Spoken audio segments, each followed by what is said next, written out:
The story begins with someone saying they never imagined it would take 17 years to return to Korea. In 2 containers, names were displayed: Hujong Yu and Suyip Jin. Looking at the vases, a man says it's been a long time since he last saw his father and mother. In his thoughts, he admits there was a time he wondered how much a human life was worth. 17 years ago, 10:32 p.m., in the Gulf of Aden, a cruise ship begins to sink. The boy was extremely desperate as he looked around for his parents. The storm was growing more intense by the second. The child kept screaming, searching for his relatives. He tried to swim against the strong sea currents. At that moment, the boy notices 2 bodies floating. Getting closer, Dongwoo realizes it's his mother. Looking closer at the body, the boy notices there are various wounds scattered across it. Frozen, he's left paralyzed, unsure of what to do in that situation. Even so, the child keeps trying to wake her. However, a large wave comes toward them, causing the protagonist to start drowning. Desperate, the boy realizes he needs to get to the surface before he runs out of air. Opening his eyes, he sees several bodies scattered beneath the ship, growing more and more shocked by the entire scene. Realizing even his secretary had been shot to death,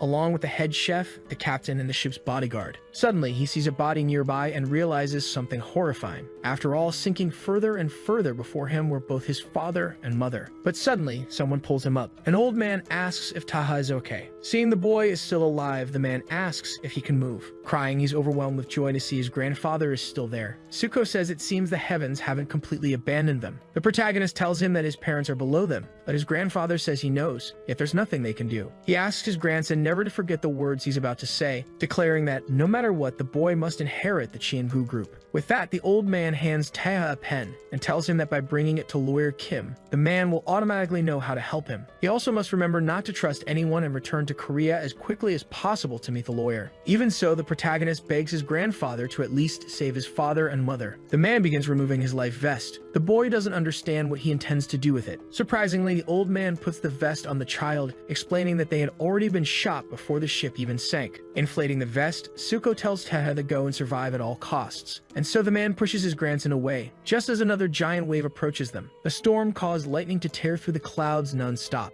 After some time, all the chaos turned into an agonizingly peaceful silence. The boy was still floating on the water, opening his eyes, clearly exhausted. The boy is left speechless when he notices something casting a shadow amidst the sunny sky. The source was a large cargo ship passing through the area. Someone smiles as their face is obscured by the light. Taha was very scared and confused after being rescued. 2 guards armed with rifles were shocked to see the child still alive. One of them starts yelling for his boss, saying the boy is okay. Hearing a language different from his own, the protagonist realizes they're Italian. The man kept trying to communicate with his superior. Someone seems to give a call. While one of them complains about their boss being there again, the chubby one asks if the child can understand him. However, Taeha notices a tattoo standing out on the man's neck. With that, the protagonist realizes that given the tattoo and the weapons, these people aren't ordinary. Suddenly, the group's leader jumps down from where she was. Startling him, the woman lands in front of the boy, asking how he ended up on her ship. Her subordinate warns that the child might not speak their language. Annoyed, she orders someone to bring a translator to help them communicate. Taeha just watches them, a little nervous, not knowing how to react. But to the woman's surprise, he speaks in Italian, saying he was on a yacht that got attacked nearby. With that, she asks where this impressive child came from. He explains that he's Korean and that during a storm, his family's ship was invaded by armed men who killed his parents and grandfather. The boss says that, apparently, after being shipwrecked, he ended up on the Salerno family's ship. Confused, the boy wonders what the Salerno family is. She starts laughing at the situation as an Asian kid speaking Italian claims to have come from the Gulf of Aden in the Middle East. Pulling out a knife, the woman says it's shameful, but she can't believe it. Pointing the blade at the boy, Regina asks if there's any reason she shouldn't just throw him back into the sea. The boy doesn't know what to say to avoid that. Nervous, he tries to think of something as fast as he can. So Taeha shows the pen given to him by his grandfather,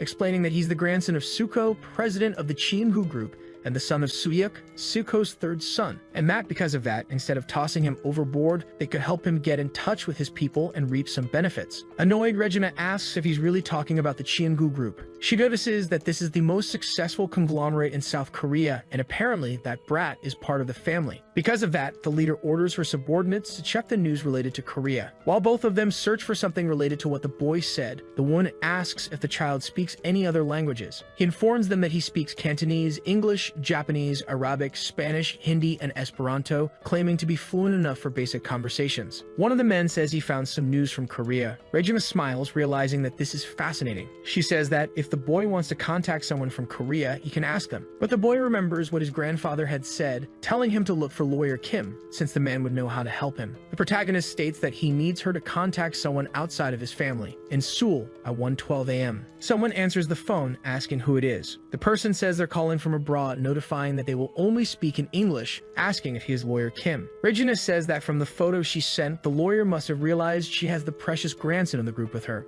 asking if she should send him back to Korea. However, the old man questions what she means by that. She makes an offer of $10 million, saying they should meet in the Panama Canal for the exchange. However, the guy claims he's too busy to negotiate, so he makes a counteroffer, offering $1 million. Putting his drink down on the table, he picks up a microphone that was nearby, swearing and stating there'll be $1 million. While dancing with some people, the man says he'll pay $1 million if she kills Taha, ordering the woman to kill the boy and send him video proof within the next 5 minutes, so she'll receive the $1 million as a reward. Regina asks what would happen if he didn't send her the money after the deed. While everyone watches, the lawyer assures her that he only needs to tap his phone 3 times to send such a small amount. Besides that, if she doesn't do it, Kim says he'll reveal to the press that they were responsible for the attacks. Ending the call, he tells his superior that there's no need to worry, as he's contacted some mercenaries close to them. Thanks to that, the Chiangu group now belongs entirely to them. The boy was still paralyzed by everything he had heard. After all, that man wants him dead within the next 5 minutes, making him even more frightened. The woman says that apparently that's just how things work. Because of that, her reason for keeping him alive is gone. Terrified, Taha starts begging them not to kill him, but Regina claims that he's no longer a member of a wealthy family. Besides, they're probably already preparing his funeral, asking if the boy knows what that means. Claiming that this is quite common in her world. People kill others to take their assets and achievements. Horrified, he complains about why his uncles and relatives are planning to kill his entire family. Both guards talk among themselves, saying that their boss won't kill him, even though she's having fun provoking him.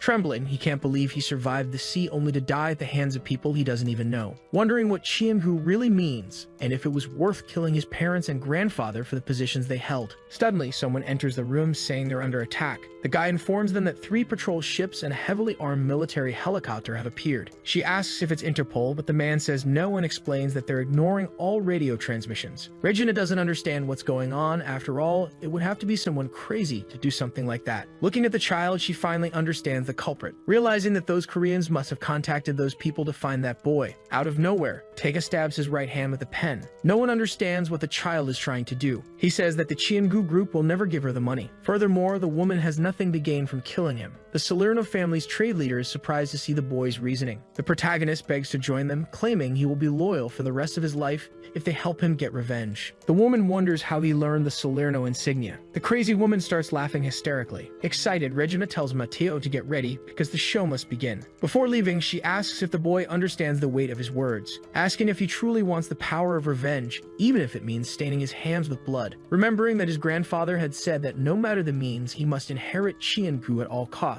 Determined, the protagonist simply nods in affirmation. With a smile, she says that barking dogs rarely bite, but even so, this was quite interesting. The crazy woman kicks the door open, telling them to follow her, claiming that from that point on, the boy's life belongs to the Salerno family, so he will live and die for them. Therefore, he must watch closely, because that is his future. Tava truly observes, frozen by what he sees. With that, 17 years pass, and he finally returns to Korea. The boy asks his father and mother to protect him as he takes his revenge. However, he seems surprised by something, quickly turning to look behind him. He jumps to the side as several shots hit the area. Several soldiers had arrived and fired many rounds at Taha. Getting out of some vehicles, someone asks if those insects don't even know how to aim. A Chiangu group security guard and manager tells them to look for the senior administrative director, stating that he doesn't know the man, but he must be insane to think he could kidnap a Chiangu director. One of the subordinates tells the manager that they found the car they were looking for. He tells everyone to be careful when opening the trunk, as the director is still alive. While ordering them to check his injuries, a large explosion occurs. The guy gets angry at the audacity of placing a bomb there, but suddenly half of his men have their heads decapitated. When he finally looks back, the rest of them are also killed, extremely quickly. Taha had defeated them all in an instant. The man notices a small cut on his waist. Nervously, he sees that it was thanks to the protective vests. Trying to attack the protagonist, the bald man calls him a little insect. However, the boy tells him not to think he's the only one with something to say. Quickly, he lands another strike on the back of his opponent, launching an attack that splits him in half. As he collapses, Jang wonders what that was, unable to understand how that man managed to do such a thing, complaining about who that monster really is. On the other hand, the protagonist didn't seem pleased by it. He begins to clean his daggers as he walks away, heading toward a luxury car, and grabbing a bag that was in the back seat. He then walks to the trunk. Wincing, the director begs Taeha to let him go, claiming he was only following orders. This was the former lawyer Kim, the one who had ordered his death, stating that he had no reason to kill the chairman. However, the boy opens the bag and throws several bills on top of the man, saying that this is the 1 million. After all, that money probably was never delivered to him. Frightened, the man asks what money Taeha is talking about. However, the director remembers that day. The protagonist takes a lighter from his coat, stating that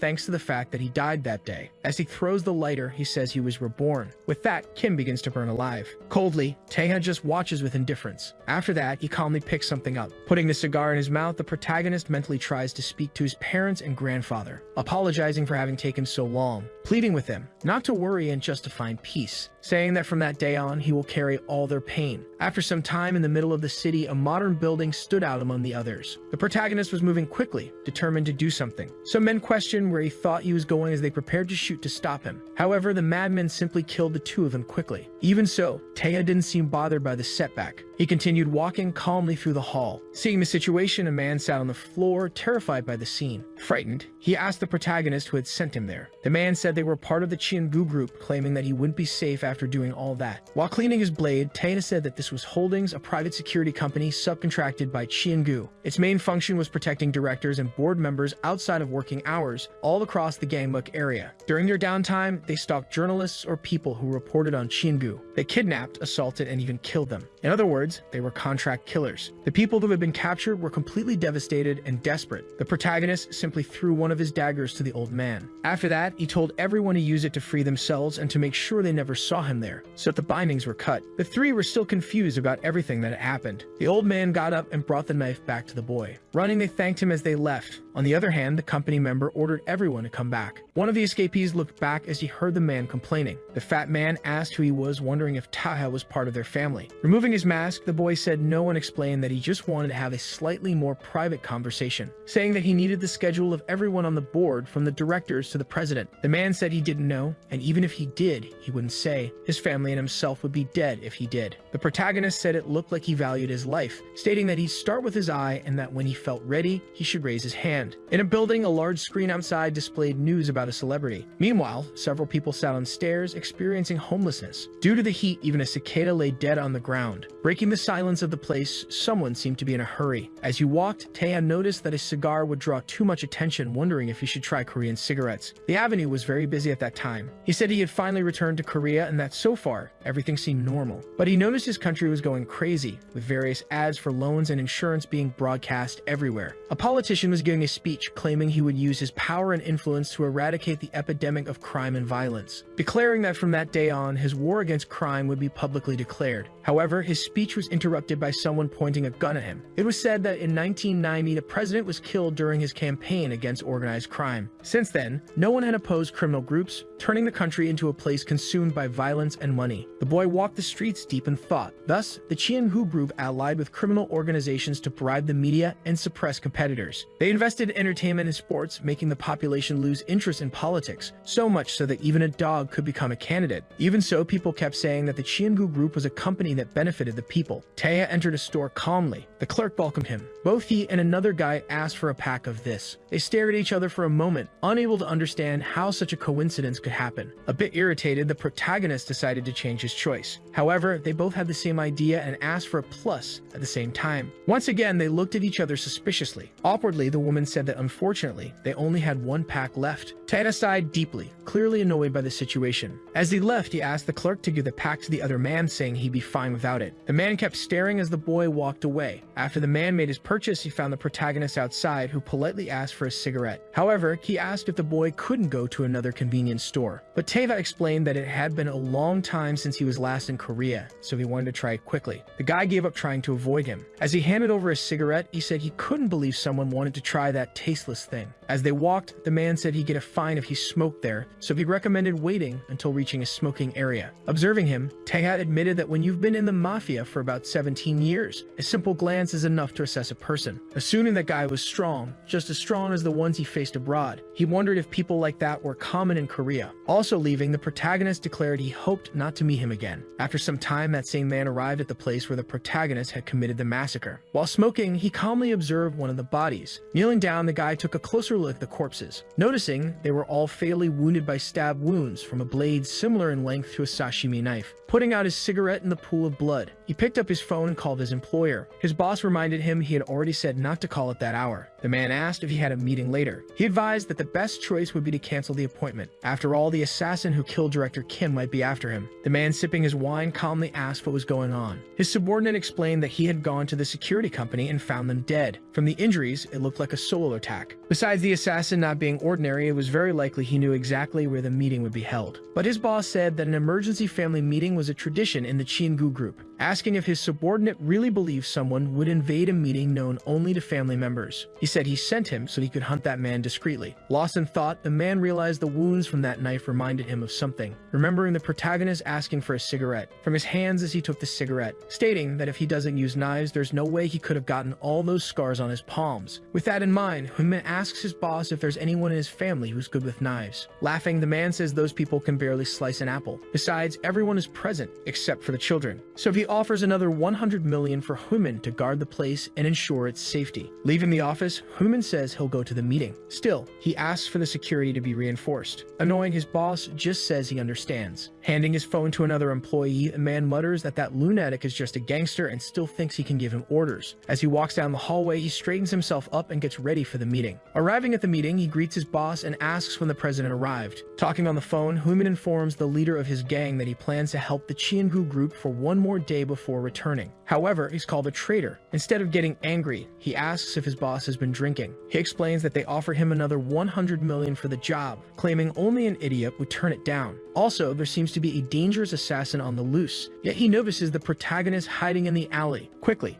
Hunmin ends the call and says he'll explain the details later, looking toward the boy. Feigning casualness, he asks if one cigarette wasn't enough. Taeha says that finding someone of his caliber near the site of the incident isn't a coincidence, claiming it was a good idea to follow him. Smiling, the man says it's been one hell of a day. First someone bums his cigarette, then follows him around. He admits he can't believe he didn't notice him, saying it's the first time something like that has happened. Walking toward him, the protagonist says that before they begin, he'd like to ask one thing. He asks whether the man is working with the Chiengu group. On the other hand, Hunmin asks if he wasn't listening to the conversation, saying he's just helping them temporarily. At that, the boy gives him a deadly stare. He draws the two daggers from his back, and then immediately clashes his blade against the enemy's weapon. They exchange glances, sizing up each other's skill. Thus begins a frenzied exchange of blows. However, Hunmin jumps into the air, rising above the protagonist. He swings his weapon to strike. To his surprise, his bat is sliced into pieces. Seeing that, the gangster wonders when that even happened. What's more, Taeha had vanished in the blink of an eye. Then his opponent grows anxious as he realizes something. The positions had flipped, and now the one in the air was the protagonist, who quickly prepares to end the battle. With a touch of fear, Hunmin admits that Chiengu got themselves into serious trouble this time. Wondering how they became targets of a monster like that, Taeha falls toward his opponent, wielding his blades. The gangster doesn't know what to do now that he's without a weapon. The protagonist lands a blow, knocking the man to the ground, already getting ready to leave. While wiping the excess blood from his knife, he heads for the exit of the alley, leaving Hunmin's body lying there. However, to his surprise, the man asks if the boy is joking. Even wounded, he still wasn't dead. He asks if, even after all that, the protagonist is really just going to walk away, stating that he'll regret letting him live. Sheathing his dagger, Taeha explains that he has his own principles, warning that if he were with the Chiengu group, he'd already be dead. That the man should stay out of his way, otherwise the next time he hears him helping his enemies, he won't be so kind. Besides, if he can't accept the fact that he was spared, he can just take it as payback for the cigarette. Still lying on the ground, Hunmin smiles as he realizes that a simple cigarette saved his life, admitting that this time it was very cheap.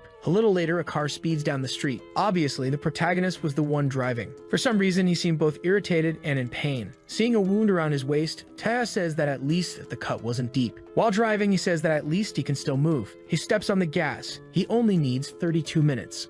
He says that finally the revenge he planned for 17 years will come to fruition, with only 32 minutes to go until its completion. Once again, the boy is consumed by memories from his childhood. His mother begs him not to look, while his father uses his body to shield them both from the the bullets. However, extremely scared and worried, he runs toward his father. The man asks what she's doing, telling his wife to grab the boy and run. So his mother picks Taha up so they can try to get away. But then the ship starts shaking violently. Even the assassins struggle to keep their balance. His mother puts the boy outside the door. She tells her son to find a life vest and jump into the water. With a smile, Hujong says he must survive. One of the men says it's annoying and reminds them he said to detonate the bombs only after killing everyone. Looking in his direction, the protagonist is surprised they speak Korean. The man's face was completely covered with a mask and goggles as he aimed at him and his mother. Hujong panics and tells Taeha to run as fast as he can. The boy starts running frantically through the ship. Terrified, the child was overwhelmed with fear. He runs, gasping while crying uncontrollably. After that earlier explosion, part of the yacht was already on fire. But then, another bomb goes off. Because of this, the ship starts to sink even faster. Back to the present in the secret annex in Gangbuk. The CDO of the Cheongu Group's department store asks if they really found the person who killed Director Kim. However, Jae-sung says it was probably a crime of passion. After all, the director had 2 mistresses in secret. His sister says that's disgusting, but he replies that it's ironic coming from someone who has several lovers. Jong-won asks what Director Kim's role was in the company's share quota, stating they'll need to make an announcement soon. But suddenly, someone slams their hand on the table, catching everyone's attention. The man tells everyone to be quiet. Guho tells his son to speak. Chang says 2 employees were found at the scene, but they didn't have much to say and were dismissed. Also, it was confirmed there were no other witnesses. The man says they were just subcontractors, so they don't know much in general, and the police ensured the incident wouldn't leak. Suddenly, his father throws a glass of wine at his head. Everyone at the table is left confused by what just happened. The old man asks where the Ojong gang is. Chung was visibly irritated by that. Even so, he smirks and says they don't seem to know anything, even sending Huimin, their 7th in command. Still, the old man smashes a bottle on his son's head. He says that even after 24 hours, he hasn't found out who the killer is or where he is. Instead, he brings news about a gang. He says that if the former president and Suyak hadn't died 17 years ago, someone as incompetent as him would never have stepped foot there. Along with the wine, the man's face was now completely covered in blood. Regardless of what happened, Chum assures them he'll find him within the next 12 hours. The rest of the family sees that neither of them has changed, and it bothers them all. Juvia asks why he's so harsh with the eldest. After all, he's still his firstborn. However, her brother says it's not out of hate, stating that it's definitely out of fear. Grabbing a cloth, Chung immediately asks his subordinate for his phone. While wiping his face, he searches for something on his phone. He asks where his men are. His assistant says they're already ready. The guy says it's exciting, saying he's eager to see how big this entrance will be. On a highway at night, the protagonist was heading toward his goal. Taeha admits he's always kept an eye on the Cheongu Group. 17 years ago, the day he was accepted into the Salerno family. Even before his grandfather's funeral, Guo became the new chairman, taking over all the shares and seizing the position. Taking advantage of the chaos from the failed war on crime and forming alliances with factions like the Ojong gang to grow his power. Even though that was the beginning of the Cheongu era, they still hold meetings with official members during moments like this. This had been an old family tradition since the days when his grandfather was still alive.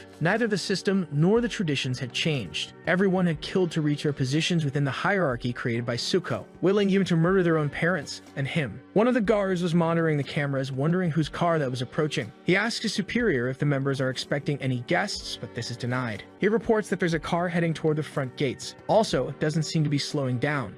Seeing that it's probably some lunatic, the head of security orders the barriers to be raised. With that, some containment stakes begin to rise from the ground.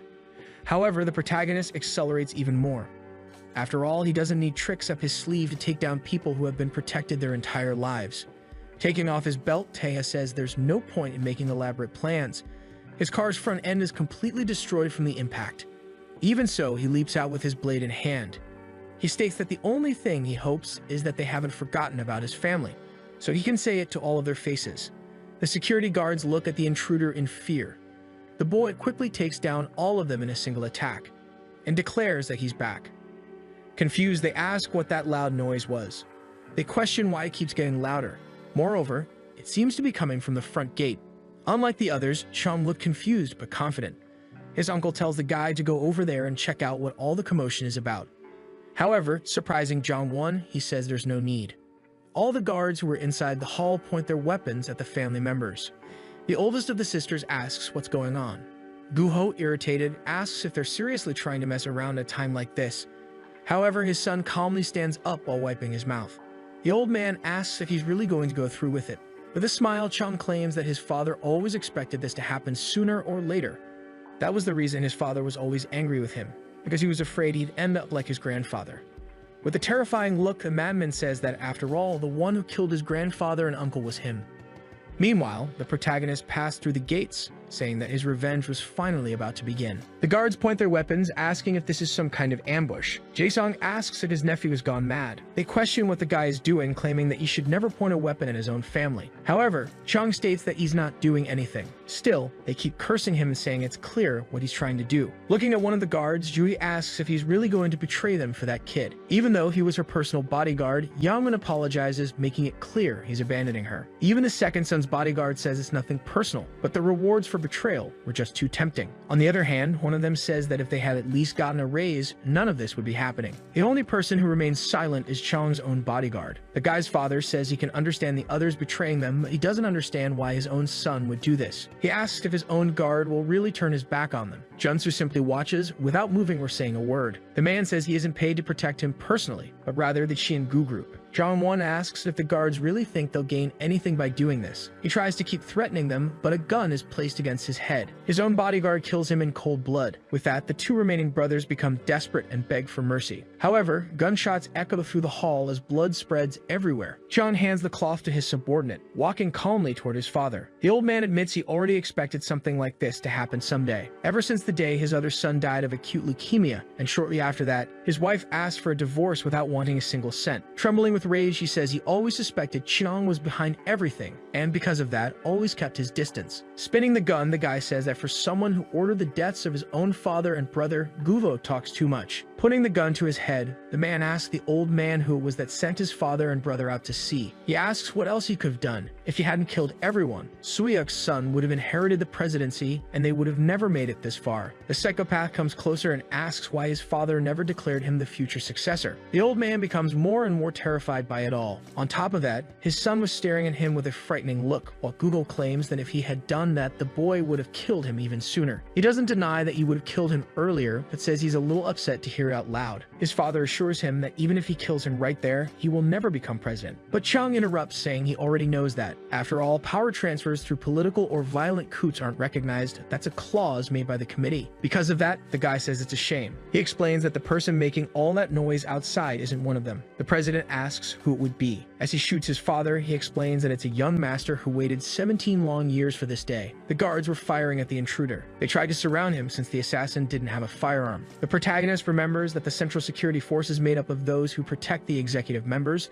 so they hold high-ranking positions. Therefore, he assumes the bodyguards will be much stronger than the ones before. He stops running for a moment. Changing the direction of his charge, the boy says this won't be a problem. He starts moving toward the enemies in a zigzag pattern to dodge the bullets, using one of the guards' bodies as a shield. Desperately, the man begs them not to shoot since he'll get hit. But the guards don't care and open fire. Leaving one of the security men terrified, his weapon is cut in half. In an instant, Taha is able to defeat them all quickly. The leader orders his men to evacuate the president as fast as possible. However, the protagonist throws his dagger at the guy. Still, one guard manages to intercept the blade. A man with glasses asks why they're making all that noise, questioning if they can't do this quietly. 3 department heads show up to try to stop him, but that little group is simply ignored as the protagonist kills the others. One of them says he can stop him alone and tells his comrades to stand back. However, even though he's extremely strong, Taha is struggling with the wound he received earlier. With each passing minute, the wound seems to be getting worse. Snapping back to reality, he realizes his opponent's fist is already dangerously close to his face. So, his only option is to block the attack as he's thrown backward. He manages to regain some balance, but unexpectedly, a shadow looms above him. The man asks how he dares attack that place, and worse, gets distracted while invading his territory. However, the protagonist agrees and says it's no time to be distracted by wounds, launching a strike straight at the man's chest, startling his companions as they witness the sudden defeat. Quickly, Taya throws his remaining dagger at the 2 who are left. Neither of them looked as confident as before. Surprisingly, the intruder had already landed a hit on the man who had defended against his ranged attacks. Sholo can barely keep up with him with his eyes. Grabbing one of the knives he had thrown earlier, the protagonist slices off the head of the last department head. Thanks to that, he had defeated all the outside guards. As he walks for the entrance, he spots his second dagger, picking it up calmly as if no one else were there. Wiping off the excess blood, he admits it took longer than expected. Even so, the place is eerily quiet. He wonders whether they escaped through a secret passage that she didn't know about. Without knowing what awaits him, the boy begins to walk through the house. Finally arriving at the room where everyone was dead and only Chong remained seated amidst the blood, he welcomes him. He also congratulates him for making it that far, asking if he wants to sit down to catch his breath and rest a little. Seeing all that, even a protagonist doesn't quite understand what's going on. Observing Jae-sung's body with a bullet wound in the middle of his forehead. The same goes for his aunt Ju-hui.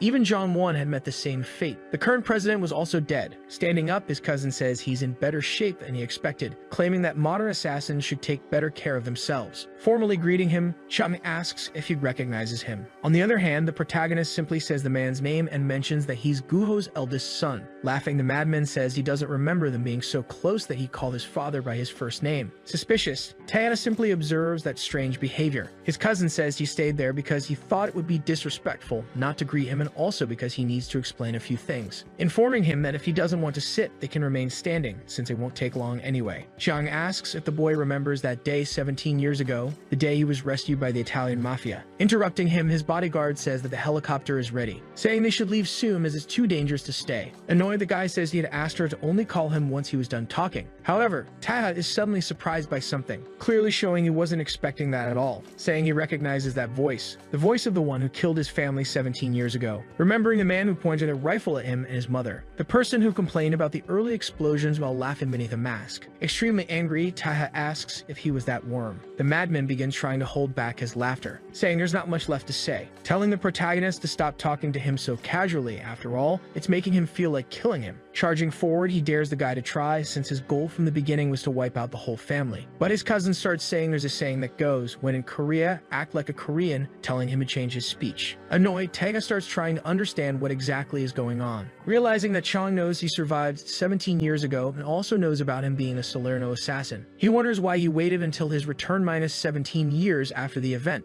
to make his move. Try and get the boy's attention, the guy asks him to really listen, saying he's about to begin. Only then does Tyra realize that the madman doesn't want to pull off a coup. He wants to blame him for the attack, claiming he led it so that he can successfully take the presidency.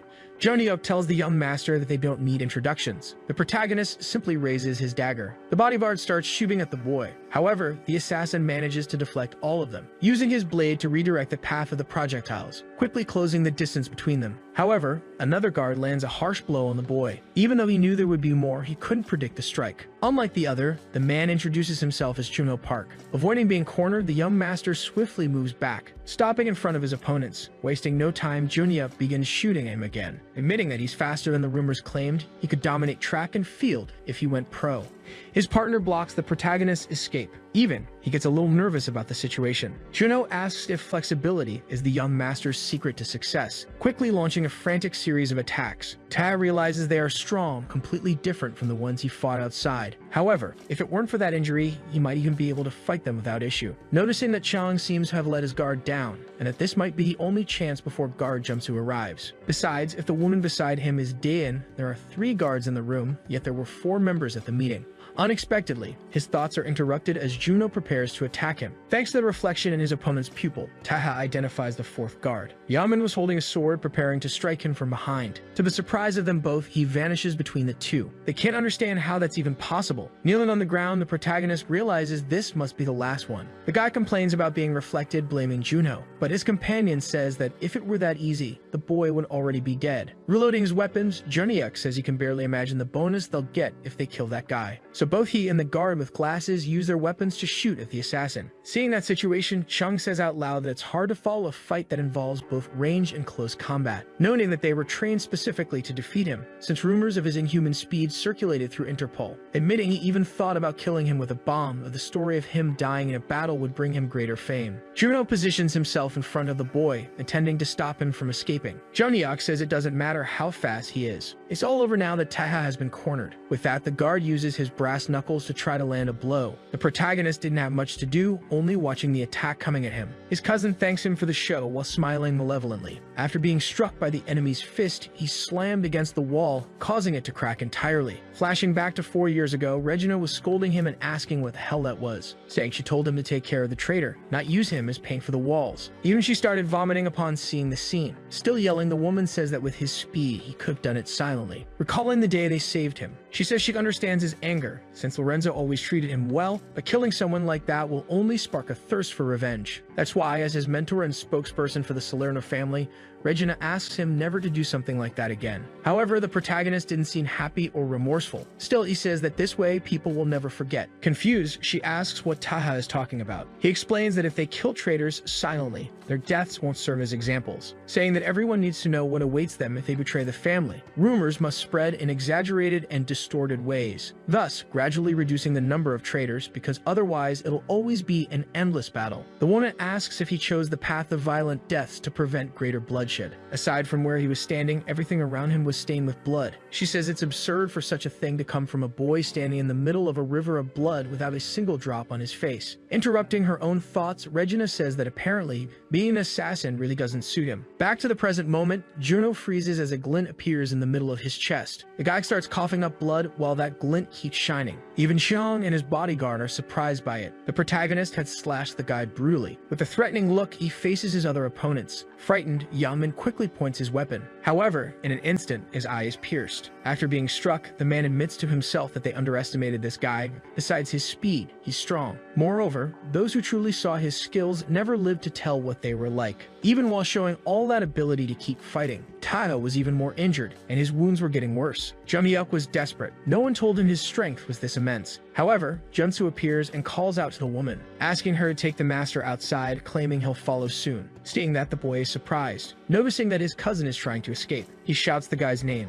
slashing both of Jumhyuk's weapons and rushing toward the elevator. Xiang leans his head out to see what's happening. With uncontrollable rage, Taeha demands to know where he thinks he's going when their standoff isn't over yet. However, blocking the entrance stood Junsu, who greets the young master. Taeha is surprised to see that the president's bodyguard had arrived. Still, the boy leaps forward, demanding he get out of his way. But, surprisingly, the man stops both blades with a single hand. Preparing to punch him, the older man notes that the boy has grown a lot, admitting he's impressed. With that, the man lands several blows all over the protagonist's body. Almost all of Taeha's ribs end up fractured. Consequently, Taeha begins to spit blood from all the damage. Crushing the blades with his hand, Junsu declares that, unfortunately, this will be his end. Landing a punch in the same spot, he sends the assassin's body flying. However, the old man is surprised to see that his clothes have been torn. Looking at his subordinate, he orders Jumhyuk to get up, saying he knows he's fine. Nervously, he admits he thought it was over for him. The old man warns that the building will explode soon, telling him to grab his partner and leave. Lying on the ground was the protagonist, who appeared to be dead. Reaching the rooftop, the president's bodyguard walks toward the helicopter. Xiang asks if he completed the job. The man confirms and says he'll blow up the building as soon as they take off. Junsu says he'll handle the preparations for takeoff, but the man tells him to just keep the door open and get them in the air. Putting on his headset, the bodyguard warns that they'll fly straight into the helicopter, so he suggests closing the door. However, the psychopath insists he needs to see it, claiming he waited too long for this moment. With that, the helicopter begins to ascend as Chang stands in front of the door. He calmly watches as he smiles, cursing and saying he always hated that house. As he complains about how annoying and hypocritical his family was, Dylan and Junsu exchange looks. Suddenly, the madman remembers when the protagonist said things weren't over between them. With a grin, he calls him a poor child. After all, he lived for his revenge and ended up facing the same fate. He asks if they knew that the word family comes from the Latin famulus, meaning slave. Holding the detonator in his hands, he asks everyone to witness how he will change Chingu from now on, completely destroying the mansion of those secret meetings. Inside, Taeha was lying on the floor, unconscious. Still dazed, he realizes that the sound is from the helicopter and acknowledges that it's all over. Changing his mind, he declares that there's still time. Meanwhile, Chang watches the explosion. Throwing the detonator down, he says they really wrap things up with a bang. As the protagonist jumps amid the flames, the lunatic says he's going to lie down a bit since it's so hot, ordering his subordinates to head straight to headquarters, but Taeha strikes him with his knife. However, he only manages to hit his calf. His cousin starts screaming in pain. Both guards rise, alarmed by the situation. Furious, his cousin calls him an insect and demands to know what he's doing. The protagonist asks if he really thought he could escape after destroying so many families. Because he's hanging from the knife, his weight causes it to tear Chang's leg even more. As the blood gushes, Taeha says he will kill him no matter what. Diane grabs her weapon and asks her master to step back. However, the lunatic takes the pistol and says he'll do it himself. Pointing the gun at his cousin, Chung asks if he really thinks he's the hero of this story. Insisting that he is the main character, he calls him a thug and tells the boy to die. As he falls, Taeha manages to avoid the fatal shots, though he is hit elsewhere. As a result, he goes into free fall. Immediately after they close the helicopter door, his bodyguard calls the hospital, reporting that they have an emergency. The protagonist was falling from an absurd height. Luckily, he crashes into a tree, slowing his descent. Even so, he hits his back against the wall of the house. Then he lands on a truck,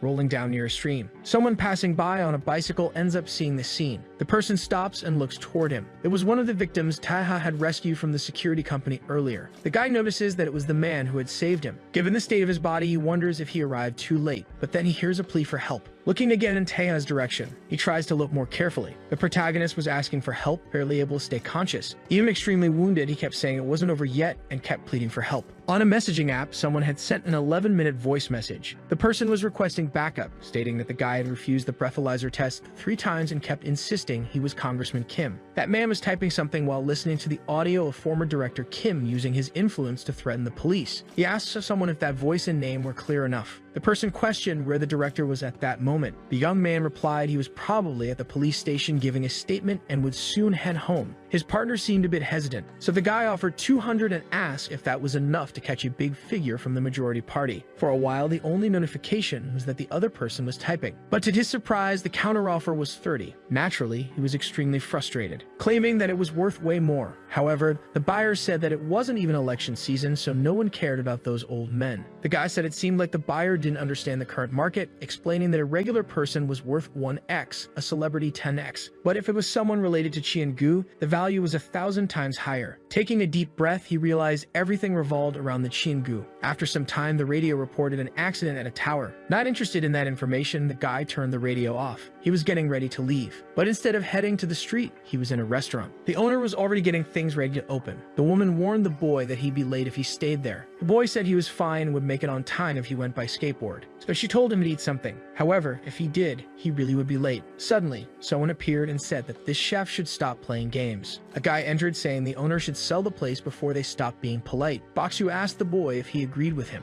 The lady questioned if they were already there in the morning to collect money, claiming that delinquents really knew how to stay busy. She told the boy not to worry and to head to school, saying nothing would change anyway. Even though he was irritated, there was nothing he could do. Grabbing a knife, the thug said she shouldn't say those things so quickly, claiming she was already 2 months late. The guy told the woman to sell the building and gather as much as she could, stating that their interests aligned. She said she'd never sell that place for crumbs, telling him to at least learn basic arithmetic before coming back. Meanwhile, the kid was at his station waiting for his transport. Exhausted from it all, he just sighed, unsure of what to do. He admitted that in his district, the fights over redevelopment were out of control, with disputes between groups like Xiangu and Ojong. It was a very neglected area, turning into a lawless land where small gangs tried to exploit the people living there. People like him and that lady had nowhere else to go. Upon returning, the restaurant owner had several bruises on her face. Still, she just asked him to clean the tables. Worried, he asked her what happened to her face. A customer said he saw some Yaburi men leaving earlier, visibly upset. The man said they were probably trying to pressure people into selling their buildings for redevelopment. She told him not to worry and asked the kid to put his backpack in the back of the shop. The boy did as she asked, but angrily threw everything aside. Frustrated, the boy muttered that he really needed to do something. He remembered that before his father passed away, Dr. Youngsuk was a close friend of his. She had once been a professor at a medical school, but crossed paths with the Ojong gang. Still, she took care of him. None of it was her fault, just like with the restaurant, even if her food was good and the dishes always well made. Interrupting his thoughts, an idea came to his mind. He recalled what that guy told him on the phone. After all, someone from the Chingu group was worth 1,000 times the normal value. So the boy messaged him again. The guy asked if he had any news. Even though he was nervous, the boy told him everything he knew, sending some images that proved his story, claiming that one of the security guards of Chingu's directors, Juhak, was hooking up with Mio, the leader of ladies. Still very afraid, he waited for the buyer's response. Not quite understanding, the guy asked what the boy wanted with that info, but quickly remembered the values mentioned earlier. The next day was a sunny Saturday. Some men in suits approached and asked if he was gray. He confirmed, but as he looked back, he immediately realized he shouldn't have done that. The guy punched him in the stomach, knocking him out and taking him to a van. As he was being taken, Gray finally understood why they paid so much. After all, it was just bait. The boy was tied up and sitting inside the security company's office. The leader said that at first he thought he was just an annoying informant, but in reality the kid was very good. He asked where he got those images, wondering if his father had hidden them before dying. The guy asked if the brat was Jingu's son, one of the people who reported Gu. Seeing that, Gray gave a slight smile. Taking off his watch, the guy asked if he thought it was funny. Then he punched the boy in the face, asking if that was funny too. Still hitting him, the man asked if he had more files like that one, hurting the boy more and more, throwing him to the ground and cursing him non-stop. Even so, Gray couldn't hold back his laughter and kept laughing. Still laughing, he said the old man looked like a piece of trash he used as a toilet, claiming that if he had more, he would have already sold them. The fat guy ordered his men to bring the hammer. The man threatens to rip out all of the boy's teeth until he understands that this isn't a game. But luckily for him, one of the guards calls the old man. His subordinate reports that a central dispatch order just came in, stating that they need to provide security for an emergency meeting. Standing up, he says that if it's really a level 1 priority, that means they should go right now. So he orders them to tape the boy's mouth and lock him in the room. Kicking him inside, the fat man says he'll be back to finish this later. Inside, there was already an elderly man along with a woman. Still on the floor, he says his father was a fool. Driven by his ridiculous sense of justice, he didn't even try to expose Gu. He just died in a car accident with his mother, and instead he should have just gone into hiding to live a peaceful life working for them. No matter how significant the information his father had, as long as he remained defenseless, it would all be in vain. However, they begin to hear the guards asking who that person was. Gunfire and screams suddenly mix together. Even the leader panics, shouting for his men to kill the intruder. Everyone starts to panic, not knowing what's happening. Suddenly, the large door in front of them bursts open. The protagonist hands them a knife and tells them to use it to free themselves and get out of there. Then he assures them that none of the three ever saw him there. They don't fully understand what just happened. They start to leave, thanking him for the help. That's when the boy looked around and behind him one last time. Staring at the bodies, Gray wonders if that man did all of this by himself. Sometime later, he finally returns home. Young-suk asks what happened to his face and where he had been all that time. She gets more and more upset, demanding he explain, but Gray says nothing happened. With a smile, a girl tells her not to worry. The boy heads to his room. The woman watches him, clearly concerned. As soon as he enters his room, he collapses onto the floor. Still shaken, the boy wonders if it was the Ojang gang that sent that man there. After all, they had guns, but even so, he killed them with just 2 knives as if it didn't matter. While opening his drawer to search for something, the boy keeps wondering if that guy was sent by someone. Closing it, he figures there might be something more behind all of this, suspecting it might be a revenge plot. He remembers the moment the department head mentioned his father, questioning if he had more files related to Gu. The boy admits that no matter how important the information is, it's worthless unless you have the power to use it. As he accesses the files, Gray says he needs power. The man says it's practically impossible to find him among those folders just by his face. But then he remembers something one of the subordinates said when he mentioned an emergency meeting. With that, he remembers the level 1 priority code, accessing the Gu Partnership Directive. Seeing that it was also noted among his father's folders, he says he finally found it. It stated that in the event of a significant incident, the executive members would begin a meeting at the Bugek Mountain Annex. However, even with all that information, the actual location wasn't provided. Giving up, Gray says he doesn't care anyway. He doesn't even know that guy. Even so, he says not everyone who considers Gu is considered by them in return. On the police radio, the massacre Taha was committing is reported, with multiple confirmed victims. The extent of the damage is unknown, but it's confirmed that the mansion was secretly used by Gu executives. Getting up, the boy realizes it can only be that man, so he decides to go there, grabbing his bike and leaving in the middle of the night, even though he doesn't know who that person is, nor his reasons for doing all of this. The best decision he can make right now is to go there. That's when he saw someone hanging from a helicopter. After following the sound of gunshots and screams, the boy went in the direction where the person might have fallen. However, upon seeing him in that state, he thought the man was dead. Seeing that blade in his hands and his cry for help, he notices his face as he declares that it's not over. Gray is shocked by all that strength of will. Sometime later, he arrives home screaming for his adoptive mother. As always, she was working. Alarmed, the woman asks who that is and what happened to him. Desperate, the boy begs Young-suk to save that person. Time passes. The protagonist is already better and asks who he is and why he was saved. Gray introduces himself and says he buys and sells information, claiming that he's been looking for something specific lately, saying that he hoped to find someone like him. Doubting his words, the protagonist asks if someone like him could really be a data broker. The boy continues, saying he's more like a wholesale information dealer, always providing great intel to his clients. Besides that, his main clients are other info merchants and the financial sector of Yahello. He explains that he nearly died after falling into the Chiangu's trap, thinking he was about to meet a fellow informant. Taya asks if the boy was one of the hostages from that day, wondering if he was able to recognize him even after seeing him just once. Gray confirms he did, saying he wants to win an award for the youngest data broker or something like that. With that, the protagonist starts looking around, noticing the things the boy owns. Then he asks how many days he's been there, and the boy tells him it's been 4 days. The man wonders if he really slept that long. Still, he calls for Gray and asks if this supposed broker could find someone for him. But unfortunately, he has to admit he was bluffing, saying it was hard enough just finding him, and he'd need another broker for that. Moreover, finding someone requires a lot of money, and above all, he'd like to ask for something in return for saving him, since he spent a lot on medical expenses. Ignoring all the rest, the protagonist asks if what the boy's trying to say is that he can't find him. Gray asks what the man would do if he couldn't. However, Teva just turns his back and says it's fine. Grabbing his jacket, he thanks the boy for his help and says he'll erase him once everything's settled. The boy asks if he's really leaving just like that, but the protagonist says he still has matters to take care of. As a final piece of advice, he tells the boy not to interfere or try to stop him, since this won't end with just one kidnapping. Scared, Gray just sits back down in his chair, but soon he smiles, realizing that apparently that's how things work. After leaving the boy's room, he notices a strong smell of pork and wonders if that place is a restaurant. Surprising Taeha, Yongsuk says the boy shouldn't be up yet. She says he was hit by 22 caliber bullets, making it possible to stitch him up, but his fractures aren't kept still. He'll be lost even if a doctor helps him again. Politely thanking her, the protagonist says she must be the doctor who saved him and assures her he'll repay her. But she says she's not a doctor, claiming she owns a gukbap restaurant,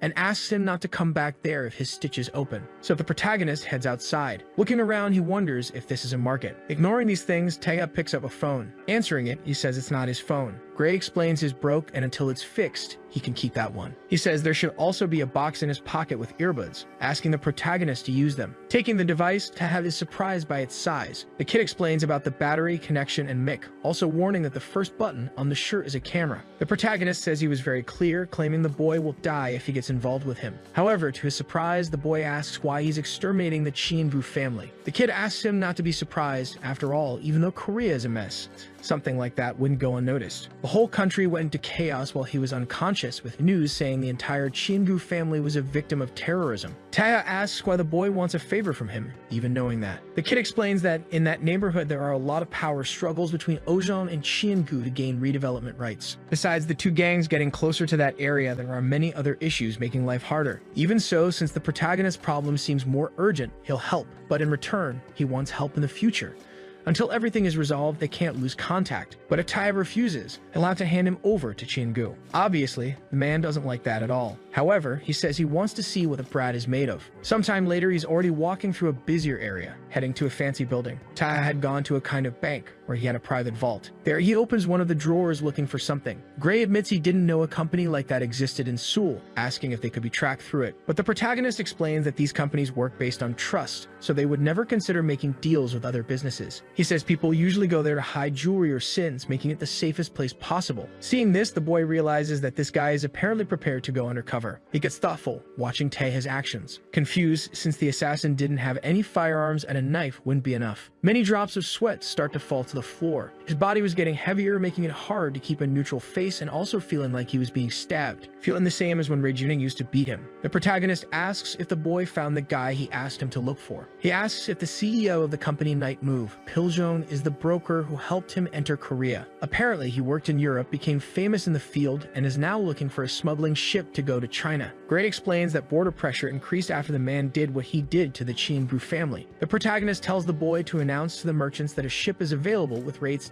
10 times higher than normal. His companion asks what he'll do when he finds that guide, wondering if Taeha wants to leave with him. Putting his knives back in their sheaths, he says he's going to kill him. The reason he almost died that day was because someone leaked his information. The only one who knew where he was Piljong. Coldly, the protagonist says that traitors must die. Later in a church, he admits he doesn't care if it's a longtime friend or not. A hooded figure enters the chapel. Approaching the confessional, the man calls for the priest and asks if they could talk. Using a specific phrase, each brings water to their own mill. Piljon complains about how stuffy that place is, questioning why they're meeting in a sacred location. He says it might not seem like it, but even so, he's a devout Catholic. However, the so-called priest only asks where the money is. The informant reaches into his bag for the money. Showing the 100 million won, the man says it would have been more profitable to exchange that for $10,000. Changing the subject, Piljon says he needs to know something. After all, the country is full of frauds like him, so he can't trust the priest. Gray warns that there are many men outside. Suddenly, several people enter holding melee weapons. The man says it's very strange that someone managed to get a ship that not even he, a person who works with information, could find. Claiming that the rule in that line of work is clear. If someone lies, they must pay with their life. Admitting that the protagonist must be ready to face the consequences of his actions. But leaving the man startled, Taya says he could hardly believe that he wouldn't recognize his own friend's voice. Piljon can't believe what he's hearing, saying they had assured him they had killed him. The man quickly realizes there's no point in talking. Even so, he claims he was a fool and should have suspected something as soon as he noticed the password was an Italian expression. Trying to explain himself, his friend says he lost everything because of gambling, ended up in Korea, and racked up massive debts in Chingu's casinos. As he reaches for his weapon, Piljon tries to convince him that he wouldn't have said anything if he'd known they would try to kill him. But before he can finish his sentence, Taeha bursts through the confessional wall and drives a blade through his throat. He panics, trying to stop the bleeding in his neck. The men outside ask what's going on. Through the camera on the protagonist's shirt button, it was possible to see the man's body and all the blood that had spread. Obviously, Gray is terrified. Despite all his injuries, enough to make most people barely able to walk, Taha was still going to fight. Leaving the booth, the protagonist says that Piljon surely ordered them not to bring firearms to avoid conflicts. The psychopath tells everyone to pray before they begin, asking them to inform God that they'll soon be with him, stating that it doesn't matter whether they're hired hands or subordinates of his friend. Gray didn't know what to do seeing all that. The protagonist says that just the fact they're armed with bats and knives is enough for him to consider them a threat to his life. In that case, there's no reason for him to hold back. They ask what that guy can even do with a broken arm. One of them charges to strike, saying that apparently there's money in the confessional. The protagonist simply prepares to take them down. The boy admits that the assassin's broken arm isn't the only issue, as he has fractured ribs and gunshot wounds. However, he moves smoothly as he dodges the attack, and with a single motion he pierces the back of his opponent's neck, already shifting to attack the next one. Again, he dodges the blow while slashing the man's throat. Quickly, he throws a dagger into another man's neck. One of them runs in to try and stab him. However, John Wick uses the sling to immobilize the enemy. In a flash, he lands an elbow strike with his other arm. With that, Taha had defeated everyone who came at him in an instant. He explains that when someone gains the upper hand in the beginning, it's hard for the opponents to keep their composure.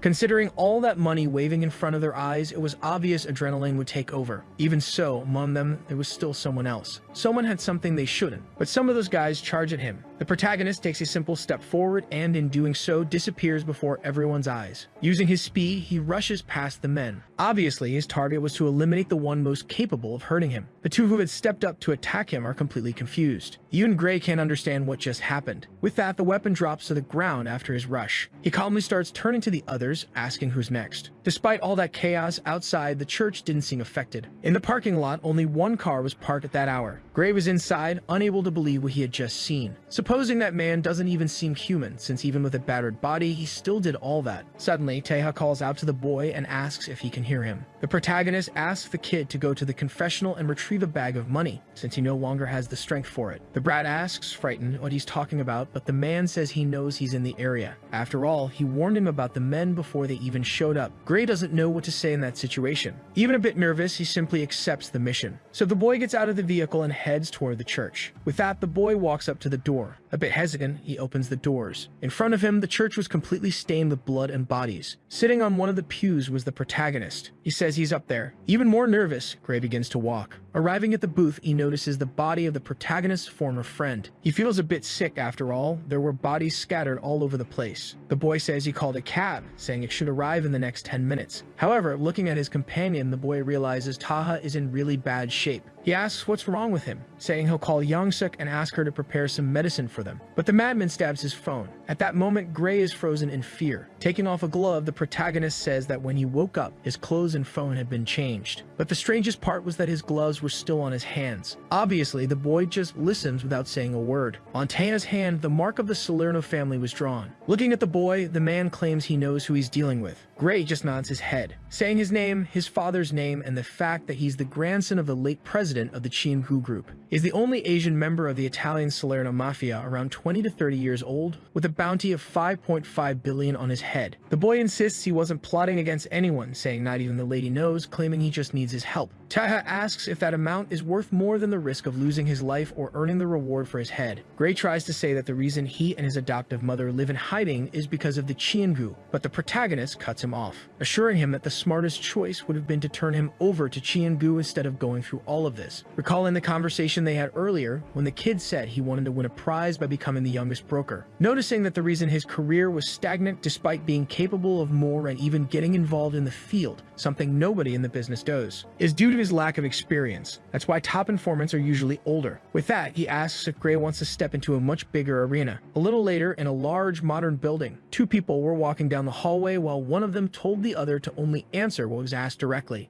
Huimin gets upset and assures he would never say anything that could put Ojong at a disadvantage. His companion says people from the gang aren't exactly known for being well-spoken. Even irritated, the guy can't deny it. The two enter as the man apologizes for making that person wait. Back at the chapel, Taita praises the boy's work, saying he'll fulfill a favor, but also wants them to work together afterward. He says Gray will be risking his life and won't have an easy death if he's caught. However, he could become the best if they work together. The protagonist says that's a promise. After all, he will crush Chiengu once and for all. The leader of Ojong admits he didn't expect them to call so soon. After all, they understand that Chang must be busy with the funeral of his relatives. They'd affirm they wouldn't have gone anywhere before getting in touch, but the man raises his hand, signaling them to stay quiet. Both are afraid of what might happen. The strange man makes a little hand gesture, asking for silence. With that, he begins to nod his head affirmatively. A kind of speaker starts playing music. He raises his clenched fist, making a sort of resistance pose. The two members of the Ojong gang don't understand what it means. Still, someone starts clapping. The guy accompanying Human says it's a shame they arrived just as the performance was ending. Chang asks if he knows that piece. The man says its exact name, but notes the composition seemed disjointed, assuming maybe it was due to his performance. That clearly doesn't please the lunatic. He orders his bodyguard to turn it off. While Dayan uncovers her ears, the man says that was a 6th grade piano competition, assuming he never practiced again. Moreover, all the relatives who went to watch him that day are now dead. The man asks if they know what happened, assuring them that if they had known who was coming, they wouldn't have been so defenseless. However, Human insists he did warn them, advising they should have even canceled the meeting since the assassin wasn't just anyone. While saying it was Chang who didn't heed the warning, Chang cuts him off, telling him to put away that cigarette, claiming he was the one who knew best. This visibly angers him. Chang says it was a traditional emergency meeting of his family, something that couldn't be canceled on a whim, claiming that's why he paid 200 million won for him to deal with that man discreetly, without alerting the other members. The man rests his knee against a sort of cane. While touching his leg, he says that instead of handling the assassin, they suffered losses and now he'll even need to use that. With that, the man says he can't help but wonder how Human is still alive, even though all the other guards died. The guy says he already explained, saying that assassin kills according to his own rules and he didn't fall within them. With a smile, the lunatic says maybe the rule of a terrorist is to avoid friendly fire. Obviously, this infuriates Human. He tells the guy to stop barking nonsense, asking if they really think he put the honor of his organization and parents at risk. Chang says it must be nice to have parents to support you, stating that even if he wanted, his are already 6 feet under. Suddenly, the other Ojong member adjusts his glasses, preparing to step in. The man asks who is responsible for handling the so-called terrorist. The guy assures it shouldn't even be questioned. It was Mr. Junsu. The girl once again looks at the old man with suspicion. Huimin's partner asks the bodyguard directly. The man obviously confirms immediately. However, even he seems a bit suspicious. He says he understands and asks what Xiang wants from them. The lunatic claims he doesn't care about money or anything like that. He just wants to make sure they stay quiet about the incident. And if anyone asks,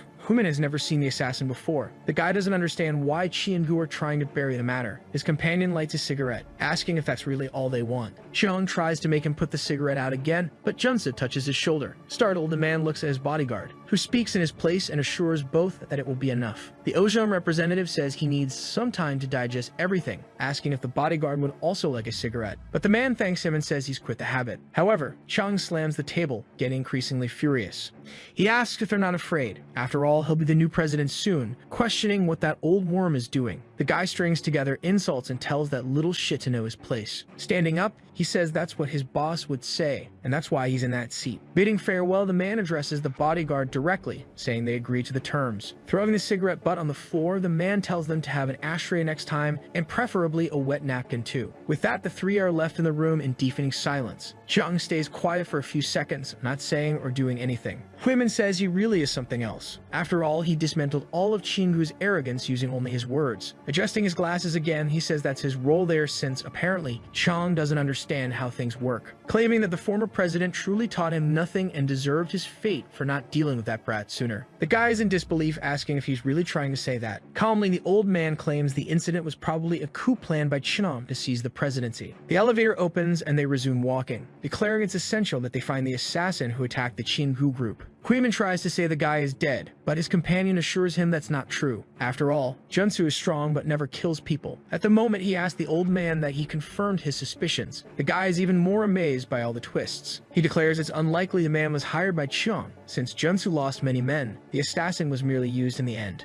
Huimin says that when he met him, the so-called terrorist said he hadn't been to Korea in a long time, asking if they should try to bring him to their side, maybe even managing to take Chiengu down completely. However, the old man says that would be good, but even so, if they find him, they must kill him. The guy can't understand the point of everything earlier. Still, the old man admits what irritates him is the fact that Chang called him thinking Huimin isn't a match for the assassin. That's why next time they meet, he must show them who's boss. Japel admits he's not the biggest fan of Ojang, but still hates seeing one of his men get beaten. Back inside, while some ice cubes fall into a container, Chang assures there's one thing he's become very good at. Thanking his father, he asks if either of them wants to guess. The room still had the broken coffee table and both bodyguards remained motionless. Pouring the whiskey into the glass, the man says he's great at picking up on subtle cues. He says that when that old man asked if Taha was really dead, the room felt like everyone was holding their breath. Sitting back on the couch, Chang says his bodyguard assured him he had finished off his cousin. However, Taha jumped and injured his leg. Besides that, his body hasn't been found to this day. Bringing the glass close to his lips, he pauses for a moment. With a terrifying gaze, the man questions if Taha is still alive. Junsu asks if the guy is suggesting that he let the former young master escape. The old man says he was the one who shot the boy from the helicopter. Chang states that if he had done his job properly, that wouldn't have been necessary. The bodyguard admits the boy was stronger than he expected. Furious, he throws his glass at the counter. He says it's time to move on now.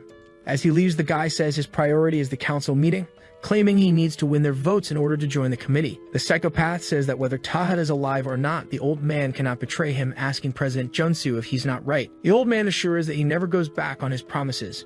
They head to the rooftop toward the helicopter. Yamin was already waiting for them. Xiang is surprised to see that the guard managed to survive. The guy says this is different from what he was promised, asking to reconsider his transfer. He claims to have served the Chiengu family for a long time, so he shouldn't be reassigned to be just a director's bodyguard. Annoyed, he says if he had known this would happen, he would never have betrayed his former boss. The lunatic approaches and asks who told the guard he could get his ass kicked. Before doing anything, Yaomin looks at Dayan, as he simply lowers his head. His boss tells him to be grateful he wasn't discarded after his terrible contributions. Even so, he yells out, calling for Junsu. The old man tells him to stay calm for now, saying he will contact him later. With that, the helicopter starts to lift off. Yaomin just watches them. Somewhere in a less developed area of the city stood Ms. Young-suk's restaurant.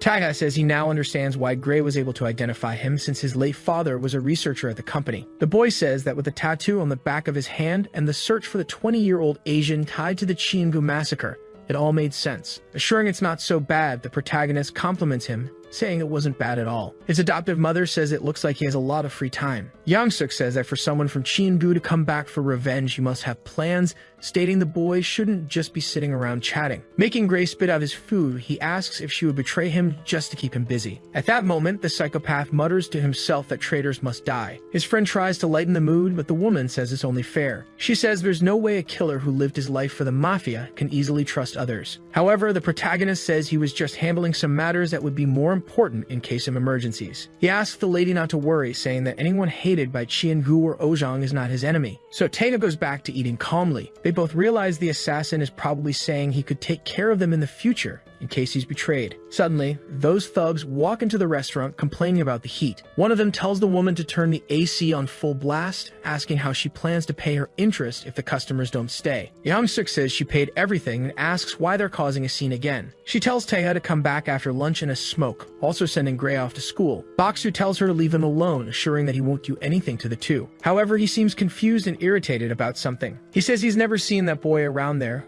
questioning how someone could end up eating a place like that. On the other hand, the protagonist is surprised at the size of the radish kimchi. Furious, the guy asks if the brat is choking on the food or something. Standing up, Gray tells the lady he's heading to school. He heads toward the exit while glancing back.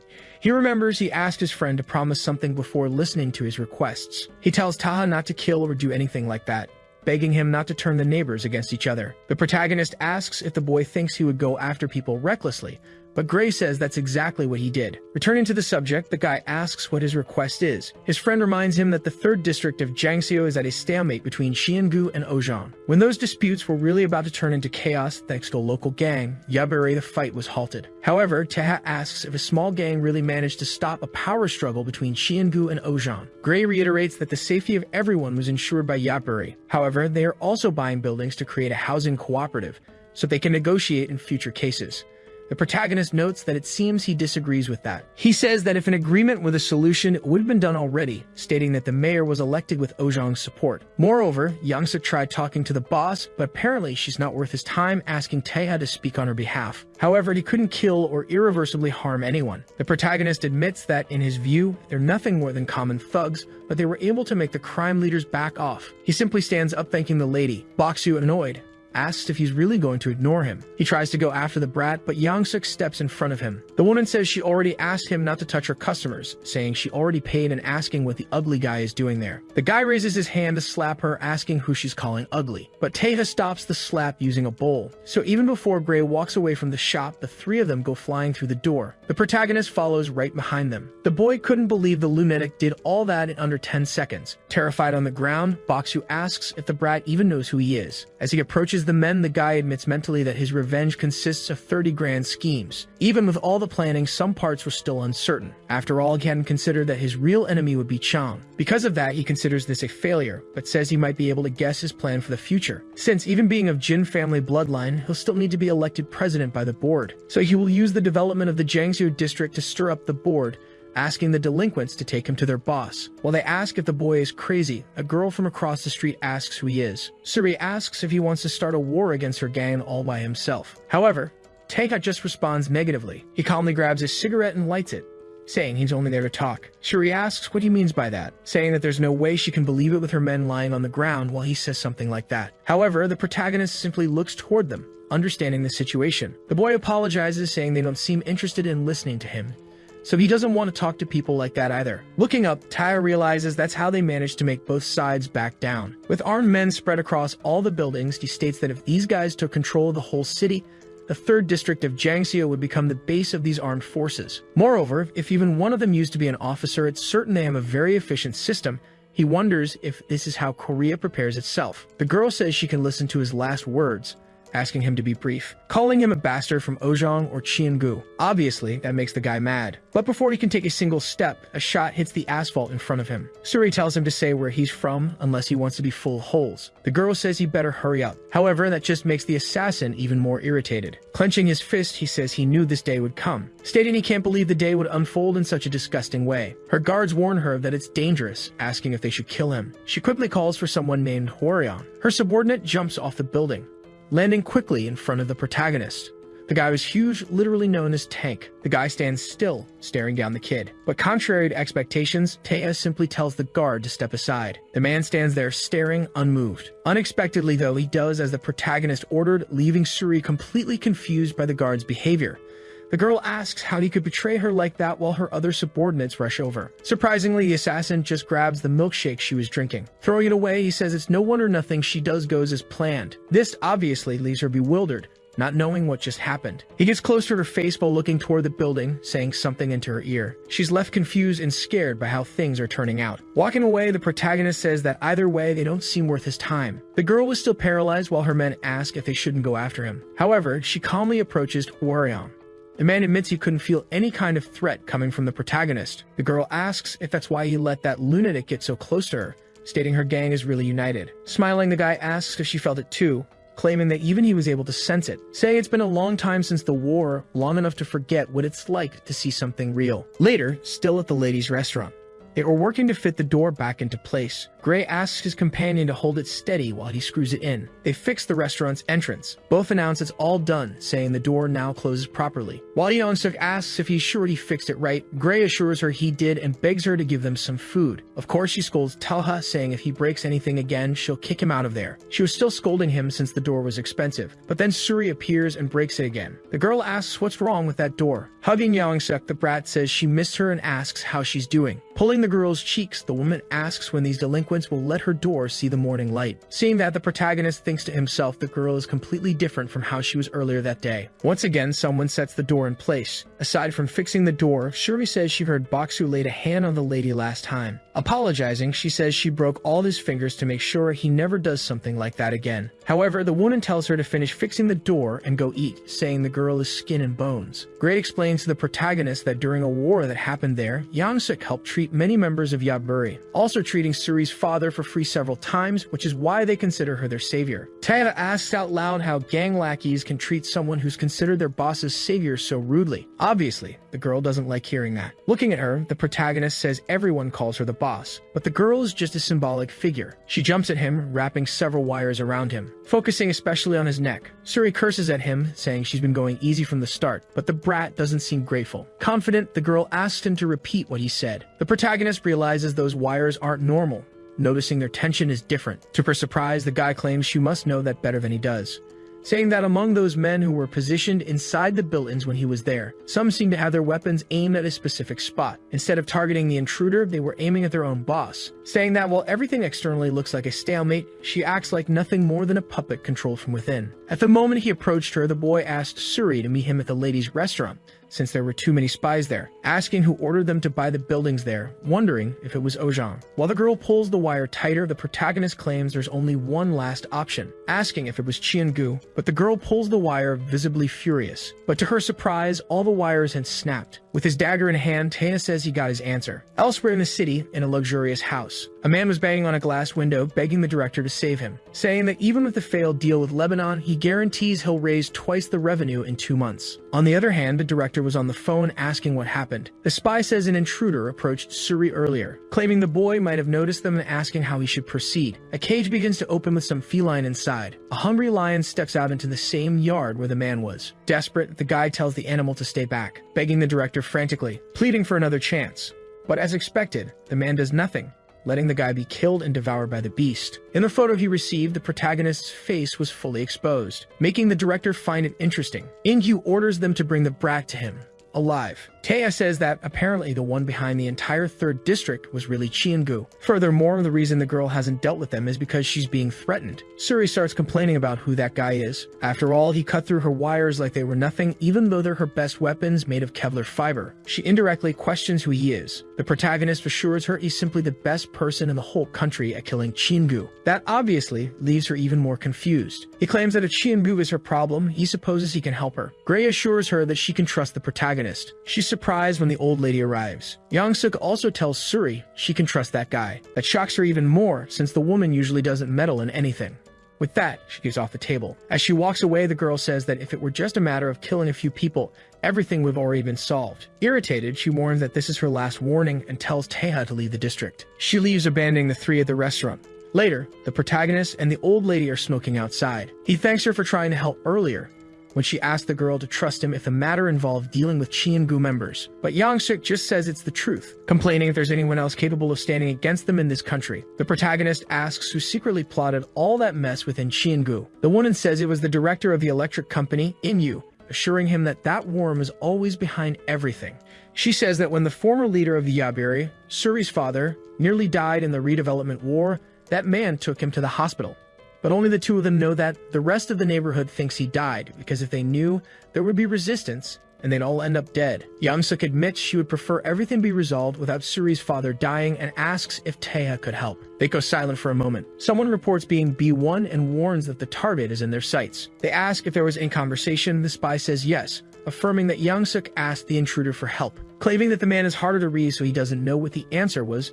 This was a mercenary from the private company Peak. The person on the other end raises the possibility that the guy is a mercenary. B1 says that either way, they just need to bring him in alive. His colleague asks about the woman and the boy from the restaurant, but the mercenary says they're unnecessary, claiming he'll just kill them all. But Taya was already right behind him. The guy gets extremely startled when he notices his presence. The protagonist quickly hits his hand, preventing him from using his weapon, closing the distance between them fast. His colleague asks what happened, if B1 is okay, tells him to answer already, but the mercenary is still trying to pull out the knife that was stabbed into his hand. Meanwhile, the boy calmly walks over to the spot where his enemy had been watching him earlier. He picks up the radio lying on the ground, saying he's B1 and not to worry, saying goodbye and that he'll see them soon. Sometime later the next day, at the Chienbu's private hospital, a guy eats something while stating that he asked for all contracts to be completed yesterday, asking if Shuri took his words seriously. The girl says she's trying to convince everyone to sign the papers, saying that way they'll avoid problems later.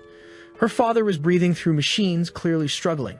In-Yu says he truly doesn't see useless people as human beings. While stabbing something into the man's leg, the lunatic claims they're just chunks of meat from his perspective. Obviously, the girl is shocked and screams at him. Still jabbing her father with the fork, the director says the machines are beeping like crazy, claiming that proves he's alive, saying he's doing his best to keep that chunk of meat alive. Suri, extremely shaken, assures him she understands, saying she'll bring all the signed documents no matter the cost. She trembles as she begs In-Yu to stop, saying she'll do exactly as he asked. He grabs the girl by the face as she begs him to leave her father alone. The freak calls her a lady of the night, assuring her that if she follows all his orders, everything will be fine. Obviously, she's furious, but she can't do anything. The creek says he loves seeing that defiant look, claiming it's worth taming her. Showing her a paper, the man asks if she met that man yesterday. Looking down, she still seems a bit dazed. The girl looks at a photo of the protagonist while In-Yu claims he wants to meet him, asking her to bring him before the day ends. She stops crying, still looking at the photo. As he leaves, the guy tells her not to forget, saying she has a lot to lose if she betrays them. A doctor bows in front of the director. The guy walks nonchalantly toward the elevator. While he calls someone who doesn't pick up, another person was also in the elevator. In-Yu is irritated, asking what those delinquents are doing that they're not answering, saying he ordered them to find Taiha. He keeps complaining while looking at the other person inside. As expected, it's the protagonist who just stares at the director. The guy tries to say something, but the boy simply cuts off his ear. Not really understanding what happened, In-Yu looks down and sees the piece that was taken. Obviously, he starts screaming in despair. Taiga says he heard about it through rumors, saying that apparently the director was after him. The guy asks if the protagonist even knows who he is, trying to end with a punch.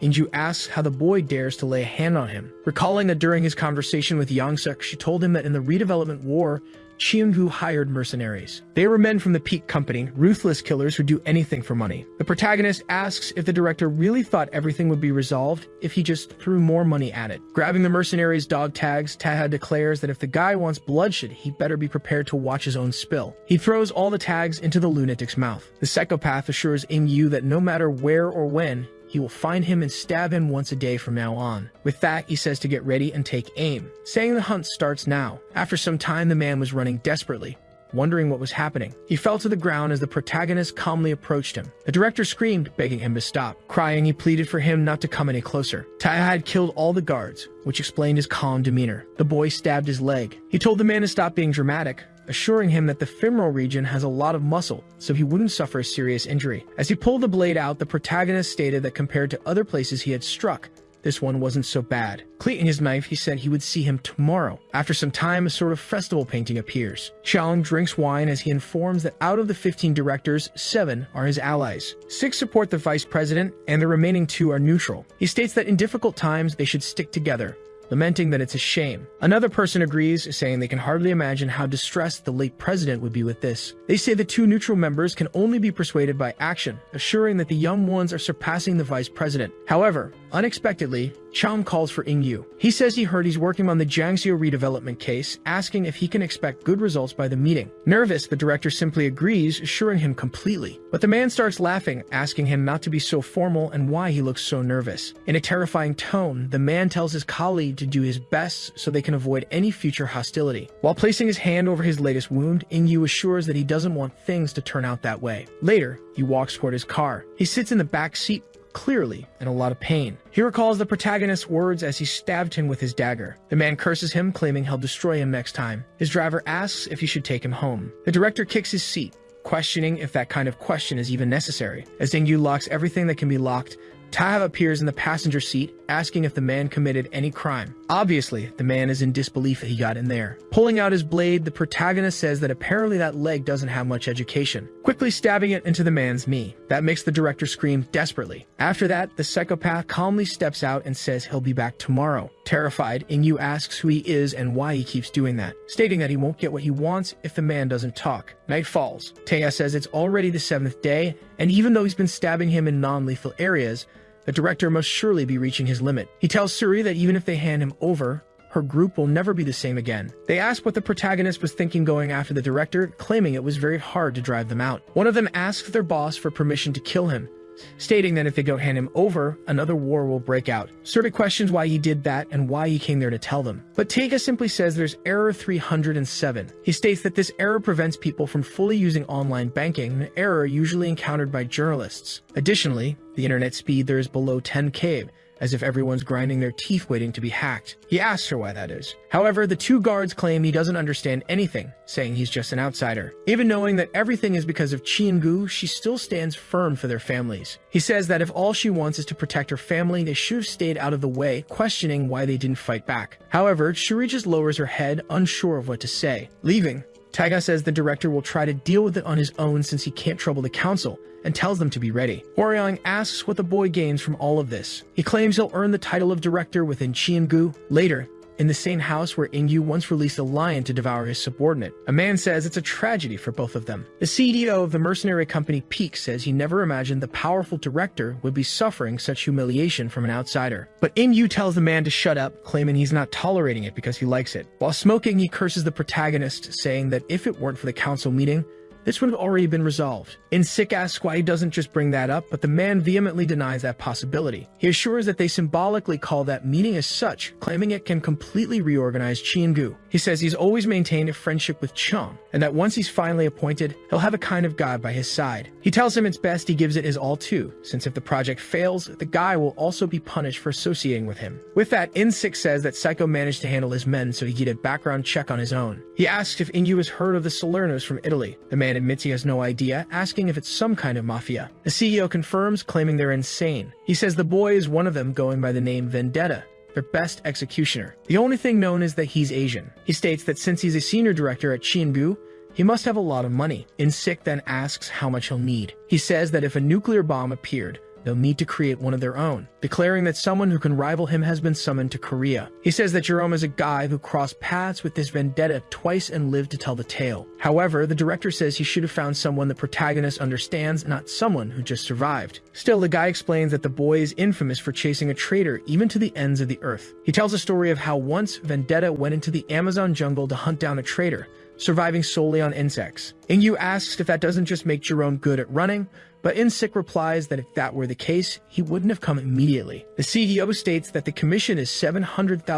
upfront, $300,000 later, and another $300,000 as brokerage. He claims it was very hard for him and his men to bring that guy in. The man asks how many men Sick still has. He assures that if he wants his company involved, the payment will have to be doubled. The director makes a call, ordering them to bring 200 kilograms of cash to the first floor of the basement. With that, the elevator doors open. Something inside glistens in the light. He asks the CEO if it really makes sense to spend $1.3 million to kill one man. Ingyu says that there's 200 kilograms of 50,001 notes there, each weighing about 0.97 grams, affirming the guy can do the math. He assures it's more than enough to retire on, saying they need to have a productive conversation. Someone was observing a blueprint from somewhere. Gray says that it's the blueprint of the director's property, and that he got in touch with a security company and bought the poster. Taeha asks how he managed to buy it. The boy says that except for Chi and Gu's own insurer, all the others trade for money. After all, Chi and Gu is always ready to replace anyone who doesn't turn a profit. In other words, their employees have no loyalty. Hearing that, the protagonist says his grandfather would rise from the grave if he heard such a thing. The boy explains that most of Inyu's schedule is sent from headquarters, so it's risky.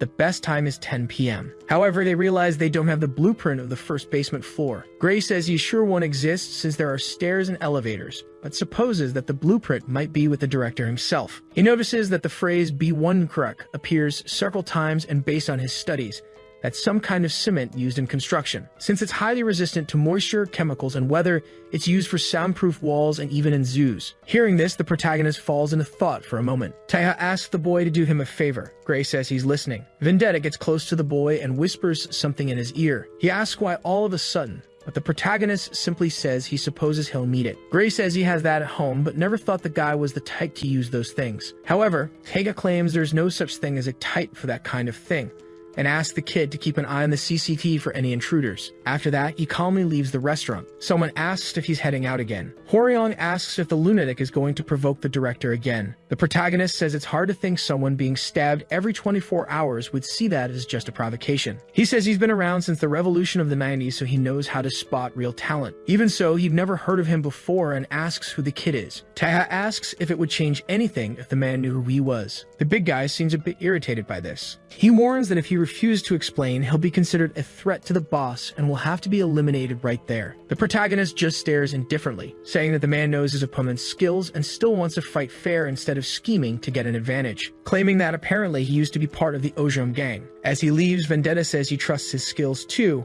which is why he's leaving the place under his care while he's gone, assuring him that he'll personally compensate him if there's any redevelopment, offering 10 times the amount initially offered. Night finally falls. The director's mansion is as quiet as ever. The protagonist had managed to slip past the entrance security. With some caution, the assassin slowly opens the door, using his knife to hold it open. He then begins walking through the rooms looking for his target. Seeing how quiet everything is and the lights all off, Taeha assumes the dear director hasn't returned yet, but that he notices the stairs that Gray suspected led to the first basement floor, wondering if that's the entrance. And so the lunatic simply starts descending the staircase, stopping in front of a glass window that shows a lion's habitat. Suddenly, the door slams shut. Ingyu speaks through a speaker box, saying it's good to see him again. Obviously, Vendetta realizes this is a trap. The director says he suspected from the start that he'd gotten hold of the schedule. After all, the kid always knew when to strike, calling the assassin a disgusting insect. With that, the lion's cage opens. The man says it doesn't matter how skilled the protagonist is with knives, he'll never be able to face 2 lions. Naturally, the felines begin to roar, showing off their predator nature. Ingyu says he couldn't do anything in the 3rd district because of the Ojong gang, but now he has the perfect excuse, declaring that as he's devoured alive, the place will fall as armed assassins infiltrate, assuring that tonight the boy and all the scum of the 3rd neighborhood will be wiped out. Calling the lions by name, the director orders them to attack. With that, the lions begin to approach him, quickly running toward their prey. Naturally, even the protagonist feels fear in a moment like that. However, he pulls out the flamethrower and still criticizes their names, saying both are males, taking them down with bullets. Seeing this, Ingyu no longer knows what to do since his entire plan has failed. The director asks if that was a gun, wondering why the psychopath isn't using his knives. However, Taeha says the daggers are for humans and asks if the guy thinks he's in a comic book to imagine someone would do that. Speaking on the phone, he contacts Gray, realizing he still has a signal. Cutting the splint off his arm, he warns that an attack is coming soon, asking the boy to tell Suri to get ready. With that, Ingyu starts trembling in fear and nerves, remembering the story of how he entered the Amazon just to hunt down a traitor, surviving for a month eating only insects. He locks up tighter as he sees the calm with which the protagonist speaks on the phone. Vendetta, terrifyingly, looks into the camera and says that while Gray does his part, he'll hunt down the director. The boy informs everyone that Chien-Bu is on his way there, especially warning about the Peak Company, confirming that the message ends with Taeha asking them to wait for his return and he's going to get Ingyu. Furthermore, since that fight is inevitable, the best choice is to face them head-on. If they don't do that, it will be the end of everyone. The Emperor gang members are furious, claiming that the scammer must have run away after causing all that chaos. Gray tries to defend his friend, assuring them that he will return, but the guys tell him to shut up. They say the kid doesn't even know how the last war went, mentioning that children his age died, leaving their parents grieving to this day. Stopping the boy, Yang-suk also assures everyone that Taeha will return. Some question what that man means to her, but another person declares that it's enough. Assistant Suyan tells everyone to be quiet, stating that this is not a decision for them to make. He asks his boss what they should do. The girl obviously was also irritated and worried. Suri says she didn't see the last war, as when she came back it was already over. Confusing them, the girl says she was afraid of losing her father, and because of that, she became Chien-Bu's puppet. Apologizing for deceiving them, she claims that now is the time to end everything. That's why all the members of the Yupmiri gang should join forces and drive Chien-Bu out once and for all. InSick informs that the director's plan is to kill everyone living in the 3rd district. Since no property owner has the right to significant apartments, the construction company can make greater profits by selling luxury apartments. Even though the truce with Ojong prevents them from attacking, with the appearance of the intruder Vendetta and the assassin pursuing him, the story changes. His men say that apparently the assassin is a decoy. The bald man confirms, claiming that this despicable Chiangu is good at what he does, warning that it's strictly necessary for them to stay out of the fight until the Ojong gang arrives, since Vendetta and that guy will be responsible. Jerome had been watching everything nonchalantly, admitting that he initially expected nothing, but now this is really starting to captivate him again. He says he can smell the war, mentioning that Korea seems to be a very interesting country. The CEO of the company orders them to turn on the drones. With that, a van is shown in an alley, another in a parking lot surrounded by combat drones. All of them had bombs attached to their bodies. And Six says that unlike the last war, they won't need to limit themselves to small arms anymore. He laughs, claiming they are mercenaries. As long as there's money, there are no rules, ensuring they'll win every battle. While the car speeds down a highway and Yu asks the CEO if his men are on guard, desperately asking him to confirm this properly. The guy tells him to relax, assuring him that the director should be more protected than the president, since 70% of his men are on guard. He starts kicking the back of his driver's seat, telling the bald guy to say that after being stabbed in a public sauna, instructing them to only monitor the surroundings, claiming that the psychopath threatened to hunt him down. The protagonist was inside a car and Ingyu notices, saying that Vendetta is approaching. Taya thinks to himself that installing trackers in all of the director's cars was definitely worth it. Additionally, he's concerned about how Gray and the others will handle things in the district, claiming he needs to finish this soon. In one of the security cars, a guard warns the driver that the assassin is right behind them. The guy questions how that crazy person knew they were there. While preparing to shoot, the soldier asks how fearless this Vendetta guy really is. With that, he sprays the windshield with bullets, aiming at the driver. Somehow, the protagonist manages to survive without getting hit. However, his car seems to lose control. The security guard warns the others that the black sedan behind them is the target. A bus aligns with Taeha's vehicle. He's surprised to see that while they order everyone to stay alert. Several soldiers prepare their rifles through the window, stating they won't give him a chance to catch his breath. However, the protagonist quickly slams the brakes and throws himself into the barrier. He breaks one of the doors while simultaneously jumping out of the car, using it as a sort of skateboard on the asphalt. Obviously, his car flips ahead. He looks back, startled, trying to figure out his next move. After all, besides the many cars, 2 motorcycles with armed soldiers are approaching. Thus, he uses the door to knock one of them down, jumping and landing a knee to break the other guard's helmet, quickly taking out both of them. He steals one of the motorcycles for himself, accelerating as fast as he can to catch up with the director. For some reason, one of the escort vehicles was a truck with a car ramp. One of the guards says they have a visual on him, ordering his companions to open fire. The Neo from the Matrix dodges all the bullets, entering their blind spot and heading toward the ramp, realizing it's time to play some GTA, accelerating even more to gain momentum, and jumping over the truck. Still in the air, he prepares for another bold move, skillfully leaping from the motorcycle toward another vehicle, landing on top of one of the security cars. Carefully, he stands up and gets on his feet, breathing deeply and getting ready, taking his 2 daggers in hand and saying that from now on, the fun begins. Since they couldn't risk hitting their own comrades, the guards just watched the protagonist, noticing he didn't even have a weapon. The lunatics decide to speed up, saying that as soon as he gets alongside the vehicle, they'll crush him. Naturally, Taeha can hear the engine revving louder. He lifts his head while listening carefully, waiting for the right moment. So Vendetta simply makes a small jump to stop relying on the car for support. Consequently, he heads straight toward the bus. The protagonist quickly gets ready to enter through the windshield, taking advantage of the guard's moment of confusion. With that, he smashes the glass and enters the vehicle. The soldiers obviously weren't expecting anything like that, so they barely react. Taking advantage of the situation, Vendetta swiftly slashes them down fatally, passing through them like a brutal hurricane, literally disconnecting all of his enemies' heads. Then he breaks the windows separating the driver and sits next to him. Obviously, the guy doesn't know what to do in that situation. He could barely process how a biker who was just flying a moment ago could now be there. Handing over some money, Taeha apologizes and asks if the man could drive a bit faster, assuring him it won't take long.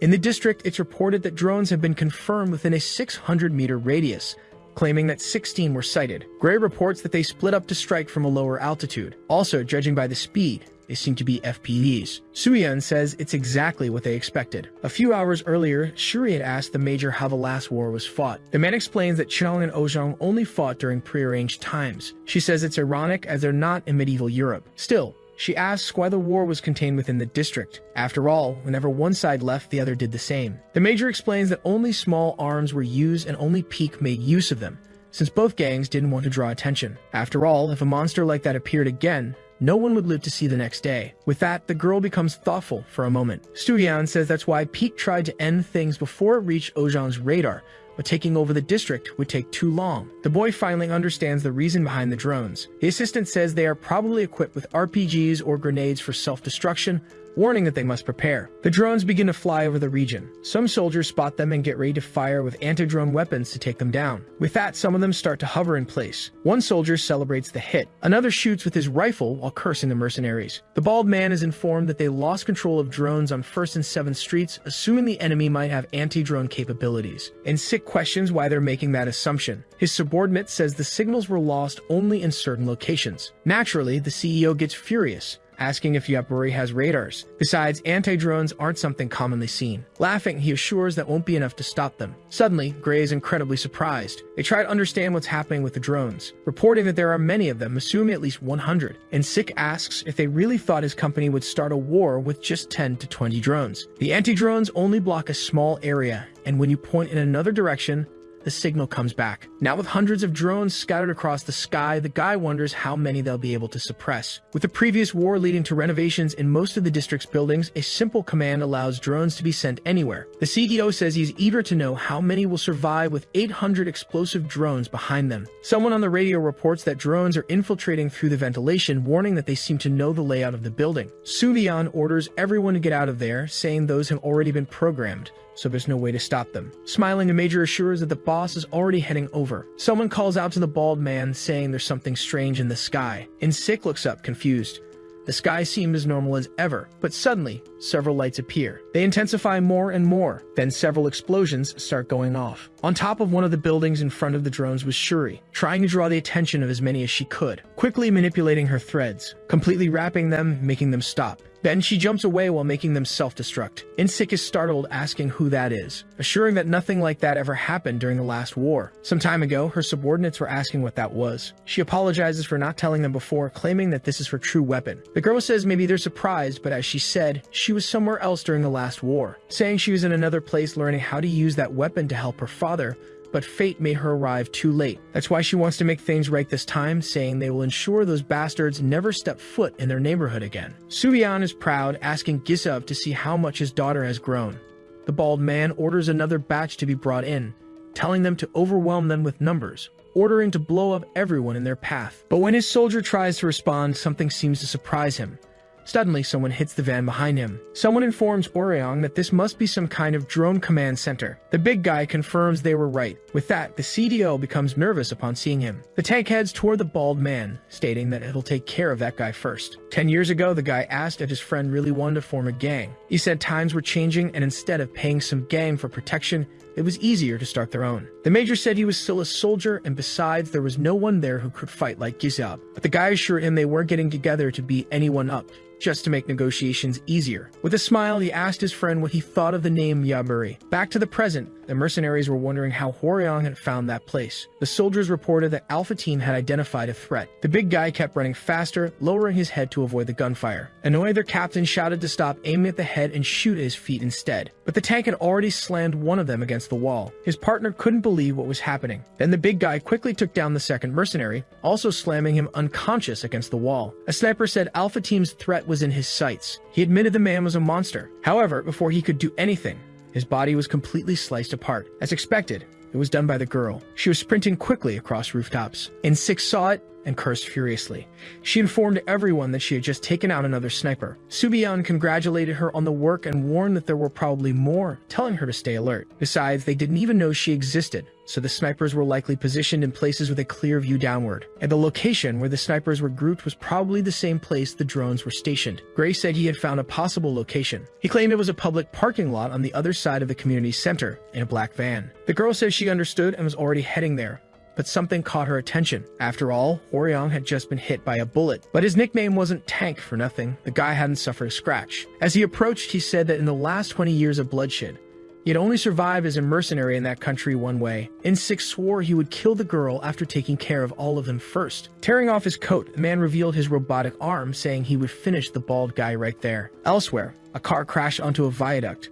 Luckily, it didn't flip over when it hit the road below. The director was on his knees in front of the protagonist, calling him crazy, asking what Vendetta wanted with him and why he was doing all this. However, the man replied he had already said. He planned to stab him once a day, and he drove the knife into the man's shoulder. And you asked if Taeho was insane to be doing something like this over such a petty reason. The protagonist pulled out his phone, saying it would be too much trouble to track him down if he went abroad, so he was taking him to the district. But the director insisted it was already too late. He assured him that by now there was nothing left on those streets. He declared that he had ordered his men to exterminate everyone, including children and the elderly, commanding them not to discriminate. He said he had spent more than 100 billion won, asking if the kid had any idea what that meant, saying they were supposed to destroy everything within an hour, using bombs, missiles, or whatever they found necessary. The protagonist said he'd heard many people died in the last war just for getting caught between the two gangs, claiming that it seemed the guy still didn't understand why he was only coming after him. He stated that no one is deadlier than someone who has lost their family, because people like that have nothing left to lose, so they risk everything without fear. However, there is a group of people even stronger than them, those who have a family to protect. Then the director remembered that day in the hospital. Tega said he was sure the man had also seen the eyes of someone who would do anything to protect their family, with a pain that tears through their lungs, a fury that destroys their hearts, all trapped in shallow breaths that promise vengeance. People like that are strong, and one of the ones who made them that way was none other than the director himself. So the protagonist told him to shut up and follow him silently. But Inju asked if the kid really thought things like family and revenge were stronger than money. Back to Hworyong's fight, the mercenary admitted he'd never imagined the guy was an ex-Ojang, the 16th in command of the gang during the last war. Dodging bullets, the big guy said that was in the past. Swinging his axe, Insik told his opponent not to belittle himself,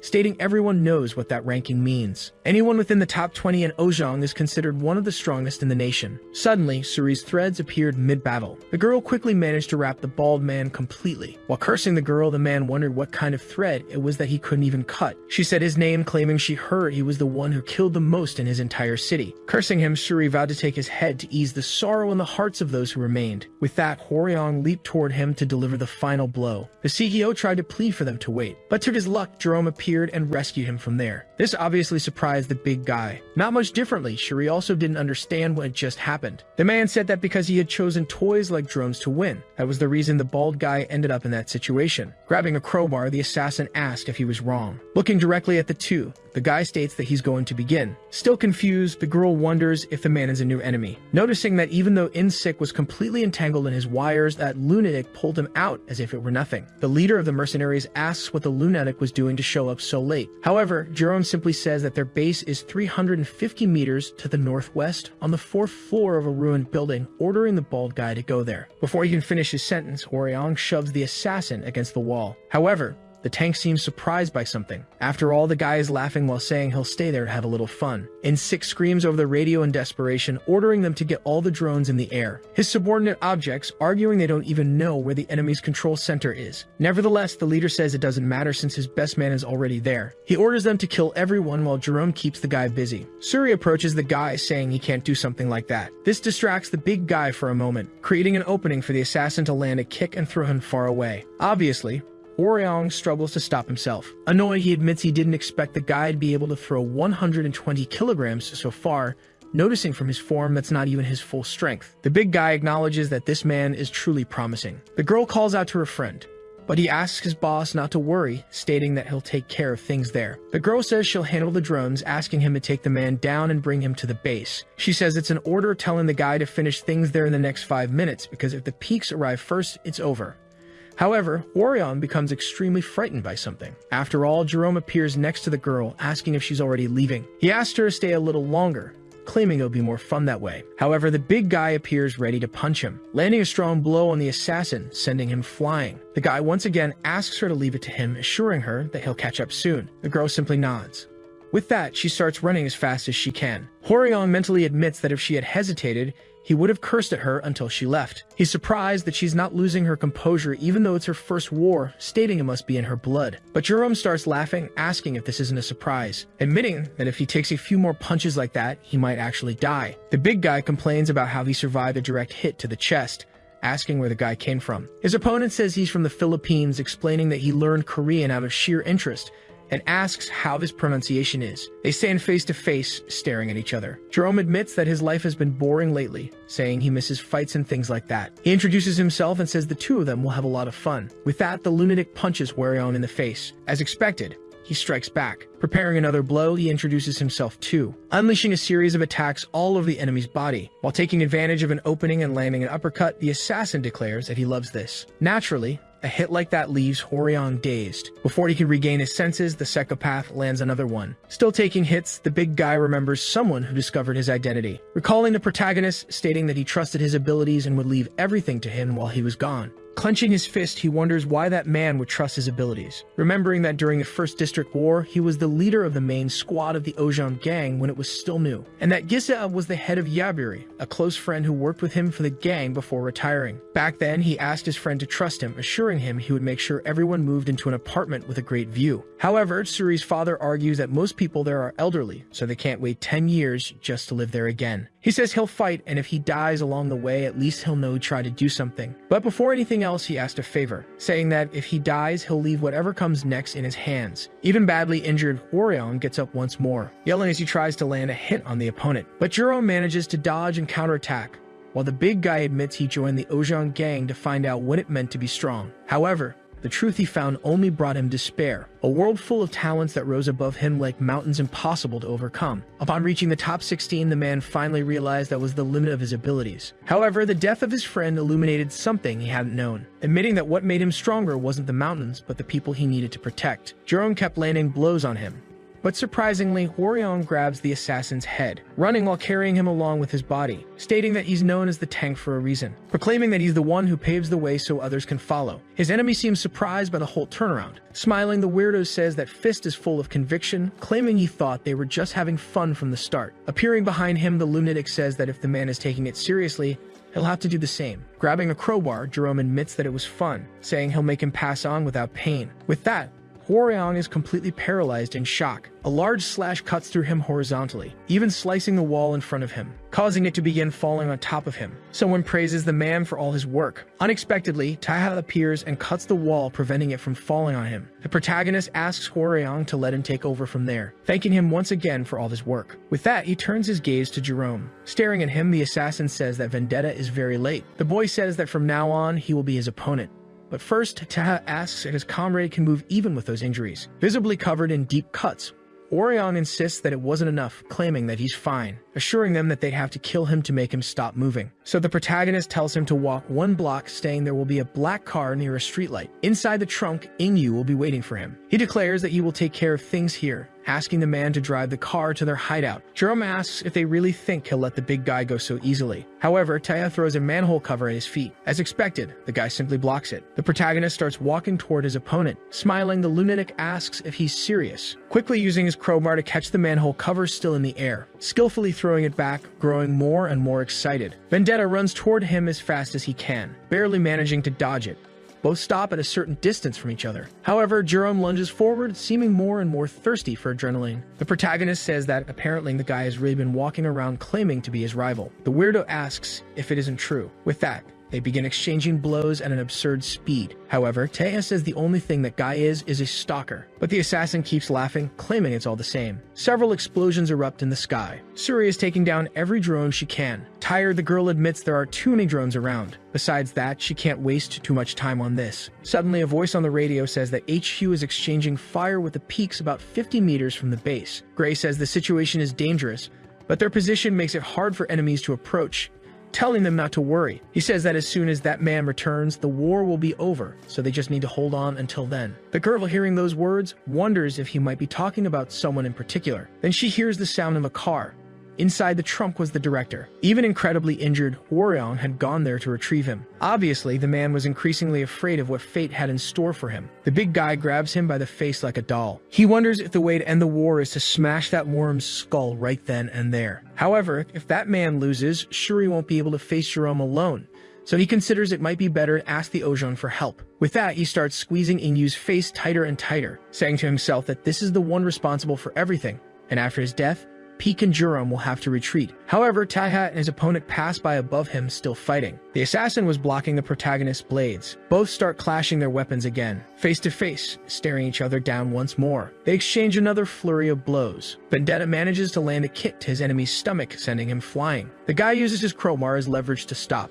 Getting up, he admits he was surprised to learn that his rival was in Korea, but says he might be starting to understand why he came here, destroying the air conditioner where he'd driven the crowbar's tip. He surprises the protagonist by saying that for assassins like them, that place is a paradise. Trying to hit him with it, Jerome asks if Vendetta doesn't agree. Obviously, the boy has a hard time dodging the attack. As a last resort, Taiha throws himself backward through an apartment. However, his opponent had already anticipated that, laughing maniacally as he tries to strike him again. Subion asks if Gray is sure everything will end when that man arrives. The boy says he's absolutely certain, making the major freak out, asking who he is and why they have so much faith in him. Gray asks if the advisor remembers that the news used to call the Chinbu family royalty, informing him that the so-called terrorist was Taha. However, he asks the man to forget the words he just heard, saying that in fact he is not a terrorist who killed the royal family, because even though he left, that man is still part of that royal family, declaring that calling him the heir to the throne makes much more sense. In his mind, Vendetta remembers the first time their paths crossed. They were both in England and had the same target. Suddenly, a massive explosion shakes the tunnel walls. The protagonist and Jerome were fighting. The guy had fallen onto the train tracks. He supports himself with his crowbar. Looking down, he seems surprised, realizing that his legs had been completely shattered. Because of that, he couldn't move and a train was approaching. The guy even looks up, hoping for some help from Taha. However, the boy does nothing, claiming he was sure he had killed him in that moment. But then, sometime later, a cargo plane flies across the skies. Two people begin to fall from it.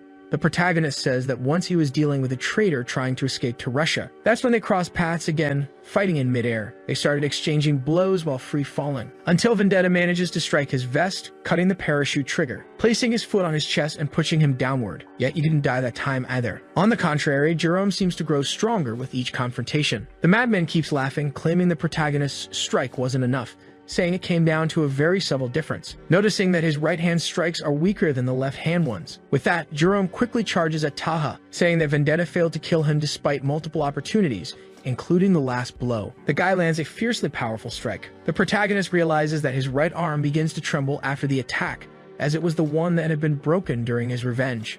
Taking advantage of that brief distraction, the lunatic appears behind him, questioning whether someone of his caliber really hurt his arm. The boy manages to dodge the strike, while his opponent says that after his brief experience in that country, he can even understand him. Jerome says it would be madness to assume that place isn't filled with great fighters, after they created a lawless environment by killing the president. He claims that even so, the best among them all is still Vendetta, since the only one to push him to the brink of death and make him stronger every time is him. The guy starts cutting the water tank with the tip of his crowbar, tearing a large gash into its structure, throwing that chunk at his opponent. Taiha doesn't have time to react. The assassin jumps, preparing for the finishing blow while exploiting his enemy's vulnerability, landing an incredibly powerful strike, raising a cloud of smoke. He lands calmly on the ground, but to his surprise, the protagonist wasn't there, wondering how the boy managed to escape that. He begins to tremble with rage, claiming he clearly saw him being hit, realizing that he can vanish from sight easily. He blocks one of the daggers his opponent threw. Jerome declares that Vendetta has failed once again and missed another chance. However, the protagonist cuts him off, assuring that this time he'll make sure it's over. As the blade finally hits the ground, Taiha was already standing in front of his opponent. The guy couldn't understand what had just happened, asking if his rival had always been this fast. The assassin Vendetta delivers a slash that cuts everything around him in half. Taiha says he's just like him, stating that he too grew through death, finishing his rival right then and there. Meanwhile, Shuri was desperately running across rooftops. She says that according to the radio, this is the last batch of drones, stating she needs to take them out as quickly as possible and return to base. The girl is confused upon seeing two men carrying a body. One of them notices her presence. Frozen, she wonders if those are more enemies. However, the guy calls her by name, claiming to be from a special forces unit of the Ojong gang. While saying they're acting under Captain Huimin's orders, the man himself appears in front of the protagonist. He immediately warns that he received orders to kill him, asking Taiha what he should do. The two stare at each other after that unusual question. The protagonist remembers him, also wondering how he knew his location. Realizing that he's probably not one of Inyu's men. Besides, if he wanted to kill him, the guy would have ambushed him instead of revealing himself. The boy says he thought he was special, stating that apparently he's part of Ojang. Huimin asks if he wants a thank you or something like that, claiming he should know they can't afford chaos there. Tagha says the guy probably didn't get the full story, but he assures him he wasn't the one who made the first move. Just as the two are about to start arguing in detail, the lunatic begins to rise like a zombie behind him. That obviously leaves both of them completely speechless. Barely able to talk, Jerome admits that was pretty serious. Naturally, Vendetta picks up his other dagger that was on the ground. However, the corpse manages to dodge. The madman pulls a grenade from his pocket. He throws it, saying he'll see his friend another time. The other two get flashbanged by the TR. The protagonist scans the area with his eye, trying to locate him. He starts walking, wanting to go after the zombie. However, Huimin stops the boy, telling him to wait a minute, saying Taha should maintain order. Obviously, Vendetta is irritated by this. Brandishing his dagger, the protagonist claims the zombie was first in line. However, his opponent easily blocks the attack. He realizes that this guy predicted his move. Huimin admits he can't see him at that ridiculous speed. Still, it would be humiliating to be fooled by the same trick twice. The captain says that from the looks of it, the boy isn't in fighting condition, questioning why he doesn't try being kind just once. He admits the guy always seems strong to him, but says he's someone promising who hasn't reached his full potential yet. That would mean Huimin is someone capable of pushing things forward within the gang. Both take distance from each other. The protagonist says he had already noticed, but considering his skills, his opponent doesn't seem to have blood on his hands. He asks if he's right in assuming Huimin has never killed before. The man tries to land a blow, but Tega disappears. Leaving the guy surprised, the protagonist was already behind him, smiling as he watches him. However, to the boy's surprise, the captain also increases his speed, saying that he's already beaten many until they were left in puddles of blood. Seeing that, Vendetta is shocked by the ferocity. Even so, he dodges the blow, telling the guy to head to the third floor of the abandoned building 450 meters northwest of there, saying it's there in the resident's hideout, stating that even if Huimin can't kill him, he'll gain something rewarding. But when he turns around, the man realizes no one is there anymore, left alone in the middle of that alley. Snorting in anger, he says he's sick of that brat. The 3rd district was completely silent. The Ojang gang's special force speaks on the radio, ordering everyone to pay attention, telling them to surrender. If they don't, a squad will destroy each of them. The announcement is repeated once more as Insik hides to avoid getting shot. He curses as he sees his soldiers dead on the stairs. The guy complains, wondering if the Ojang gang also planted spies there, just like they did. Greg remained hidden in another room, asking if the major was okay and begging him not to pass out. Even struggling to breathe, Suyan tells the boy to speak more quietly, saying they can't let their locations be discovered. Over the radio, it said that they found 2 individuals in the hideout. However, there were many soldiers in surrounding buildings, making the area dangerous. His subordinate asks why they don't retreat, assuring him they'll be tough with Ojang there. But Insik tells them to shut up. Obviously, the mercenary leader could only think about the money, saying that opportunities like this only come once in a lifetime. The major speaks to the bald man, saying it seems he really wants to go all the way. The guy claims that if they manage to kill Giziab, Jerome will handle the rest. But that's only if they wrap things up there. He goes on saying he'll kill the leader of Yabura with his own hands, but Hands silently approaches him.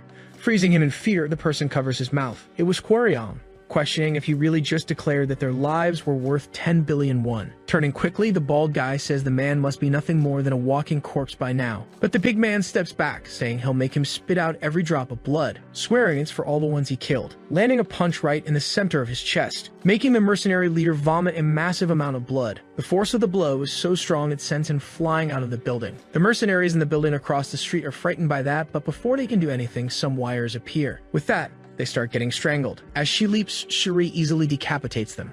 Meanwhile, Insik had died from the fall. While running, the girl realizes everything is finally over. After that, 5 minutes pass.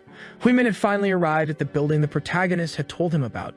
Upon entering one of the rooms, the guy asks what that is. At an improvised table, Taya asks the man to join them. The boy makes an observation, saying that at that table sits the representative of the 3rd district, a representative from the Chiangu Ingyu, and finally a spokesperson from the Ojang gang, stating that apparently all the key parties are present. The protagonist announces that they are now officially going to negotiate the redevelopment rights of the district, claiming that everyone should walk away happy. Still in the Yaburi base building, someone tells their boss that they don't know how to say it, stating that they weren't tricked. They say they don't feel like the right person to speak there and ask if the sir could help. As someone approaches, the guy asks the old man not to grumble so much. He takes a deep breath after hanging up the phone and grabs his cigarette. With that, Taha offers his lighter, saying it must be hard working until that hour. Huimin says it seems the kid has started carrying his own cigarettes. The protagonist asks if the guy still hasn't gotten over it, wondering if he wants one in return, but he just refuses. The captain admits he wasn't confident in his victory during the last fight, saying that'll be the case for many of his future battles. However, he states that if he gets the chance to fight 3 more times, he guarantees he'll win. The boy simply watches him in silence.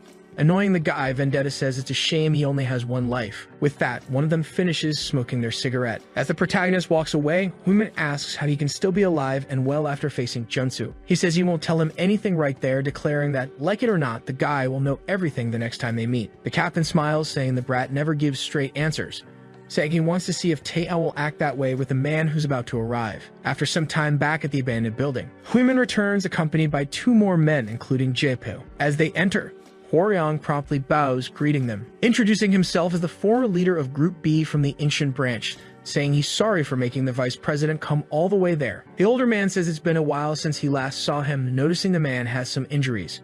However, the guy says that fortunately he's not having trouble moving. Jaepal says that apparently he is the problematic one here, asking him to stop the formalities. After all, Hworyong isn't part of the gang anymore, telling him not to bow so easily to others, saying he didn't let him leave so peacefully just to be greeted like that. Even Huimin notices the strange tension. The big man admits it's already surprising to see the 7th, but he never imagined seeing the second-in-command show up there. He was the one who turned the gang into an organization incorporated into the political system. When he was appointed vice president, it caused quite a stir, admitting that the guy always led them toward victory. Where violence is not an option, he supposes that's even more troublesome than Chiengu.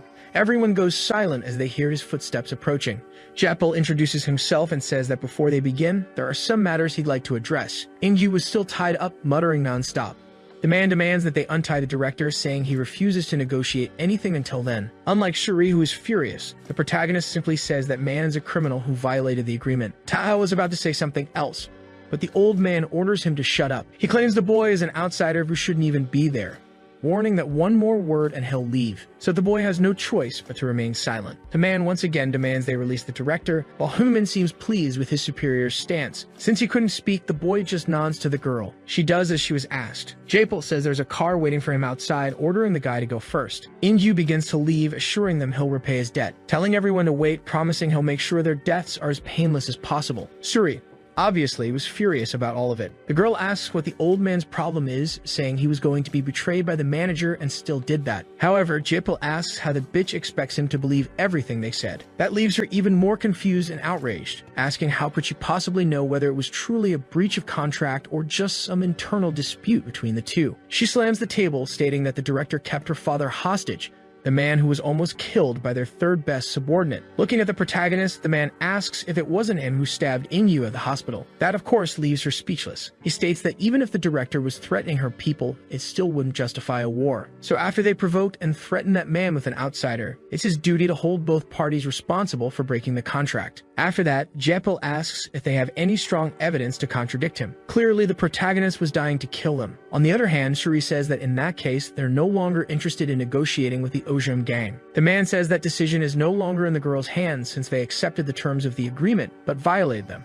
The representative announces that within 24 hours they will send a proposal, informing them that they'll have another 24 hours to respond. With that, the 3 of them leave normally. Suri kicks the table, extremely irritated. Trembling, the girl says she couldn't even say everything she wanted to, declaring that Jaepal never intended to negotiate from the start. Taena simply agrees with her. She also suspects that there's a spy among them, since the old man already knew everything before even arriving there. The girl looks at the protagonist, asking if at least everything is going according to plan. He says yes, praising her work. Meanwhile, the members of Ojong head toward the car. Surprisingly, the older man says that Human should go separately, claiming he doesn't offer careers to cowards who hide at the first sign of defeat. But obviously, the captain doesn't like that, saying he explained exactly what was going on, declaring that he's still young and asks what was expected of him. However, Jaepal doesn't care and continues on his way. Yet someone intercepts their car. As expected, it was the protagonist.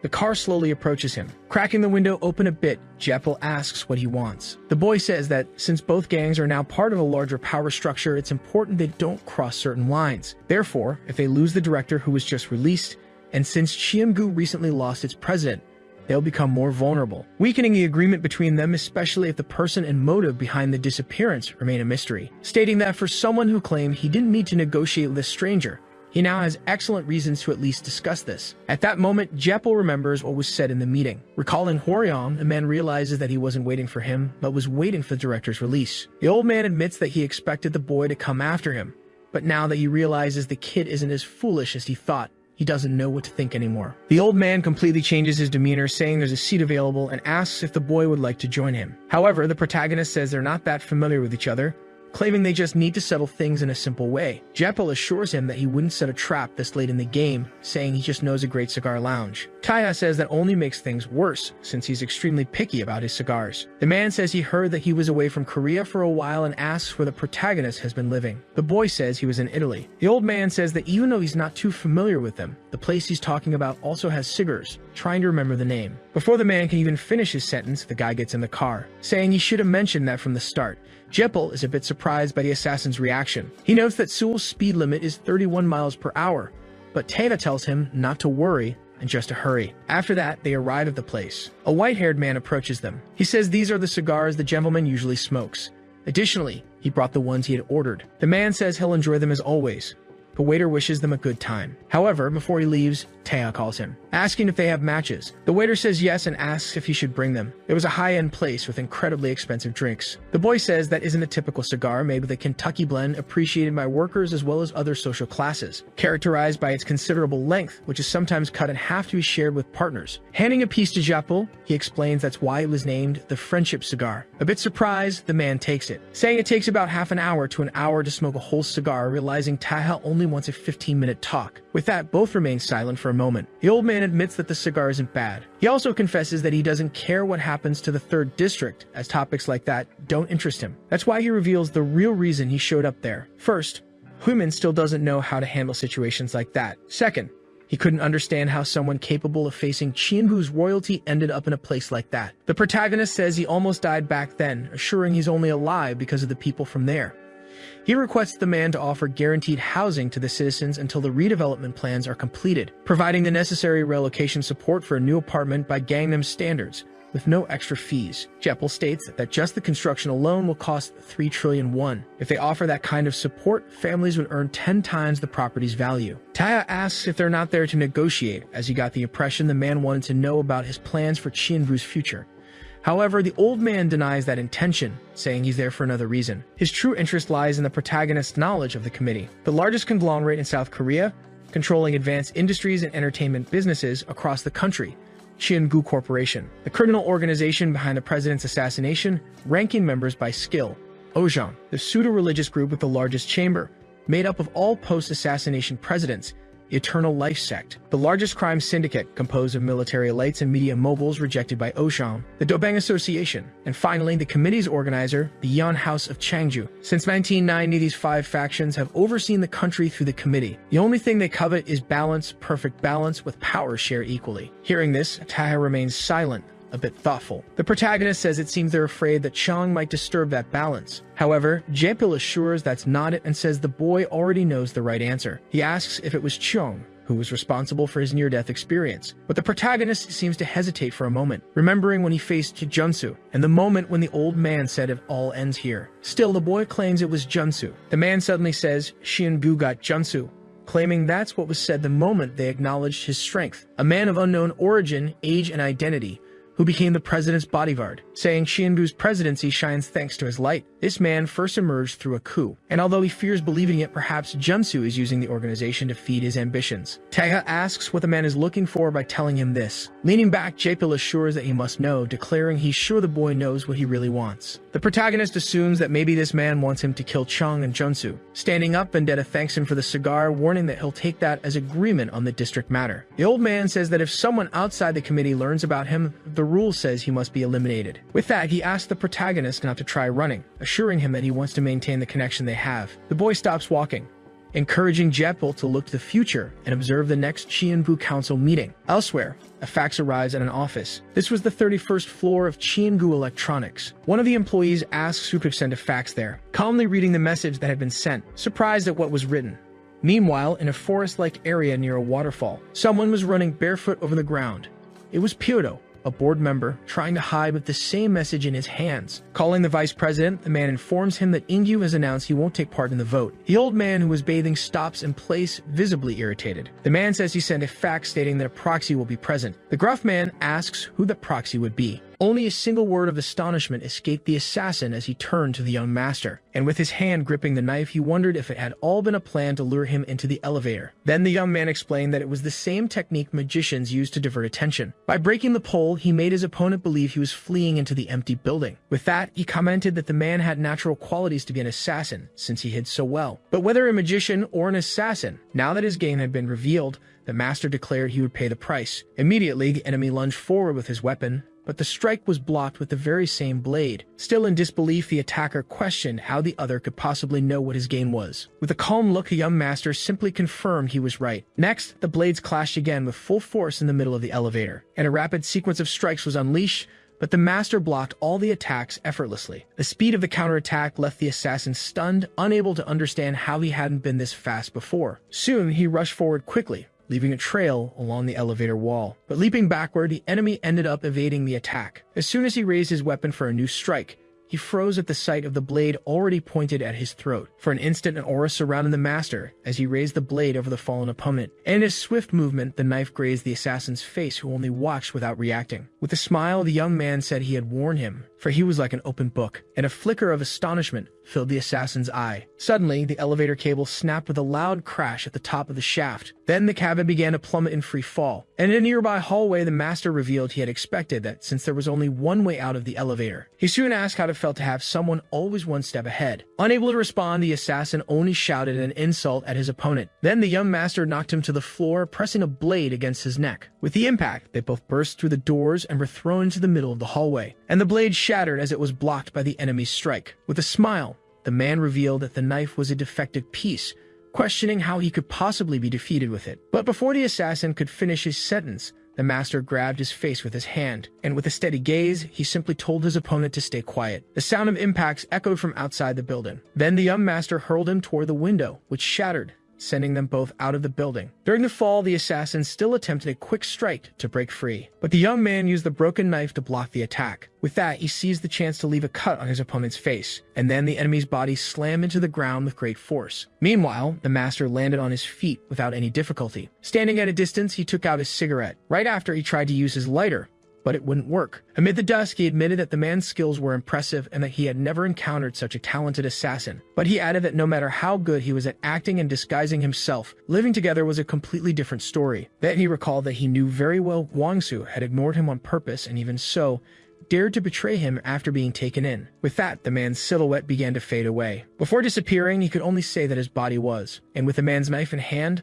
the master revealed that the poison had passed to his blade during the repeated clashes. As he fell, the assassin made one last request to the young master, and with his final strength, he asked the master not to kill that boy. As he brought the cigarette to his lips, he said that under normal circumstances, he would kill him and leave his signature. Instead, he used the blade to light the fallen man's cigarette. With that, the tip of the cigarette finally lit upon touching the metal. But he declared that, for the man's loyalty, he would let him go just this once. And in the end, he simply told the man to consider himself lucky. Night fell over the city, and elsewhere, a man was biting the straw of his drink. At a table, one of the men asked if the other was sure about his decision. Not too certain, he asked if Du Gaiyang had really said he would vote for him, and the man with glasses confirmed, adding that he had asked him to join them so he could hear it personally. As soon as his phone vibrated, the man commented that the successes just kept coming, as it seemed the master had also been dealt with. Right after, he tossed the phone to the other, asking President Baek to answer the call for him. On the phone, President Baek heard the order to confirm the young master's body and make sure it was dissolved. After the call, he informed that he would bring Nameless back, but the seated man simply asked why. And he was told that you can't teach an old dog new tricks, and that both should simply be dissolved together. After a moment of silence, President Baek agreed to the order. Then he left the room and walked down the hallway. Already in the hallway, he answered the phone and told the person on the line to proceed. And the voice on the other end said he feared Qinong would hang up on him, and that was why he was glad to have him on the phone. Surprised, Baek realized that the young master was still alive. On the other end of the line, the young man invited him to come outside. While looking up at the top of the building, he then asked if he should go inside instead. On the phone, he assumed that the young master had already dealt with Nameless. And with that, he said he was glad to see the young man still alive and well. Without patience, the master asked him to spare the empty pleasantries. Then he repeated the invitation for him to come outside, unless he preferred that he come in on his own. Out on the street, he stood still, waiting for an answer. Back in the building, Bake replied that if the intention had been to attack young Master Cheong, a phone call would not have been necessary. Soon after, he provoked him, asking if he was just buying time out of fear of failing like the last time. As he walked, the young man explained that at first the situation had seemed simple. His family had been murdered, and he had returned seeking revenge. But he revealed that he had changed his mind and wanted to hear him out before taking any action. Directly, he asked why exactly Junsu had betrayed his parents and his grandfather. Even with Chong's thirst for power, he pointed out that Junsu was still in the same position as years ago as president of Chienbu Security. After turning his back twice, first on his grandfather and then on Buho Jin, he questioned what Junsu was truly after with all of this. With a metaphor, Junsu replied that a wild beast would gladly sacrifice his own life for its offspring. But if the offspring failed to grow or fell ill, that same beast would break its neck with the same reverence. With the phone in hand, Junsu asked if the young master felt betrayed, saying there was no need to overanalyze the situation. Then it was explained that the Chienbu company does not belong to any single person, but rather to its own legal entity. Furthermore, the vote he had cast for the late president Siko Jin had been for one single cause. That vote, he revealed, had been to protect Chiengu. With the call ended, the master simply watched him. Then he asked if his parents had been murdered for such a ridiculous reason. With his hand already on his weapon, he concluded that in the end he had needed to listen to him at all. And to finish, he simply asked if Junsu didn't agree. Instead of answering, the man simply made a hand gesture, which brought a puzzled look to the young man's face. In front of him, he held his stance without saying a word. Soon, his hand rose slowly, and then his hand closed over the other. Not understanding, the master wondered what that was, perhaps some form of sign language. Suddenly, a man with long hair appeared silently behind him, and the newcomer simply looked down at him from above. Turning around, he met the gaze of the man who had silently appeared behind him. Without hesitation, he jumped back to create distance, asking who the man was and when he had arrived. At a distance, Junsu placed his hands over his chest, signaling that the time had not yet come. Then he opened his hands, completing the signal for the man. The long-haired newcomer remained silent, simply watching. Slowly, he walked over and stood beside Junsu, ignoring the young master. Standing at the man's side, Junsu revealed that Nameless had never been who Chung expected, and that he himself hadn't come down merely for polite exchanges. To finish, he declared that he would see him at the next board meeting, where they would settle the matter once and for all. With that, the master was left behind in the parking lot as the two men walked away. Standing with his back turned, he simply tightened his grip on the weapon in his hand. And with a determined look, he agreed that they would indeed resolve the matter. The scene shifted to the city's buildings under the night sky, and elsewhere, a man with dark sunglasses and a cigar asked whether members of the Dobang Association had also gotten involved. An informant from the Ojang faction known as Mendaphone began to report the events. He told them that while chasing the bounty on director Herin Yeon, Pincher had lost his right arm and Batter had ended up in the ICU with serious injuries. The informant went on, saying that rumors claimed Vice President Yang of Chiansu had already met with the Dobang Association on several occasions. With that, the man in sunglasses concluded that since Junsu had aligned himself with Chong, Yang had been forced to turn to outside mercenaries. Faced with this revelation, he understood that Yang's involvement was turning the family feud into a full-scale war. Then he asked where that man was at the moment. In a warehouse, a mannequin sat on a couch, and a voice gave the order to fire. Immediately, an explosion destroyed the mannequin as the three men watched. One of them explained that the explosive was designed to direct shrapnel into the spine, and that they were ready to fire as soon as they received a text signal. Vice President Young then asked if he could count on them, and the man wearing protective glasses confirmed that everything had been tested. It was explained that explosives had been installed in all the seats designated for Chong's supporters in the meeting room, and since the detonator was made of ceramic, it would not be detected by metal detectors. Another man added that the seating arrangement was correct, but that their response would be quick even if there were changes. However, he pointed out that the problem was that man and asked if it would be fine with his whereabouts unknown. With a determined look, Vice President Wang Huyang declared that neither Chinong nor Jumsu were concerned because no one could fix the wrongs he had suffered. With the end of that turbulent day, a sinister calm settled over the country, and as the tension reached its peak, reports of internal conflict within Chiengu began to surface. On the day of the board meeting, the Chiengu building was surrounded by unprecedented media attention. Reporters in the crowd questioned what was going on as no board member or vehicle had arrived. Soon, one of them pointed to something, saying that just a picture of that would give them material for the entire month. With Xianbu's main security personnel gathered there, expectations were high that something big was about to happen. Inside an office, it was revealed that according to Director Yan, Japil Kim had been the one responsible for leaking information about the meeting, and the director of the Chiangu group, Chong Jin, commented that this was a way of fanning the flames as Vice President Yang would be concerned about an all-out war. Speaking of which, he suggested it was better to bring in more people, asking if the young master had been located yet. Director Myong-Dae Kim replied that unfortunately President Baek had ordered security to focus on the first floor. Meanwhile, at the entrance of the building, a figure was walking toward the reporters. Back in the office, Chong Jin found this situation ridiculous, commenting that the person didn't seem to care about the message he was sending. Then he wondered aloud whether Taha would really dare walk in through the front door. On the 36th floor of Chiangu headquarters, a certain door had remained closed for months. That door led to the president's office, a room reserved for all leaders of Chiangu where a gong would sound. Inside, a ritual was taking place, for that place reigned over everything, and many coveted the key to its doors. While musicians beat the drums, the shaman conducted the ceremony with his gong. Several shirtless men danced fervently to the rhythm of the drums. At the same time, another man moved with zeal before a table of offerings. The eldest among them shouted amidst the dance. Far away at the end of a hallway, Jumsu watched in silence. Back in the office, Chong Jin asked about him, being informed that he was on the 36th floor. It was soon explained that a shamanic rite was taking place at the vice president's request, and for that reason, the floor manager had to be present. Myong-Dae Kim then asked the reason for the ritual, only to hear that the vice president must be feeling excited. It was clarified that the man was excited at the prospect of becoming the next president, and one could hardly be more obvious about it. With a distant look, Chong Jin recalled that after his grandfather's death, most had attributed the massacre of the legalists to his father. But the truth he revealed was that the person who tortured the legalists to death was none other than the vice president himself. To conclude, he stated that he had seen it all with his own eyes, because his father had wanted someone to keep a close watch on him. Suddenly, the memory of a scream echoed in Myong-Dae Kim's mind. In the scene, a bound man cried out that he was not part of the legalist group, claiming they had only respected the late president. With pliers in hand, the vice president demanded the Jin family's secrets, threatening to kill him if he stayed silent.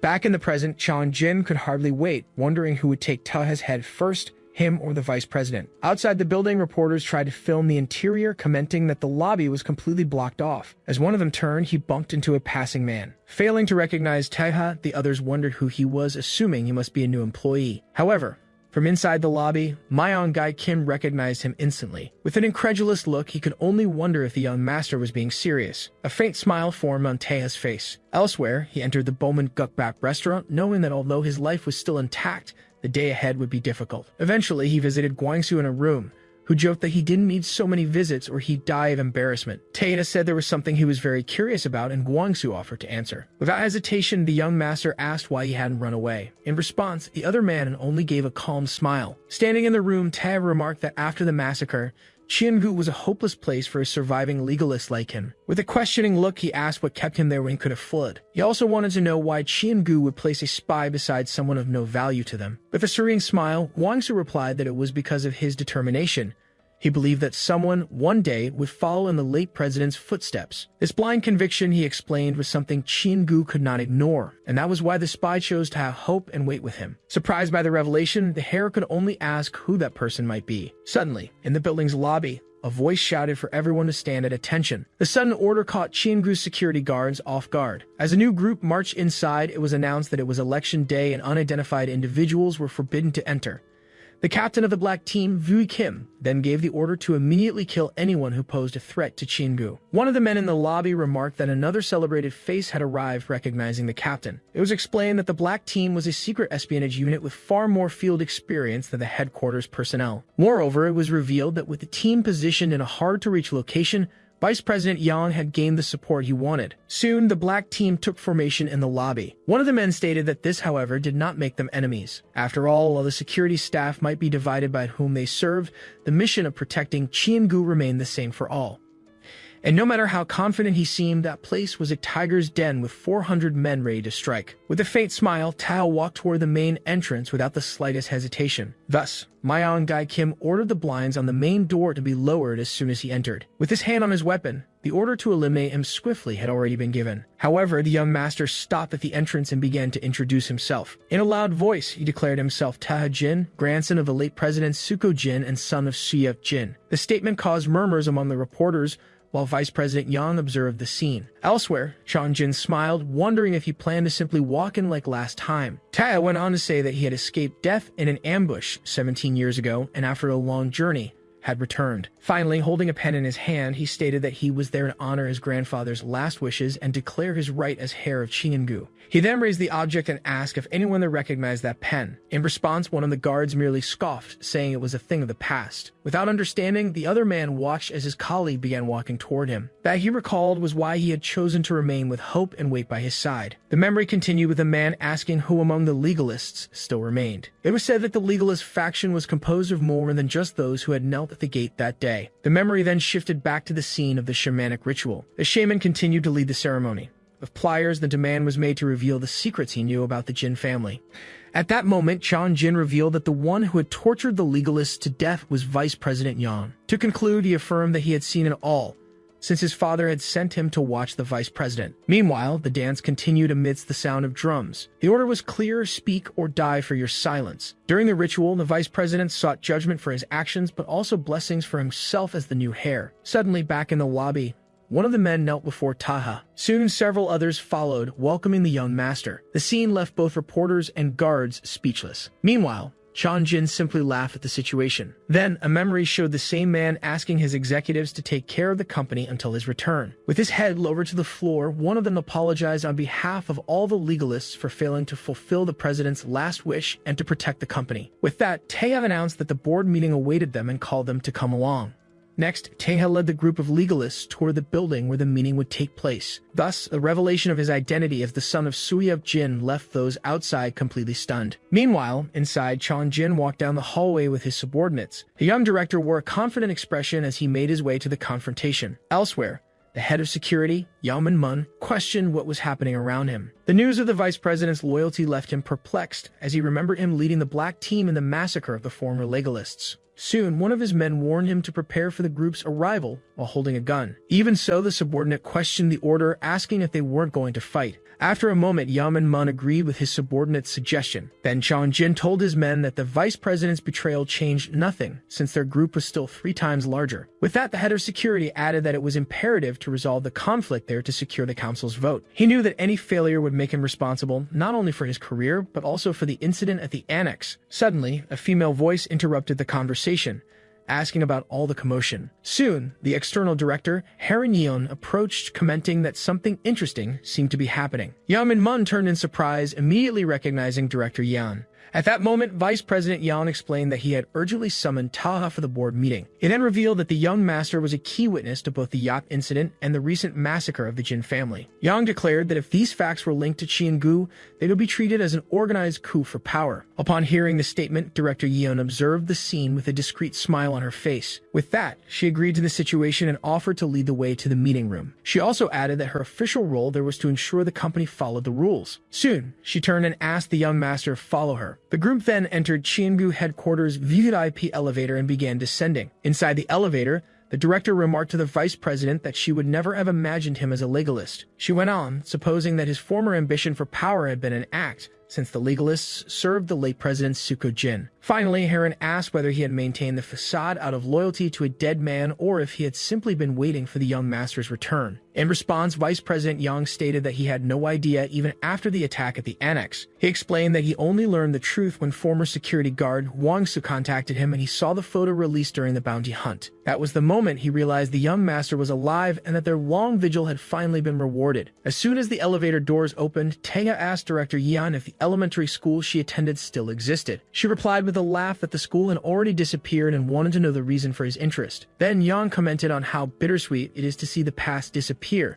as memories last a lifetime. With that, he continued, explaining that when a workplace of 30 years vanishes, it feels as if one's very existence has been erased. For that reason, he said he had endured everything to ensure that madmen would not bring Chiengu to ruin. It was then announced that the vice president and the director were entering the room accompanied by someone. Soon, the scene opened to the Chiengu board of directors meeting, with everyone already seated. At the table sat director Myung-Gai Kim, one of Chang's supporters. There was also director Piotr Jang, an ally of the vice president.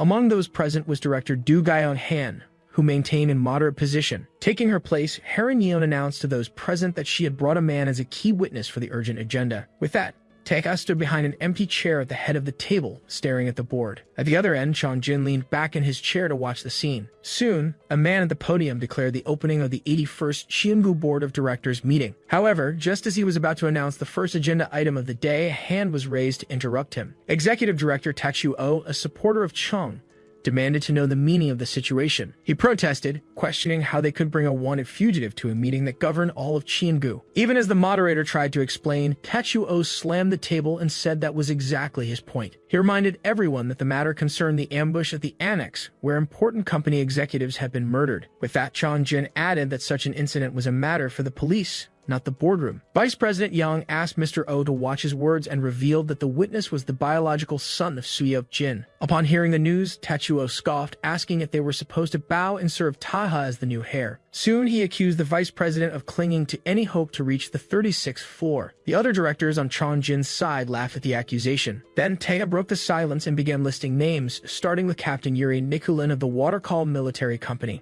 As he tapped his fingers on the table, he continued naming Vladimir Ilyin, Harry Felt, and 4 other men. Through a flashback, he revealed that of the 8 men who had boarded the yacht, he had already dealt with 7. He went on to explain that the last man, an Asian who spoke Korean, was the only one he had never captured, but whom he had found in Cheongu.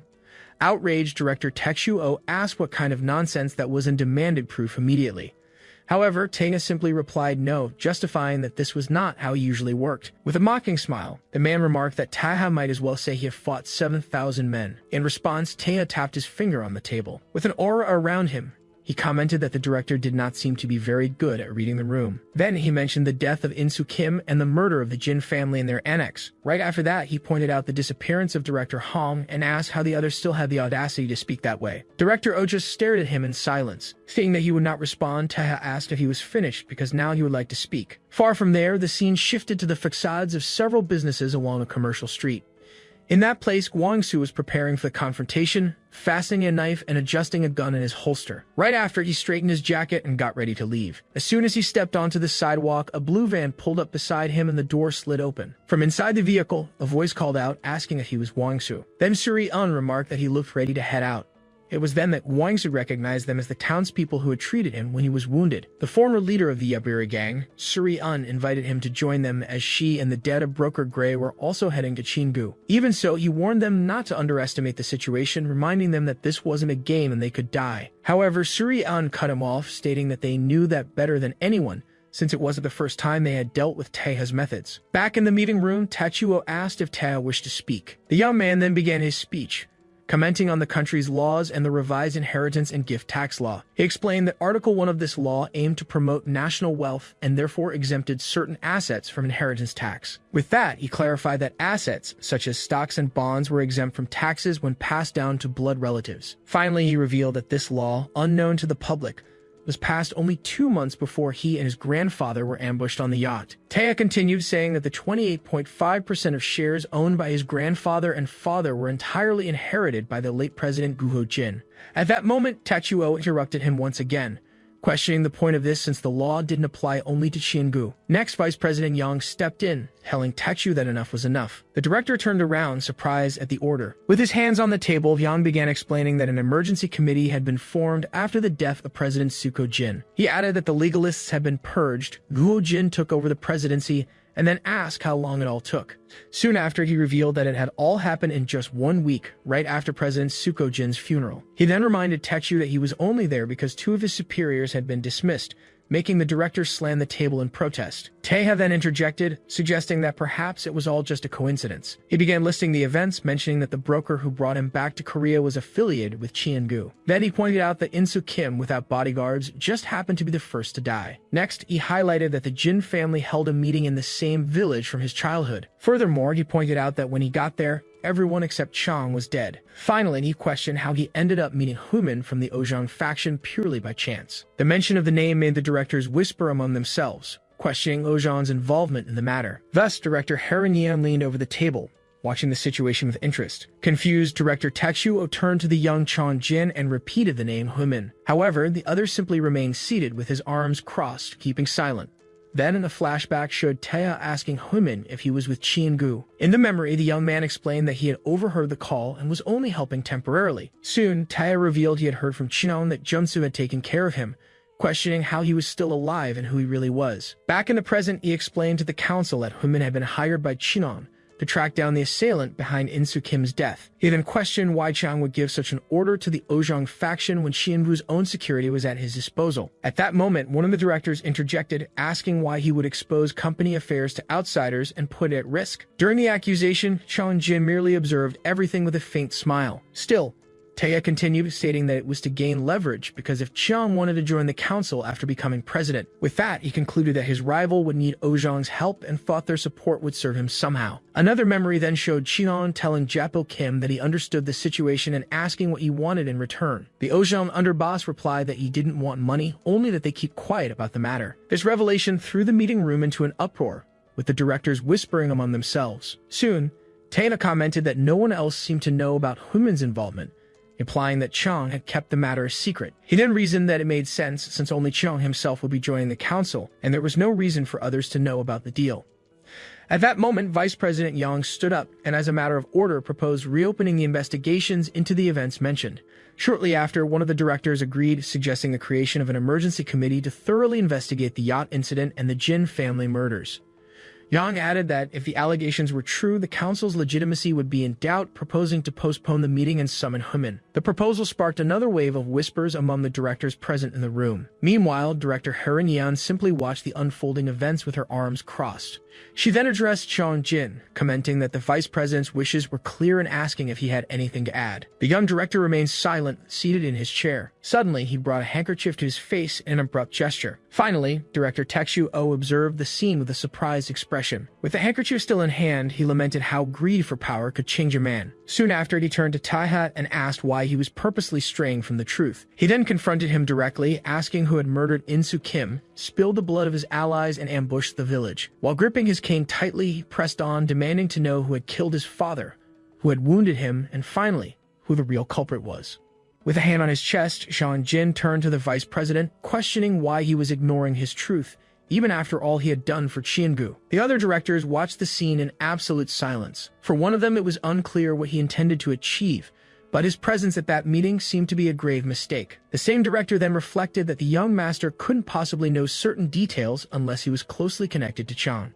It was then that an intense aura began to emanate from Chang Jin's hand as he held the cane. Without hesitation, he confirmed the accusation of killing his own father to inherit Qiangu's shares, agreeing with the seriousness of the situation. With his arm raised, he declared that he would return all the inherited shares to the state. He further clarified that this return also included the portion belonging to his grandfather, a detail that, according to him, the young master could never have known. The sudden declaration left Vice President Yang completely stunned, and then Vice President Yang loudly questioned whether he really intended to donate all of his inherited shares to the state. With a smile, the heir confirmed that since the legal formalities were still underway, he would renounce the inheritance in favor of the state. He then detailed that the funds would be directed to the Ministry of Health and Welfare and absorbed into the National Pension Reserve. With this, he hoped to prevent the devaluation of the shares and allow the pension fund to support more beneficiaries. Furthermore, he declared that he only aspired to create a happy future for Qiangu, without coveting power at the expense of others' misfortune. However, the proposal to donate almost 30% of Qiangu's shares raised questions about what he was truly planning. Next came doubts as to whether this move was a threat or if there were other means to retain power. A possible connection with the sect of eternal life was even considered as the reason behind such confidence.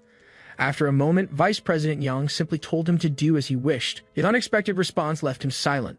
Soon after, Taya intervened, agreeing that he could do whatever he wanted with the shares, but demanding that the investigations into the incidents be reopened. At that moment, the accused merely stared back without saying a word. Director Jiasu Qian then slammed the table and agreed, demanding that the cases be made a priority. In addition, he stated that they first needed to determine whether the heir was eligible to receive the shares. Another director then asked Jiasu Qian to mind his words, reminding him that this was still a board meeting. The accused then asked if the director truly believed those accusations, questioning whether he saw him as a monster who would kill his own family. In response, Director Qian called him shameless, saying he knew exactly what he had done the previous month. He revealed that under the pretense of having caught the culprit behind the massacre, the accused had lured the families of his late uncles to a restaurant. There, the family members had been tied up and gagged on the floor, Shortly after, multiple gunshots had been fired through the door of the room where they were held. As a result, they were all killed, but a janitor hiding in a storage room had witnessed the entire scene. Back in the present, the accused calmly asked if there was any proof of what was being said. He went on to question how they could be sure this janitor wasn't just an invention. Director Chien replied that the janitor was well regarded in the company, with 8 years of service,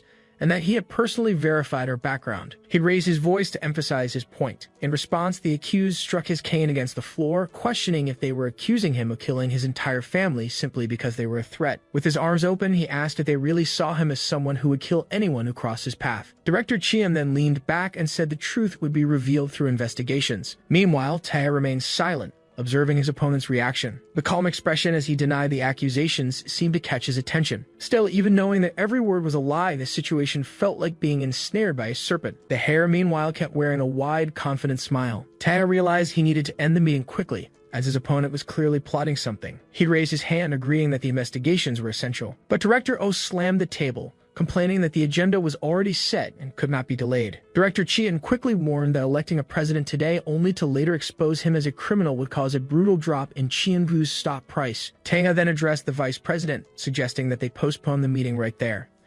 However, the accused raised his hand and offered a new proposal. He acknowledged the points of both directors, admitting that ending the meeting would leave the position vacant and that the concerns were valid. For that reason, he suggested being elected that day, but postponing his formal inauguration for 1 month to conclude the investigations. Vice President Yang countered that 1 month was impossible, as a full reinvestigation would take at least 6 months. The proponent then questioned how they could guarantee he wouldn't use his authority to influence the election. He proposed proceeding with the election, reminding the vice president that resignation was always an option if he felt dissatisfied. The other man simply stared at him in silence. Meanwhile, Director Yeon observed the scene, questioning the reason for such haste, given how openly suspicious he was acting. Faced with the stalemate, the moderator announced that they would proceed with the main item on the agenda, the presidential election. He informed them that 2 candidates had declared their intention to run. The moderator then named them Director Jin and Vice President Yang. The vote count suggested a possible 7-7 tie, hinging on a single decision. But the possibility of a tie raised questions about the accused's true goal, as the rules would require a new vote.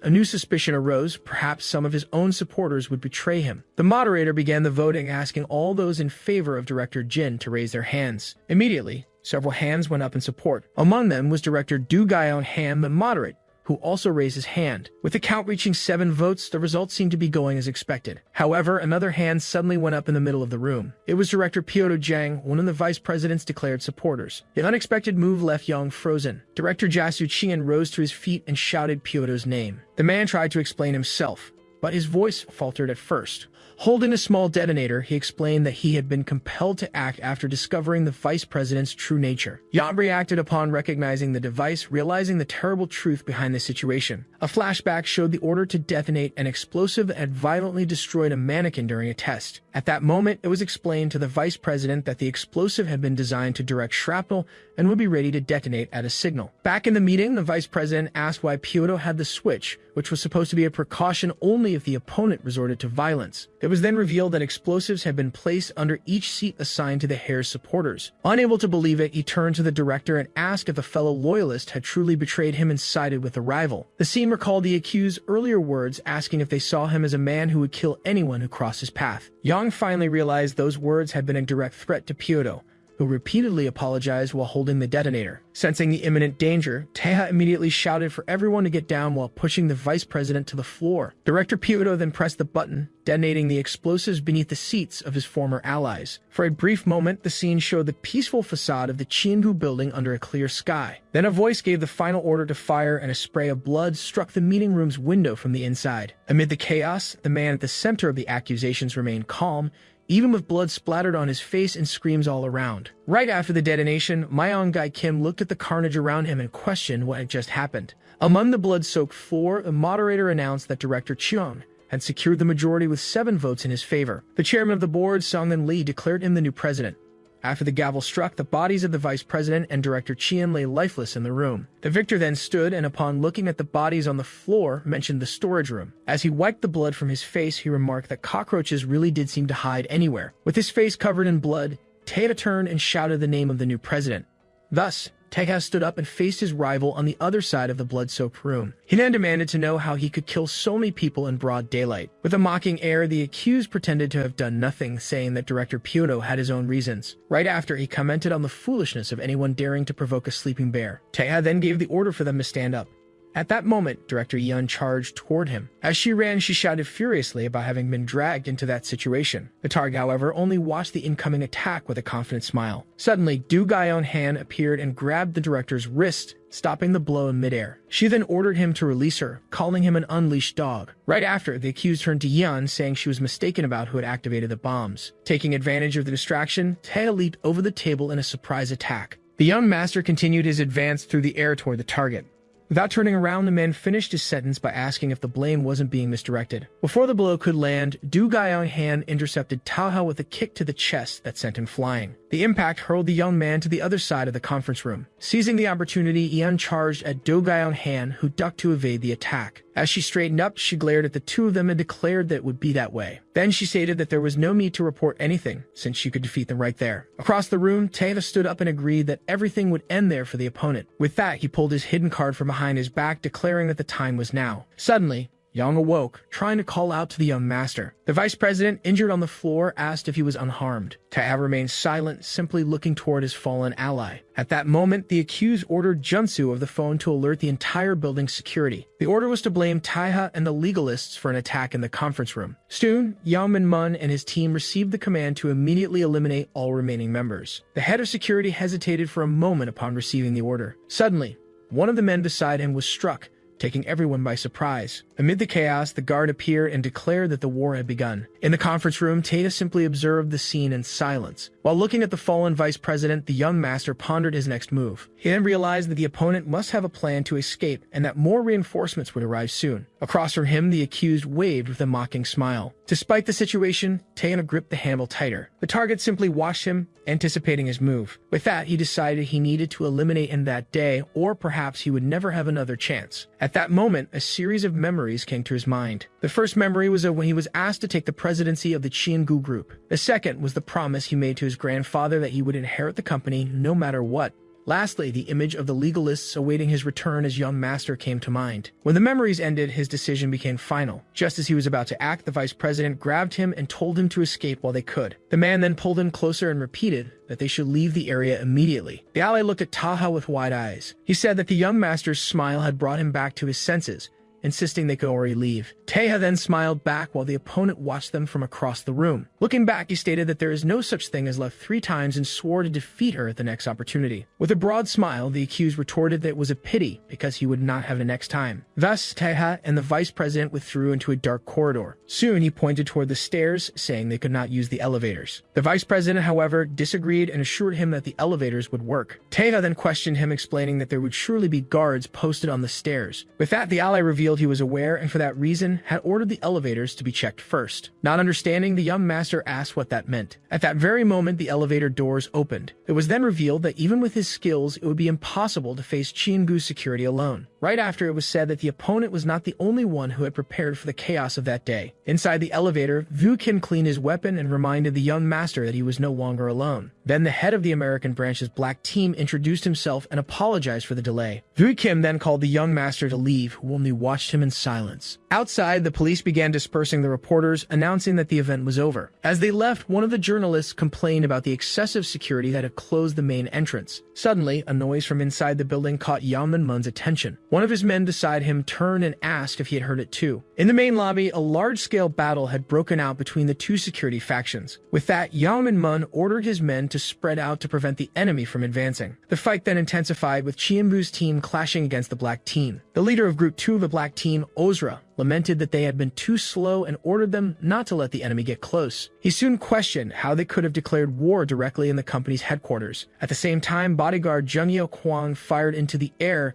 demanding to know where they thought they were going. Amid the battle, one of the black team members was shot in the hand as he tried to use his communicator. The attack grazed his fingers, preventing him from calling for reinforcements. Even wounded, the man only ordered his companions to advance. One of his subordinates volunteered to clear a path, and Asura approved the plan. As soon as he received the order, the man ran to the front line under the crossfire from the security team. Even after being hit, his body was used as a shield so his comrade could push forward. With that, Dronzer shouted that the way was clear and ordered all units to advance. Right after, the leader of Group 4 of the Black Team, Kang, also launched his attack. He soon found himself surrounded by Qianru's security team, who attacked with batons. Still, he skillfully dodged the blows, defending against their strikes. Seeing this, Dronzer shouted for his men to catch them and ran to join the fight. Meanwhile, Kang continued his swift advance down the hallway. Suddenly, Yahello intercepted him, blocking his blade with his own. The head of security then taunted him, saying he should have retired and stayed away. In response, Kang remarked that it had been a while and mocked him for losing an eye. At that moment, an announcement echoed over the loudspeakers,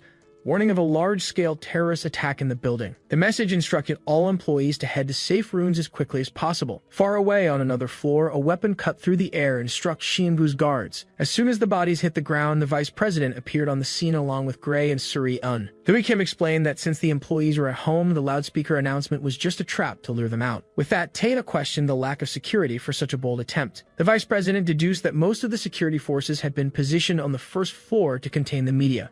Kim added that thanks to using the council's private elevator, they had reached the executive lobby on the 11th floor. The plan was to use the 2 emergency staircases on opposite sides of the building to go down and catch the enemy by surprise. Thus, Taha reflected that under normal circumstances, using the elevator would have been a death sentence. Vice President Yan agreed, stating that Chang Jin would not have planned a war there if he had thought everything through. With the plan set, the young master opened the door to the emergency stairs, leading the group. As they descended, he remarked that the pieces of the situation were starting to fall into place now that his mind was clearer. The vice president explained that Chang would already have the 8 votes needed to become president even without Pyoto's betrayal. Furthermore, he mentioned that everything the rivals said in the meeting was to provoke and threaten Pyoto into pressing the detonator. The scene showed a flashback of the man apologizing while holding the device in his hand. Thus, the vice president concluded that Chang had likely exploited the fact that Pyoto was a family man. He then revealed that eliminating the legalists was necessary to prevent the reopening of investigations into the Annex massacre and the yacht incident. Finally, he stated that although Chang tried to appear indifferent, the mere presence of Taiha and the legalists had cornered him.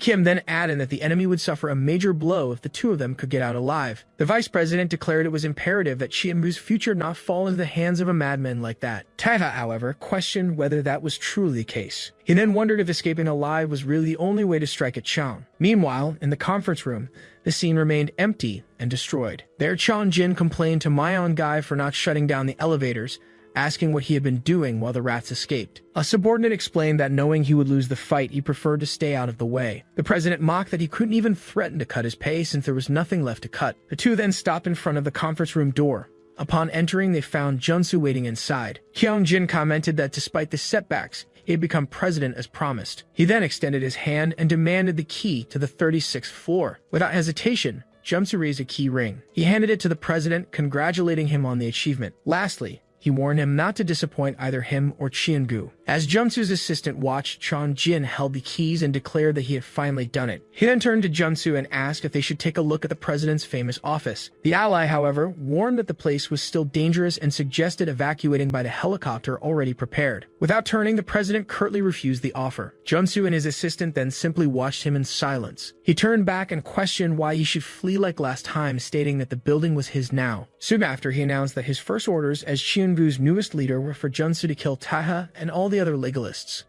To finish, he demanded that he wanted each of their heads by the end of that day. Meanwhile, Asura, the leader of Group 2 of the Black Team, ordered them to close in, stating that the opponents were weak at close range. Right after, he charged forward, shouting that he would show the rookies what a real fight looked like. At the same time, Kang, the leader of Group 4, taunted his opponent, asking why he remained so weak. With a strike, he reminded him that he had high hopes for Yahello, asking if he had stopped training since joining the Jin family. However, the young man shouted back that if his opponent cared so much, then he should have been the one to stay. He then revealed that he knew the man's skills well, as he had once been his mentor, and that he himself had been trained by Junsu to capture Taiha. Still, the leader of Group 4 asked why there was such a vast difference between their abilities. Next, his weapon clashed violently with that of his former apprentice. With a single blow, the younger fighter was thrown back from the impact. Thus, the veteran's superiority made clear the combat experience the Black Team had gained overseas. From the floor, the injured disciple raised his weapon, facing what seemed to be the wall Junsu had spoken of. The scene then shifted to an earlier moment,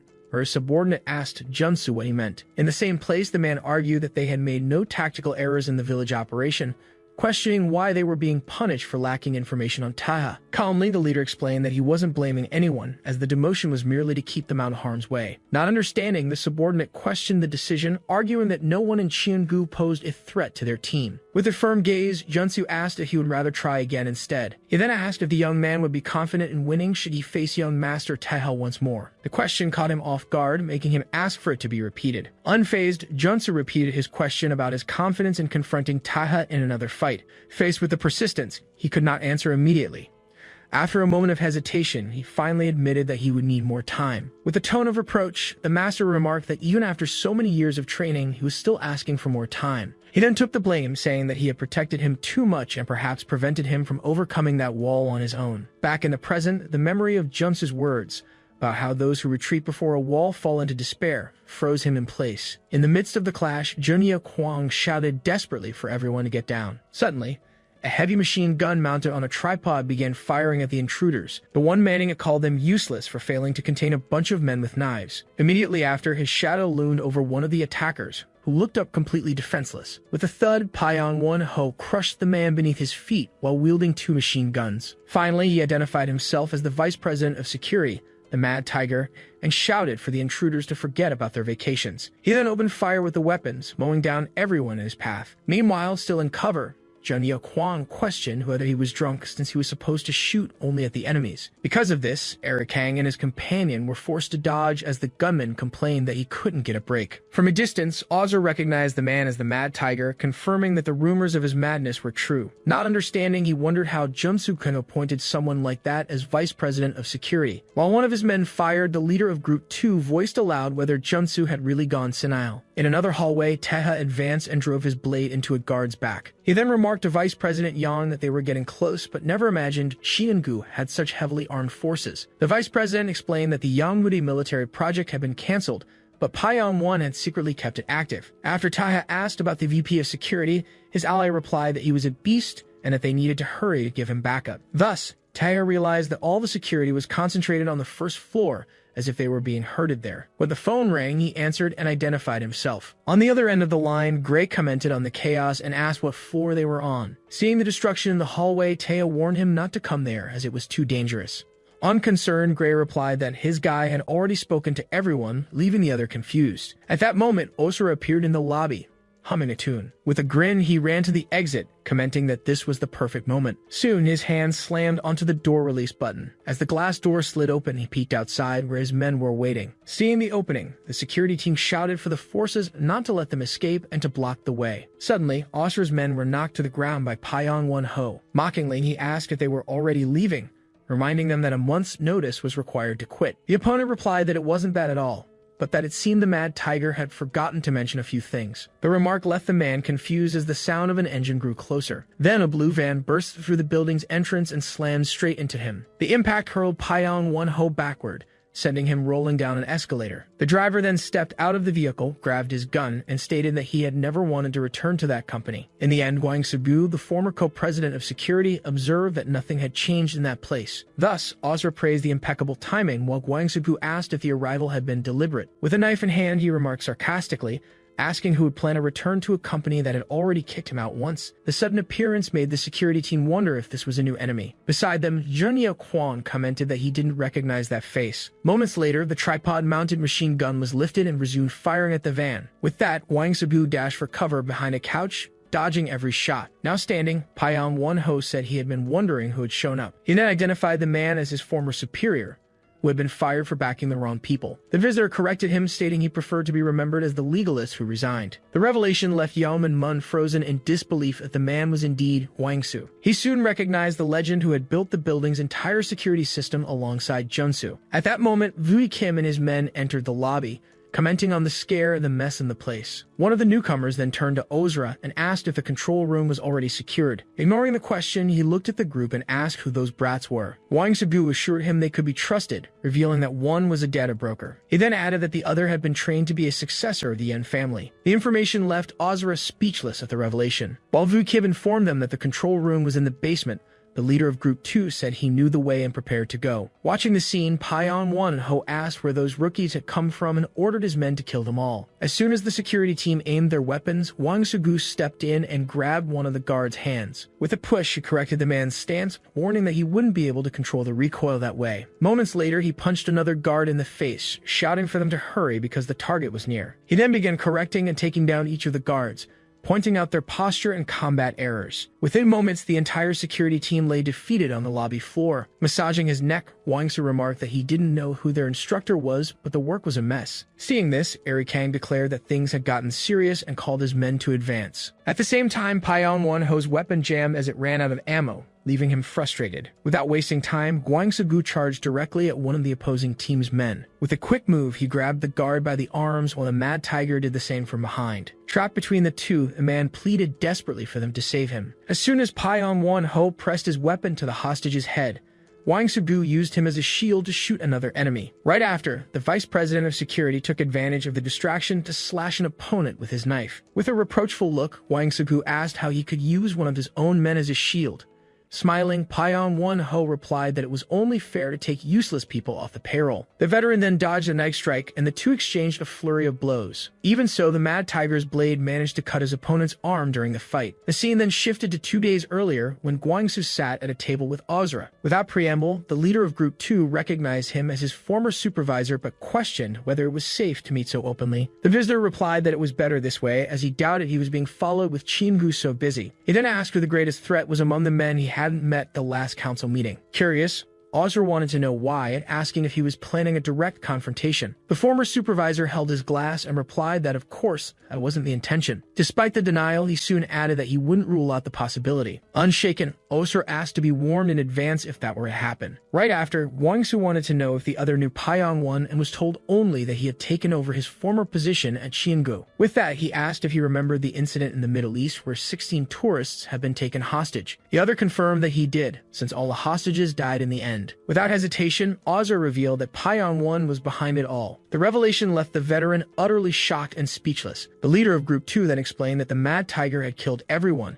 hostages and terrorists alike, before disappearing with the ransom money. Back in the present, Wang Su attacked, unable to believe Junsu had brought a man like that into the group. While dodging, Payeon-won confirmed that Junsu had brought him back from Omen, where he had been hiding. He went on to say that when questioned, the leader gave a justification for his decision. The answer was that what Xiangu needed at that moment was absolute power, as their weapons clashed. The force of the blow was so great that the Mad Tiger's knife shattered into pieces. With the broken blade in hand, he asked how his opponent had managed to do that. Sitting on the floor, Wang Su admitted that his plan was to avoid unnecessary confrontations. He then stood up and declared that, unfortunately, Payeon-won would have to die. Thus, the story returns to the past in a Middle Eastern country where terrorists maintained a camp. Through a computer, the group's leader announced that the Korean government had failed to meet their demands. He then raised the ransom to $50 million for the release of the 16 hostages. As a threat, he declared that one hostage would be executed every hour if the new demand was refused. The proposal shocked the government negotiators, who recalled the previous demand of only $10 million. Suddenly, something was fired inside the negotiation room, startling the two men. After the shot, the leader's partner took control, demanding $50 million for the 15 remaining hostages. The entire situation began when Korean missionaries were kidnapped in a restricted zone,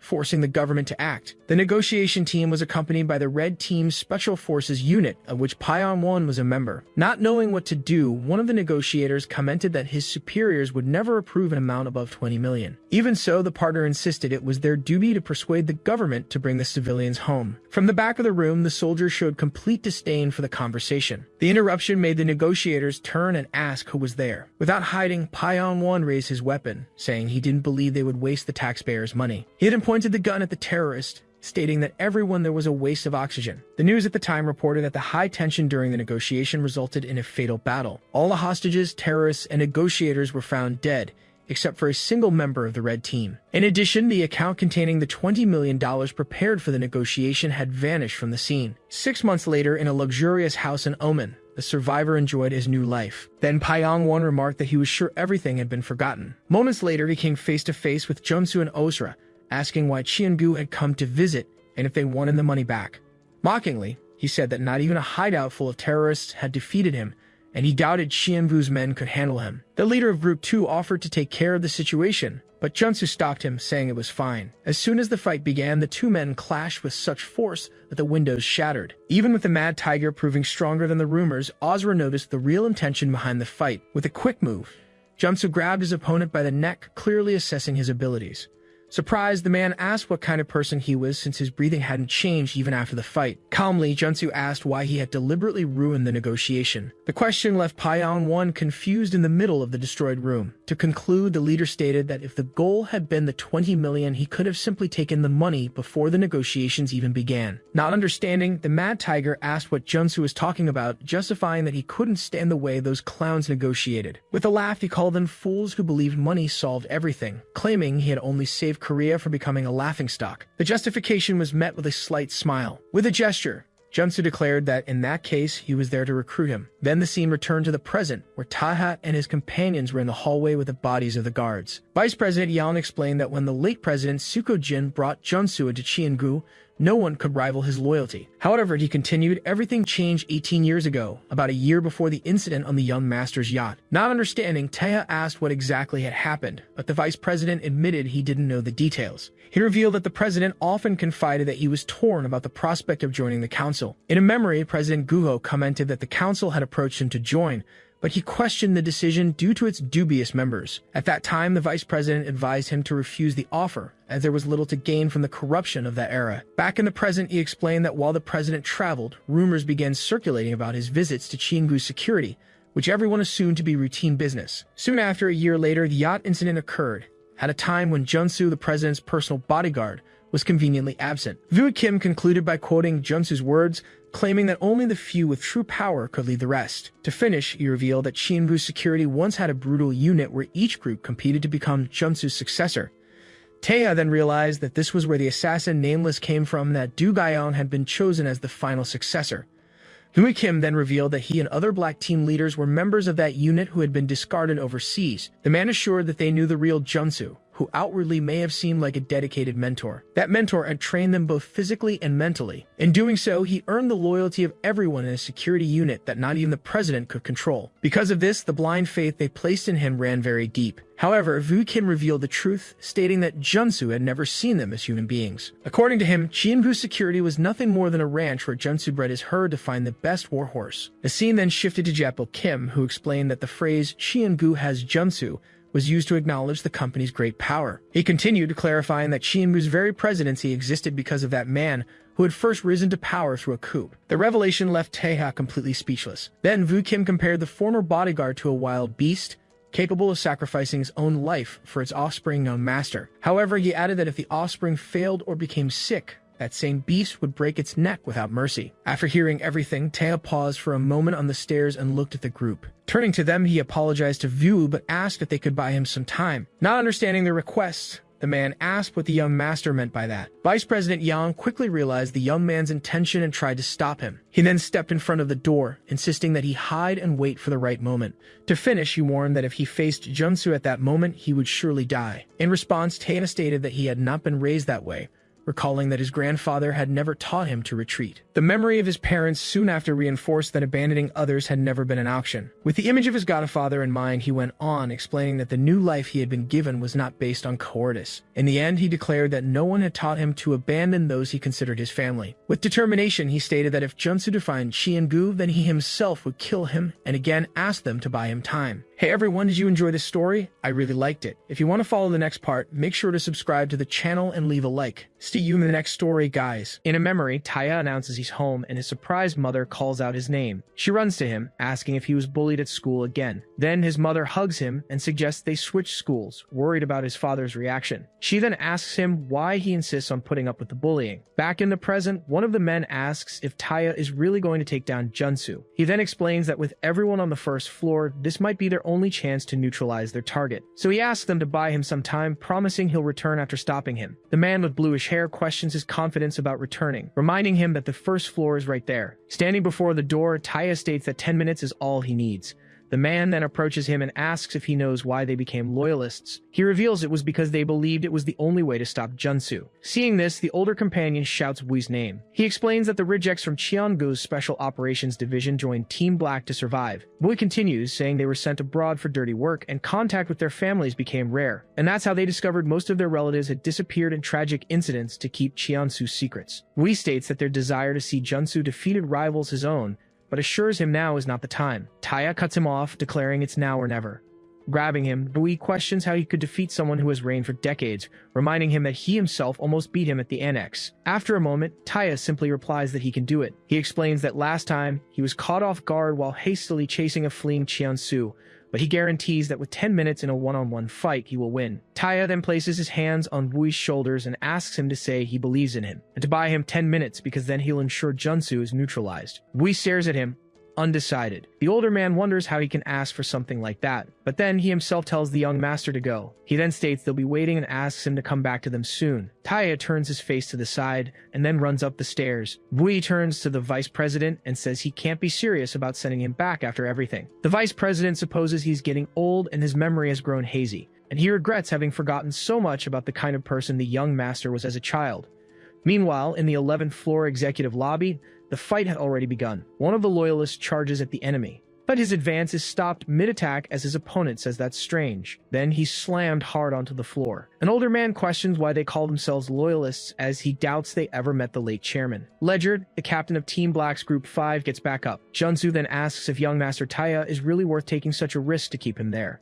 He continues, questioning if it's worth keeping him contained on the floor. Ledger replies that the alternative is to let him go down to the first floor and defeat everyone, so the answer is yes. The group of men then prepares to attack Junsu. Junsu remembers that as a child, the young master used to be bullied at school. Back on the staircase, the vice president explains that his parents didn't send him to a private school, insisting he be raised normally. He continues, saying that when the young master was in the 3rd grade, a 6th grader took his money. Realizing the young master had more money than the others, the aggressor started bullying him every day. And the more the young master fought back, the worse the bullying became. Until one day, he drew a large circle in the schoolyard where everyone could see it. He then started calling out the 6th grade bully for a one-on-one fight every day. Wui asks if the young master beat him, but the vice president explains the bully never even showed up. Instead, he would call him somewhere else and continue the intimidation. And the young master never fought back, just taking the attacks without complaining. The vice president then asks if they know what Taya said back then. Back to the fight in the lobby, one of Ledger's blades shatters on the floor. He then prepares to attack with the broken weapons. Junsu lunges at him. In a memory, his godfather says that's enough and begs them to change schools. His mother also questions why he insists on putting up with the bullying. Taya replies that the aggressor offended him and his friends with words he can't repeat, but he assures his mother he can handle it and asks her to let him try. He then just asks them to say they believe in him. In the present, Junsu glances back towards Ledger. Then, he backs away from the men who are still standing. Taya's voice echoes with a promise that if they did, he would deliver, and he swears he will always win, no matter who he's fighting. Junsu stands still, waiting in the middle of the hall. Taya then appears on the scene wielding a blade. Ledger turns, shouting that this wasn't part of the plan. He runs towards the young master, questioning what he's doing here since the mission was to keep him away. But as he tried to send him away, Taya lunges forward in the blink of an eye. Ledger watches him pass, surprised. Taya focuses his gaze on the opponent before him. Junsu stares back at him. Then Junsu intercepts Taya's attack, grabbing his face with his hand. Holding him, Junsu states that he was waiting for him, and calls him young Master Taya. Ledger can hardly believe it, saying he didn't even see him move. He then wonders how a human can be so fast. Taya attacks Junsu with several blows and tells them to go to the first floor as he'll take over from here. Ledger looks back one last time. Taya affirms that he will be the one to deal with that man. Junsu then attacks him with a powerful kick. He falls to the ground and looks up. Taya gets back up and prepares for the fight. Junsu asks if he's really going to face him, guessing he has a plan. Taya rushes towards him, but Junsu stops the attack, grabbing his face with one hand. He then throws him far away, and comments that, as far as he can see, his plan is nothing special. Then, Taya is pushed back with force. Junsu reminds him that they say no one stands a chance against him. Revered in the era of chaos and conflict, he stands at the top of Cheongu's security forces. Those who know his name would never dare challenge Cheongu, as he was the only one who survived the head of Ozeong. A flashback shows Taya sitting in a bar. In it, a man states that you should never say never, and that as long as he's human, he can be defeated. The man says that's the spirit, and explains that those who claim fighting Junsu is a lost cause speak out of self-preservation, not fact. He recalls that in the mansion fight, Taya mentioned Junsu shattered his knife with his bare hands. This technique, weapon break, borders on the impossible as it shatters the blade by striking the bevel angle, requiring monstrous strength and grip. He then reveals that this is also a technique of his own creation. In the present, Taya lunges forward and attacks with his weapon. Junsu's skills come from his physique and an innate talent for copying any move he sees.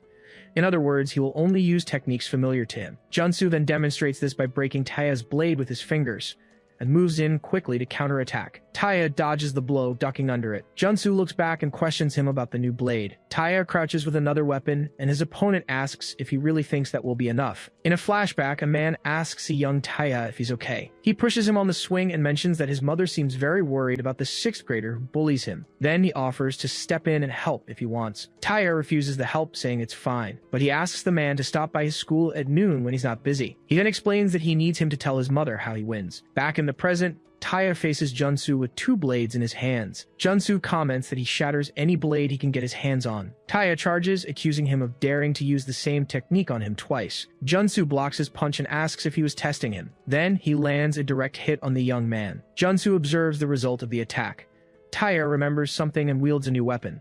Suddenly, Junsu is hit in the shoulder. He realizes that his opponent's movements seem reckless but have a strong, calculated purpose, and they are fueled by the unwavering conviction that he will win. With the dagger in hand, Taya calls him the sworn enemy of his grandparents and parents, and declares he is here today to claim his revenge. What do you do when you can't break someone's spirit? The bully confronts him physically, and threatens him, writing insults on his desk. But the boy remains defiant, taunting the aggressor in return. The bully then goes to meet Taya in the schoolyard inside the drawn circle. A 3rd grader, 3 years younger, was challenging him, and just accepting the fight was already humiliating. Still, he clenches his fist with the sole plan of neutralizing him with 1 punch. The aggressor then steps inside the circle. He charges towards Taya. The younger boy waits for him, standing still. Then, Taya kicks the sand on the ground in front of him. The move makes the aggressor slip and fall backward. A wooden plank was hidden under the sand to set the trap, and taking advantage of the fall, Taya launches a sudden attack. He aims for a weak spot that could take anyone down, and that spot was the nose. That blow alone could have been the end of it, but instead Taya picked up a rock he had prepared, and began to decisively overpower the boy. He did this to ensure he would never be bullied again, and so that neither he nor his family would have to hear those insults again. Junsu watched the scene from a distance. Having seen what happened, he reported to Taya's parents that the boy defended himself remarkably well. Back in the present, Taya looks up from the floor. Junsu then attacks with a slash of his blade. The move cuts through a marble pillar. The blade sliced through the pillar as if it were paper, but what surprises him is something else. He notices the weapon doesn't seem to dull, no matter the wear. The young master's skills could give other knives a similar cut, but the sharpness of this one was remarkable. But Junsu grabs and twists him, saying he aimed too low. Taya looks up while on the ground. Then he supports himself and uses his leg to trip Junsu, who recognizes the technique as Aikido. Junsu advances towards him again, and says he still remembers when the young master was little, but Taya defends against the kick. He then recognizes the Korean martial art technique as Kong Sudo. Junsu comments that with meticulous planning, patience, and determination, he secured his victory, and states that day at school is etched in his mind and still makes him laugh. He then questions if, against him, his strategy is really to use a single blade. A second weapon appears on Taya's back. Junsu asks if, after 17 years of planning, this is all he has to show. He continues, questioning if Taya thought he could run things here after a taste of the underworld life. Next, he questions if he truly believed that this level of planning and strength would be enough. Then, he hits him with a punch that shatters a pillar, asking if that would be enough to defeat him. Taya is thrown forcefully against the wall. Junsu turns away after the impact, but suddenly spikes hit him from all sides. He's surprised by the unexpected attack. Then, he looks back and wonders when that happened. Lying on the floor, Taya says that's right, and that every now and then you meet someone like that. He continues, explaining that these people have strength, skill, and talent and are called God's favorites. In a flashback, a younger Taya includes himself in this group, claiming to be a prodigy. He then asks if he could win even against those who are in a league of their own. Regina Salerno, the underboss of the Salerno family, replies that he can because he is her pupil. Regina asks him what he's doing and tells him to get up. He struggles to get back on his feet. She then asks if he plans on staying on the ground during a real fight. Taya gets up and asks if he really has a chance against them by training like this. Regina just gives a slight smile. He asks her about people who are in a league of their own. Then she hits him with a large hammer. The impact throws him hard against a tree. She warns him that he can't expect to win if all he does is take a beating. Lying on the ground, he asks if her toy hammer is made of steel, and she confirms that it is. The night continues in the forest. Sitting together, Regina explains that from what she can tell, he has exceptional fast-twitch muscle fibers. Taya asks her what fast-twitch muscle fibers are, She explains that muscles are divided into red and white fibers, and the red or slow twitch fibers are for endurance. The white fibers or fast twitch are made for short bursts of energy, like in sprints. Regina concludes that with his fast twitch dominance and long legs, using speed as a weapon is his best bet. Taya replies that they already knew that, which is why they chose knives as their primary weapon. But he also knows that speed alone isn't enough to survive in that field. So he asks her if, even being faster than most, he wouldn't just be a joke to anyone at her level. He grabs his shirt, stating that he's still not good enough and can't go back to Korea like this. He continues, explaining that he has no information on Junsu, the president's bodyguard, or on his techniques or training. The only thing known about him is that he's undefeated, so Taya needs more information to face him. Regina scolds him for calling her master, reminding him they're family and he doesn't need to be so formal. She insists he call her Sis, and Taya, surprised, just asks her to stop, but she tells him to say the word as she advances with a knife in hand. He then runs away from her at high speed and jumps into the water to escape the attack. Getting out of the river, he asks if she really meant to attack him with a real knife. Regina just watches him from the riverbank. Then she puts the knife back in her belt. Sitting in the water, Regina says he really doesn't get it. She points out that he can never dodge her attacks with a toy hammer, but the moment it becomes a knife, he does it like it's nothing. She then states that he'll never improve unless he faces real danger. Since that day, he became someone who can only act when the situation is extremely dangerous.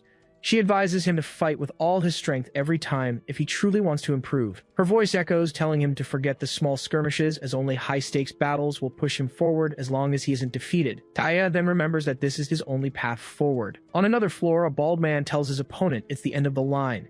He's then hit by a powerful blow to the face. The bald man stumbles back from the force of the impact. His adversary prepares to attack again. He then hits him with a series of powerful blows. The attacker's face gets bruised during the clash. The bald man can barely react to the force of the blows. With one last hit, he yells that there's not a chance. The bald man is thrown against the wall. His opponent turns and shouts for the boss.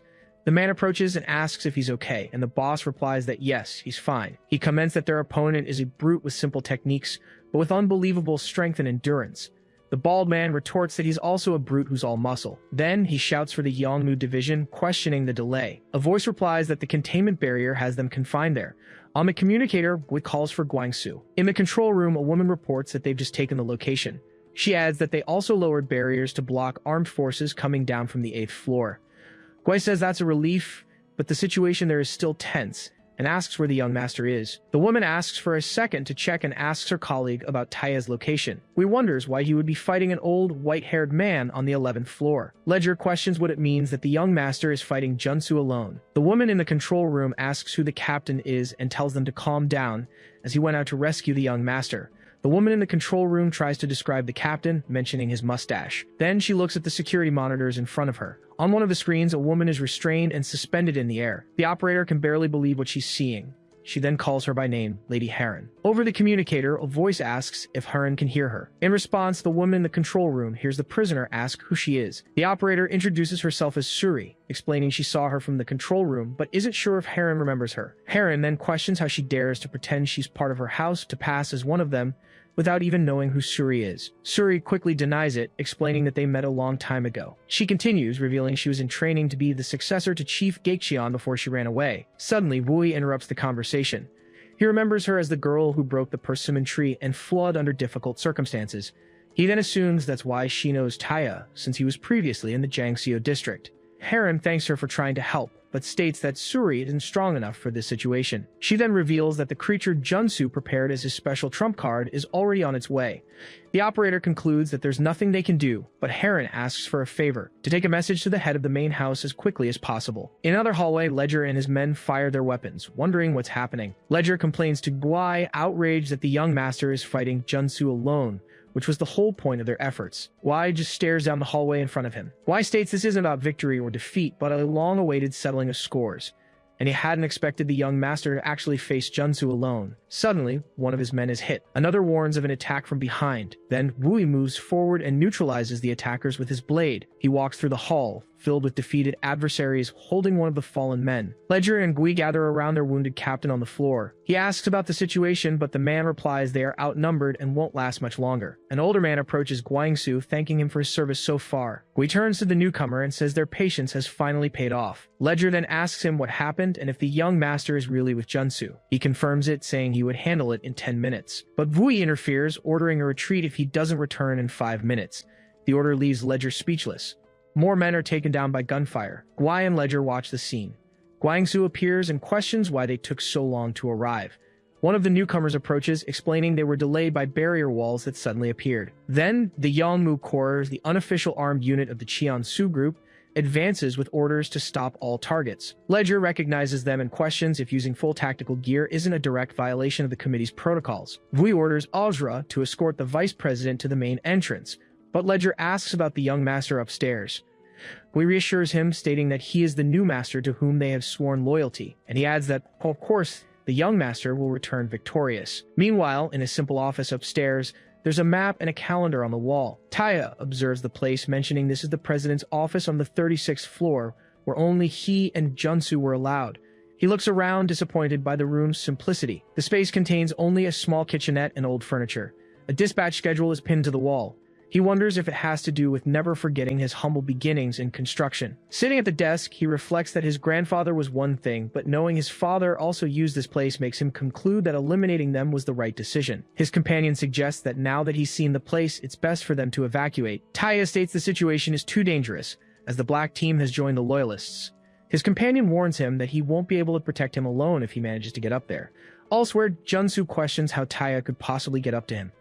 One of his men reports that Haran has already been subdued and is being brought to him, doubting Taya can do anything. Back in the office, Taya asks if the implication is that he will defeat Junsu. The companion doubts that will happen, but suggests the young master could ignore the fight and go straight to the location. Taya says that's impossible because as long as Junsu controls the 11th floor lobby, not even his grandfather could get through. He then picks up a red phone, remembering his grandfather is no longer around and that it doesn't matter. Taya sits at the desk with the phone in his hand.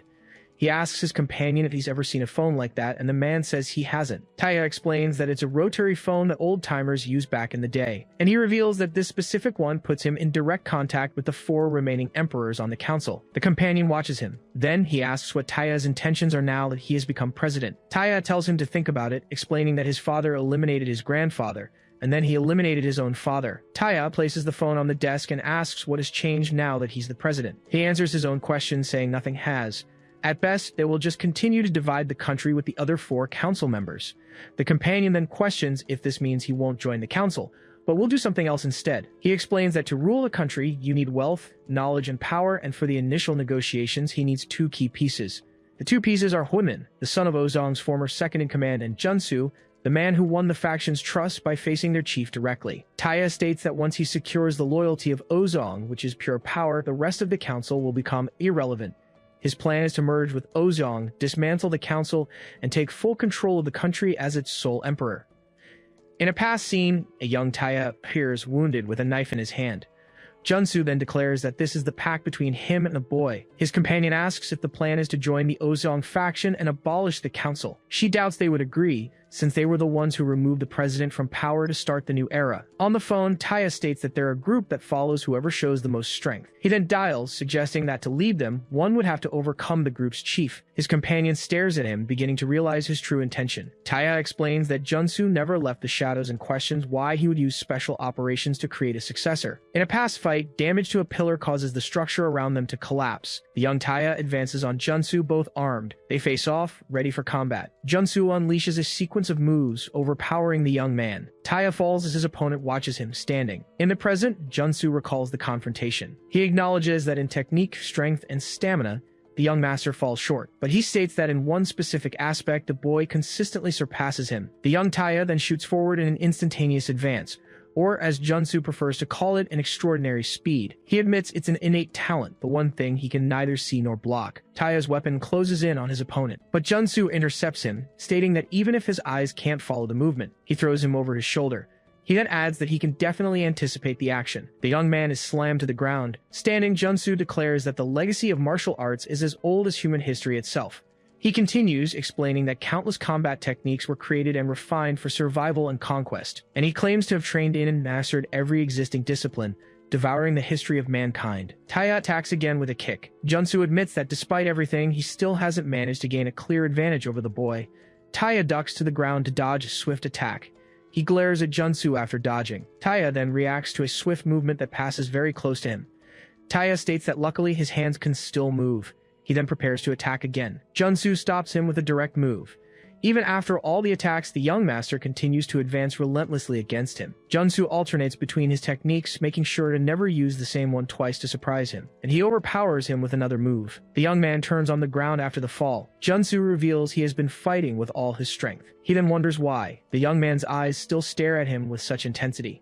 The image of an ancient spear appears. Taya lists the martial arts his opponent has mastered, like Aikido, Kung Fu, Judo, and Muay Thai. He continues the list, praising Junsu's mastery of the arts, but Taya says that he also possesses something. The scene shifts to a man leaping across a city at night. Taya reveals that to get here, he faced every master of those disciplines. His dagger falls from the air, and he questions the years Junsu dedicated to the arts. Then the young man reaches for the falling weapon, and he catches it firmly. The young man claims that this is nothing compared to what he endured, as he trained with only determination in mind and nothing to lose. Junsu realizes the dagger simply fell into his hand. He wonders if the move was calculated, realizing Taya threw it into the air on purpose. In a memory, Junsu tells the young man to remember his teachings. He advises him to never show emotion against a strong enemy and to wait until danger feels close. In the past, Junsu explains that this is the moment to strike, needing only 0.1 seconds. To show them what he's really got. In a swift move, Taya lunges upward from below and manages to break through Junsu's defense. The older man is caught off guard by the attack. Taya then declares that after a long and arduous journey, he has finally won. He remembers the Seoul Olympics, a global festival broadcast on television. On screen, white balloons filled the sky to signal the start of the festivities. But in Junsu's hometown, the sound of bulldozers drowned out the Olympic anthem. The shovel of a machine demolished the neighborhood's rubble. Under the pretext of an urban renewal project, real estate owners appeared in the neighborhood, and the neighbors who once shared food were now pitted against each other, divided between tenants and landlords. Junsu's father, who raised them alone, was found dead, the victim of an attack by thugs hired for the demolition project. His older sister comforts him, telling him not to cry. She continues, saying it's no time for tears. He explains that, from an early age, his sister Soo-hyun was stronger than anyone he knew and never ranked below third in her class. He describes her as his father's pride and his own idol, who remained unyielding even in the face of poverty. When she said she would drop out of school to work, he begged her not to, as his body was the only thing he had to offer. So he started delivering newspapers at dawn and making food deliveries at night, and every night upon returning home, he would watch his sister study by candlelight until dawn. She'd comment on how people use computers to send messages far away, asking if it wasn't cool. His sister revealed that the chairman of Cheonsu claimed semiconductors were the future, and so she would become an engineer to change the world. Every night she wrote about her dreams in her diary, promising to repay him one day. And for Junsu, watching her was the only thing that made his struggle worthwhile. Months later, after his sister finished her entrance exams, he used his savings to buy a cake to celebrate. But when he got home, he found the entire neighborhood in flames. He stood frozen, holding the cake, facing the destruction. A neighbor ran towards him, desperate, not knowing what to do. She explained that the thugs had set fire to everything and fled. The woman then pointed out that the fire had started at his house. Junsu let the cake box fall to the ground. Then he ran towards his home, but by the time he arrived, he found her already outside. In front of the burning house, a group of people was gathered around his fallen sister. A young Taya was on his knees beside her, apologizing over and over. He explains that a passerby had jumped into the flames to save her, pulling her out with a burned back. And he explains that, unfortunately, the young woman did not survive the fire. Then Junsu held his sister in his arms. The truth is, he knew what had been happening. He knew that while he was away, thugs and landlords had harassed his sister after school. And he also knew that she cried alone, holding on only by her sheer determination. His sister had scored high enough on the college entrance exam to get into Seoul National University. The next day, when the thugs returned with riot police, a single man charged at them. The clash was intense, resulting in many casualties and injuries. That same night, 3 real estate offices and 1 landlord were found dead amidst fires. To avoid tainting the Olympic glory, the government covered up the incident, erasing the perpetrator's identity and records, and so the young man prepared to accept his fate. In an interrogation room, he sits across from a woman. She then asks if he's awake. The woman comments that he neutralized all those men without formal training and without a single scratch. In response, he simply asks who she is. The woman introduces herself as his savior, the person who just saved his life. Junsu asks if she's a relative of a victim seeking retaliation and tells her to do as she pleases. He claims to have nothing left and tells her to just get it over with. The woman lifts his chin, questioning his certainty, and reminds him that he still hasn't found those responsible for the fire. Junsu reacts to her words. She then states that was exactly the reaction she was hoping for. The woman regrets that he isn't a girl, but explains the Olympics have her working globally. She reveals herself as a scout and offers him a new start, working abroad for 10 years. It's revealed that he was sent abroad, joining an organization of elite operatives. The organization was called Ordo Nox, a syndicate of master operatives considered one of the most dangerous in the world. There, he worked his way up to an executive position before giving up everything he owned and retiring. He returned to Korea on the condition that he would never leave again and erased his alias and all other records. 10 years had passed, and he had only one reason to come back, and that reason was to seek answers. He found out who had partnered with the government to evict them and build those new apartments. The building's facade displays the name Cheongu. Junsu stares at the building, recognizing the company name.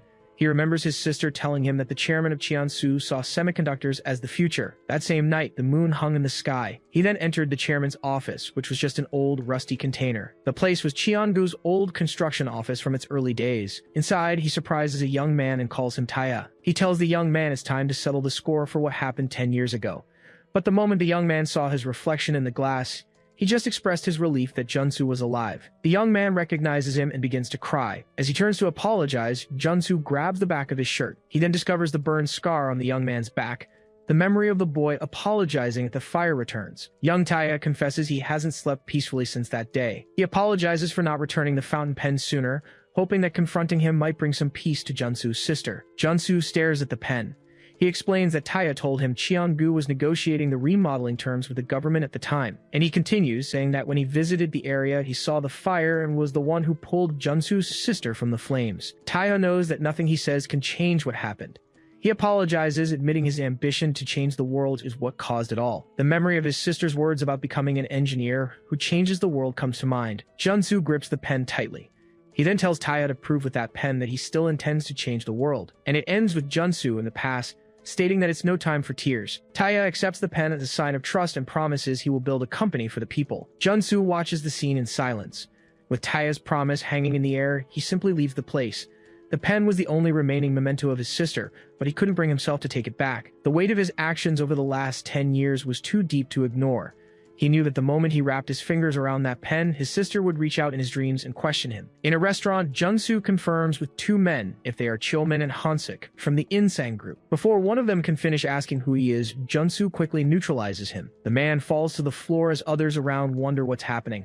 Other members of the group stand up and face him, demanding to know who he is. After 10 years of training fueled by anger, he feels surprisingly empty. He then challenges them all to face him, stating that when he's done, it'll be as if they were never there. Junsu stands amidst the chaos, all his opponents down on the floor.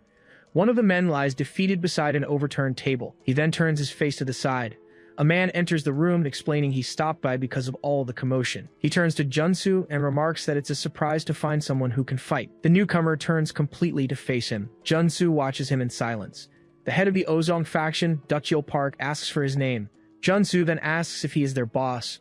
With a smile, Dukyeol replies with another question, wanting to know what he would do if the answer was yes. Then, Junsu lunges forward with a punch, but the boss simply catches his fist. It was the first time someone had blocked his attack, forcing him to take a good look at his opponent. There was an intensity in his eyes he had never seen before, like a tiger in a man's body. Their fight stretched for over 40 minutes, with the subordinates just watching in silence. And for the first time, he met a man who possessed such power with his fists alone. Dukyeol Park comments that it wasn't bad at all and that it got him fired up again.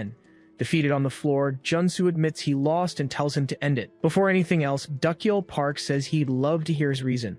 The man insisted on knowing the story, and exhausted, Junsu eventually gave in and told him everything. The Insane group, his sworn enemy, no longer existed, as most groups had been absorbed by the Oseong faction. When he told Dukyeol they were all part of the same problem, regardless of their name, the boss burst out laughing. Dukyeol then declares that it doesn't matter what they're called. What matters is that they have the power to make a real change. He continues, questioning what politicians did while people were left helpless or disappeared, while the president tried to restore a military regime. With their strength, they stopped him and dared anyone who had a problem with it. Dutchiel's voice was so loud Junsu thought his eardrums would burst, but he couldn't look away. That day, the man let him go, even though his subordinates questioned the decision and said it was a mistake. Dutchiel just states that he got his answers, and since the decision was his, everyone should shut up. Junsu looks at his own hand. After carrying out his plan, he contemplated for days before returning to Sioko and offering to be his bodyguard. Sioko is surprised and admits he's quite curious. Junsu then says he wants to see how he will build Chiansu by his side. Thus, it ends by stating that Sioko was a man of character. He was also a stubborn man with an unyielding will, but he returned the loyalty of those devoted to him. And as the company grew, a faction calling themselves the Loyalists formed by his side. Meanwhile, his own sons began to turn on each other out of jealousy. Years passed and Xianbu became a leading tech company, just as Junsu's sister had predicted. However, something in Sioko had changed and he had lost his determination. He not only ignored the corruption occurring among his men, but also completely stopped looking to the future. And the moment he faltered, those who held grudges seized the opportunity. One of his sons then announces with a smile that the board has contacted them and invited them to join. Soko, however, reacts with fury and confronts his son. He then exclaims that the moment corporations meddle in national affairs, they collapse. The memory of his sister lost in the tragic reconstruction incident of the Insang district possibly still haunted him. In secret, Junsu visited the hospital Sioko frequented, and it was there he discovered that Sioko was dealing with a terminal illness. Only then did he understand why Sioko had ignored the ongoing corruption. He didn't want to create trouble or enemies within his own ranks, all for the sake of the next successor. Sitting under a tree, Sioko laments about a financial crisis, saying they'll need to sell half the company. Junsu approaches and, when called by the chairman, responds formally. With a smile, Sioko asks if he's disappointed, saying it's a shame this is all he managed to make of Chiansu. Junsu then questions why he would say things that aren't true, stating that if this were all, he would have left him to his own devices years ago. Sioko replies that he's right, because if he gave up over a few politicians, he would never be able to face his sister. He declares he has lost money, but not faith in his people, and promises he will rebuild Chiansu from scratch. True to his word, Sioko survived the crisis and turned Xiangu into the nation's largest conglomerate, but even he was powerless against time. Soko's third son, Suhyok, was then chosen to be the next chairman. Or more precisely, the chosen one was his grandson, Taya. Sioko believed Xiangu wouldn't survive the third generation, so Suhyok was chosen as the second-generation chairman to train the third. Suhyok was the only son who resembled him in spirit and skill, and his own son also showed signs of brilliance. Their philosophy was simple. They stopped the president with their strength and dared anyone who had a problem with it. Unfortunately, Siko's decision was hasty, as Suhyok had no way of controlling Xiangu as it deteriorated from within. The other son then approaches Junsu and invites him to join the board. He claims his father is too stuck in the past and that once on the board, Chiansu could rule the country for the next century. Junsu reassures him, saying he'll take care of everything and questions if he doesn't also want to leave his mark on the company. He then adds that the invitation came from the Ozhong faction and that their boss seemed to know him. The scene shifts to a sunny garden. Suhyok approaches Junsu and asks if there's a problem. Junsu informs him that he won't be able to accompany him on the trip, and Suhyok reminds him it was an important trip. He explains that the date coincides with the anniversary of his sister's loss. Suhyok stares at him in silence for a moment. He then understands and with a pat on the shoulder wishes Junsu a safe trip. If a place of torment truly existed, he knew he would have a special place just for him. He had already made peace with that, but even if he had condemned himself to eternal suffering, he would protect the Qiangu that his sister and Sioko dreamed of, no matter the cost. He explains that it wasn't Sioko's fault. He simply grew weak from an incurable disease. But without him, Qiangu would have crumbled. As everyone knows, there was no one else who could lead the company like Sioko did. His sons and subordinates followed him loyally, but none of them ever tried to step out of his shadow. And that becomes a problem when someone like Dukyul Park decides to take over all of Qiangu with no one to stop him. The only way to protect the company was to join the board. It had to be protected until the day it could finally stand on its own. Taya watches the scene. Junsu then attacks him with a kick. The impact throws the young man against the wall. The blow hits him hard. Taya feels the powerful impact. Junsu takes a fighting stance. The young man gets up, wondering what just happened, as he thought he'd blocked the attack. He then realizes that Junsu has gotten even faster. Taya dodges his opponent's next kick. Speed was the only thing Taya had on his side, but Junsu has caught up to him. With a swift blow, Junsu strikes him in the face. He then grabs him firmly. Taya retaliates with a clean counterattack. His opponent feels the force of the blow. The young man then faces him with determination, but Junsu hits him with his weapon. He then backs away as Taya reacts to the hit. Junsu states that people who fear the end are easy to control. The reason he appointed Guo as chairman wasn't because he was worthy, but because he needed to buy time until Cheon-gu's true successor was found, and until someone with power greater than his own finally appeared. Taya's injuries hinder his movements, and he feels the weight of the confrontation, but he ignores the pain, as this is the moment he's been waiting for. It's time to defeat his family's sworn enemy with his own hands. Taya lunges forward to attack. Junsu watches him and a laugh escapes his lips. In a memory, Guo's eldest son, Chong, questions Junsu about why he betrayed his grandfather, since it didn't seem to be for power. He then asks if just joining the board is enough and suggests they could overcome all their enemies together. Chiang was cunning, a man who had betrayed his own brother. The reason Junsu found him intriguing was that he saw an ambition in him that wouldn't be satisfied by just joining the board. Chiang's bold proposal made him wonder if he might be the necessary force that Cheon-gu needed. He then turns a laptop towards Junsu, saying he found something interesting. Thanks to the yacht incident where his father sent him into a trap, he managed to obtain valuable information. A helicopter recording shows that Taya appears to be alive. Chiang reveals that according to rumors, the Salerno family, an Italian organization, rescued him. He then suggests that Junsu might want to take care of the boy since him being alive also means trouble. Junsu just gives a slight smile. He replies to leave him alone, stating that the Salerno family doesn't treat outsiders well and will stop him first. Back in the present, he concludes that he will be defeated soon. Junsu attacks with a well-aimed kick. Taya responds with an unexpected attack, and then strikes him from behind. The blow is decisive, and his opponent falls. In a memory, Chiang informs Junsu that Taya is alive and is now a dangerous agent. He then proposes using him to take down his father and pin the blame on him. And after the job was done, Junsu was to neutralize Taya himself. On the plane, Chiang asks an associate if everything is ready, and he confirms the devices will be activated mid-air. He explains that Junsu didn't defeat him but left him in a dangerous situation, as it was the most he could do. He knew that if the boy was the true successor, he would escape the danger. Back in the present, Junsu reacts to the decisive blow.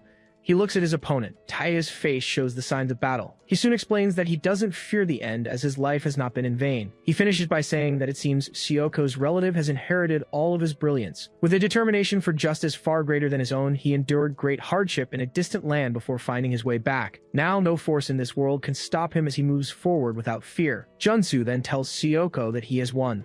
He created something his old master never could. In a memory, he stands among the trees.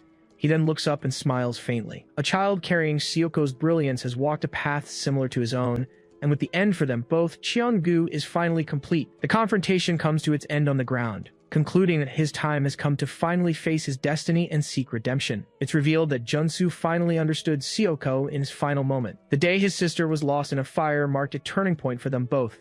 But the silent promises they made to themselves couldn't have been more different. The memory of Junsu saying it was the anniversary of his sister's death comes to mind.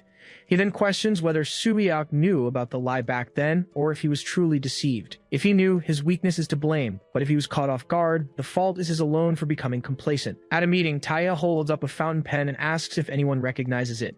The one who inherited the chairman's pen would become the next in charge. There was no way Suio could have been caught by surprise. Even if he didn't foresee the betrayal, he must have already been disappointed in Junsu. Just as he judged Suiok, it seems he was also judged and deemed unworthy of receiving that pen back. Sohyok simply says that's how business works, with rigorous personnel evaluations every day. He then challenges him to show the future he has left for the company. Junsu is defeated and his body falls to the floor. His lifeless eyes remain open in the middle of the grand hall. Taya says they are probably waiting for him downstairs, but he's severely injured. In the lobby, heavily armed soldiers clash with Guangsu's men. He complains that his opponents being so well equipped is just unfair. Bui looks at his watch. Then, Bui orders his men to retreat. A subordinate warns that the young master hasn't returned yet, but he insists it's too late. Bui states that 11 minutes have passed since the agreed upon time, and they need to save the men they have left. Seeing the retreat, Guangsu orders his own men to advance. An elevator door opens. Ledger steps out from inside. Wounded, Taya senses someone approaching and tries to force his body to move. A shadow falls over him. He looks up at the figure and begins to say who he is. One of Gui's men grabs Wui, insisting they hold their position, but he shouts that it's enough. Wui yells that the mission has failed, that he was defeated, and that the moment Junsu walks through those doors, a red-haired man carries Ledger, complaining about the chaotic situation. Wui is surprised to see Wui, asking when he got there. Ledger calls for help, claiming he saw everything from start to finish. He then announces to everyone that Junsu has been defeated, and that it was Taya who beat him. Gui and Wui react to the news. Guangsu also shows his disbelief. Gui's men cry out in despair over their master's defeat. Taya remains standing in the confrontation hall near Junsu. Ledger watches him from a distance. Junsu lies on the floor, his eyes still open. Ledger looks confused for a moment. With his face obscured, he straightens his tie and wonders if he's free. He continues the gesture, questioning if he's finally free. Junsu's eyes finally close.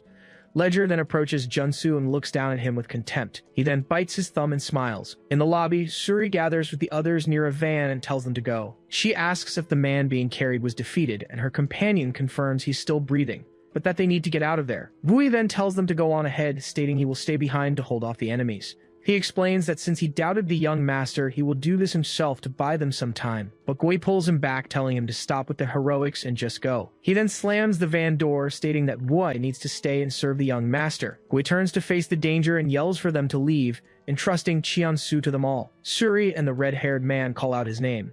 The man carries Ledger and shouts for them to run. A memory shows Gui being welcomed by a man who mentions Junsu's recommendation. Gui recalls that they both had a difficult journey from the slums of the Insang district to Chiansu. As they escape, one of the men questions if they'll be okay as they'll be caught in no time. A white car screeches to a halt beside them. From inside the vehicle, a man says the situation looks dire and tells them to put the injured man in the car as they will help. Suri and the red-haired man wonder if he's an enemy. The man in the car states that the damage is done, and if he is defeated now, Cheon-gu will deceive the council with lies. Jaepal Kim, the vice chief of the Ozong faction, assures them with a smile that he never makes losing bets. In an office, Ozra is on a call and says she understands. She then turns and confirms to her boss that it's true, Taya really did beat him. Her boss's hand smashes the phone on the desk. He then reacts with fury, screaming Taya's name. Elsewhere, the facade of a restaurant called MangaCapped is shown. Inside, a voice states that for now they've done what they could. Taya is lying on a bed, recovering from a serious injury, but his life is not in danger. A man in a suit expresses his relief, while the doctor remarks that it hasn't been long since their last visit. He then suggests they take the patient to a real hospital, instead of leaving him with a doctor at an unofficial location. But Jaepal Kim explains they can't, as the Ozong faction could be accused of involvement in the Chiansu incident. The doctor scoffs at the situation, asking since when do thugs care about politics. Jaepal replies that if they don't use their brains, they'll suffer great losses, which is why he came to the Beast's Den. He then offers him the position of chief professor of surgery at Gashian University, which will soon be vacant. The doctor tells him to leave, stating he prefers to save lives as a hobby. Jaepal Kim simply adjusts his glasses and tells him to take care. Then, he turns and walks out the door. Outside, Suyak and his men ask how the patient is doing. He informs them that, fortunately, the condition isn't critical and Taya just needs some rest. Jaepal says his goodbyes, telling them to go inside as he's already leaving. Before he leaves, Jaepal Kim asks them to tell Taya to meet with him for another talk when he wakes up. Sahyak and his men watch his car drive away down the street. One of them asks if Taya really woke up, but Suyak doesn't answer. Inside the car, Jaepal Kim gathers his thoughts on the recent events. He recalls Taya mentioning the upcoming Cheongu board meeting. After all, Taya is the rightful heir of Cheongu and the grandson of the late chairman Seoko Jin. Jaepal knew he was an extraordinary fighter from overseas, but not that he was Cheongu royalty. His remarkable eloquence and negotiation skills are clearly in his bloodline. Now, Taya not only has the loyalists on his side, but also the man who defeated Pitcher and Guanghu. And on top of all that, there's one more crucial factor. He defeated Junsu in the heart of Cheongu's territory. Taya is not only excellent at martial arts, but he's also intelligent. If he decides to challenge Cheong for the presidency, he'll take everything. With that in mind, he wonders if they should just eliminate him. He then picks up his phone, identifies himself as the chief, and demands an immediate meeting with the executives. Back at the restaurant, Suhyak tells his men they need to get out of there as soon as possible. One of the men asks what Suyak is talking about, pointing to the young master's condition. He explains that Ozong runs 30 hospitals in Seoul and asks why they brought him to a traditional restaurant. Suddenly, one of his companions punches him in the face. Suyak then states they are in a gray area and will be discarded the moment they're deemed useless. The assaulted man asks what his point is and if the plan is to just carry an unconscious Taya around. But Suyak says Vice President Yang will contact them soon and suggests they wait until then. He then holds up a flash drive and asks if they know what it is. He reveals that it's security footage from the control room on Cheonsu's first basement level. The device contains all recordings from the last month, from the 38th floor down to the 6th basement level. His companion still asks him what he can do with that. Sahyak reveals he's a data broker who sells raw information, which can be traded for anything. Elsewhere, a train moves along the tracks. Inside a crowded car, a young man is standing. Guang Huyang, the vice president of Cheongu, tells a man to straighten up as they are in public. The man just laughs and asks if Guang Hu's legs are already giving him trouble. Min Chang-hyo, vice president of the Dobang Association, taunts Guang Hu, asking if it's his first time on the subway since he always sees him in luxury cars. Guang Hu tells him to just say what he wants and leave, as the next stop is Sindorim. He then begs for help, insisting that the young master needs to take over as chairman. Min Chang scoffs, asking if he's really the Guang Hu he knows or if he's just gotten too old to think straight. He adds that if he came to beg for favors, the least he can do is compensate pitcher and batter first. Guang Hu offers 300 million won for each of them, plus $1 billion to cover the commission fee. But Min Chang simply tells him to get lost, saying he's going to take a nap. Guang Hu then offers to help remove his chairman, reminding him that Min Chang still covets the position. Suddenly, Guang Hu's men and other passengers in the car reveal themselves, ready for a confrontation. He then asks Min Chang not to say such scary things. Min Chang lowers his glasses and questions what's making them so brave. The scene shifts to a rural area in North Gyeongsang province at night. A young woman in glasses prepares for action. Suspended by wires, a board member of the Yeon clan wonders who would have the audacity to seek her out. On the roof, Bakcheon Yeon, the clan's chief, says that her dear former disciple has returned to pay for her past mistakes. The suspended woman tells the other to stop stalling and open the door. The scene is set in Wonwado, the foundational training ground of the Yeon clan. A voice offers a tea made from tukujeon leaves, harvested in early spring in Hadong, claiming it has the finest flavor. Baekjeong Yeon assures her that after one sip, Suri will never go back to the cheap coffee found on the streets. But Suri Yoon, the former head of Yaburi Sang, says there's no time. She needs to speak with the clan leader, as Ms. Heron specifically instructed her. The Yeon clan chief, Bakcheon Yeon, finds it hard to believe that a third-rank officer like Heron was defeated and imprisoned by Cheon Su. She then speculates that perhaps Heron didn't bring her sword because of the board meeting, since the young woman can barely live without it. Suri replies that she wouldn't know, as she only saw her through the control room's camera feed. Baekjeong sets down her cup and dismisses the mission to help a man named Taiha as foolish. A young officer then says he will hear the message and judge whether to deliver it to the clan leader, and tells her to speak. Suri interrupts him, stating she was clear that she must speak personally with the chief. He warns her that he's not in the mood for games and tells her to speak before he forces her to. The officer explains that if she were truly under Heron's orders, she would know that protocol requires her to speak with him first. He accuses her of lying and demands she stop stalling and speak at once. Suri Yoon stares at him in silence. In a flashback, she asks if she should really speak to the clan leader, and the answer she receives is a simple yes. Heron instructed her that the matter was of utmost importance and not to speak with anyone below the third rank on the main estate. She also told her to ask for Baekjeong, assuring her that the clan leader would come if it was her calling, but her attempt to pressure him wasn't working as expected. So Suri gives in and decides to deliver the message. The statos of Seobiol have fallen.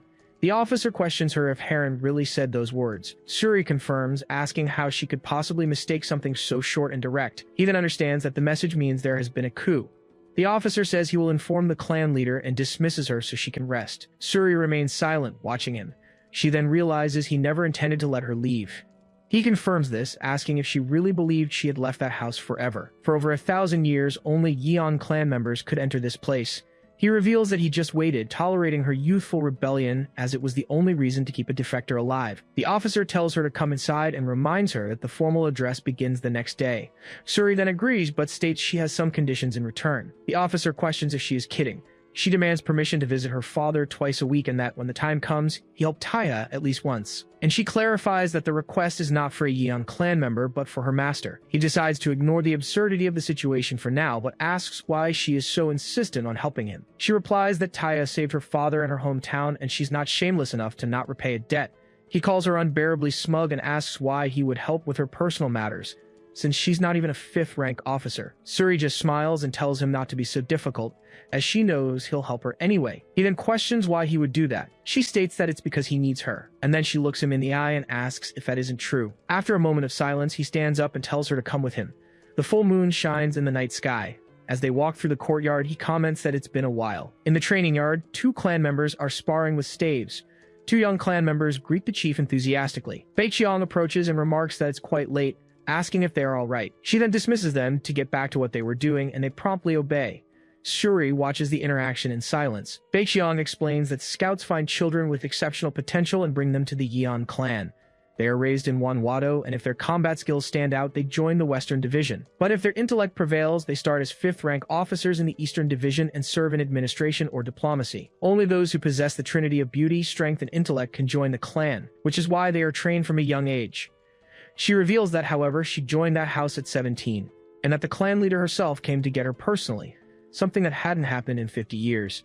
And someone like her chose to bring Suri there when she was 19. Back in the courtyard, one of the young trainees is struck by a blow. The impact sends him flying backward. The other clan members are startled by the scene, calling out for the chief.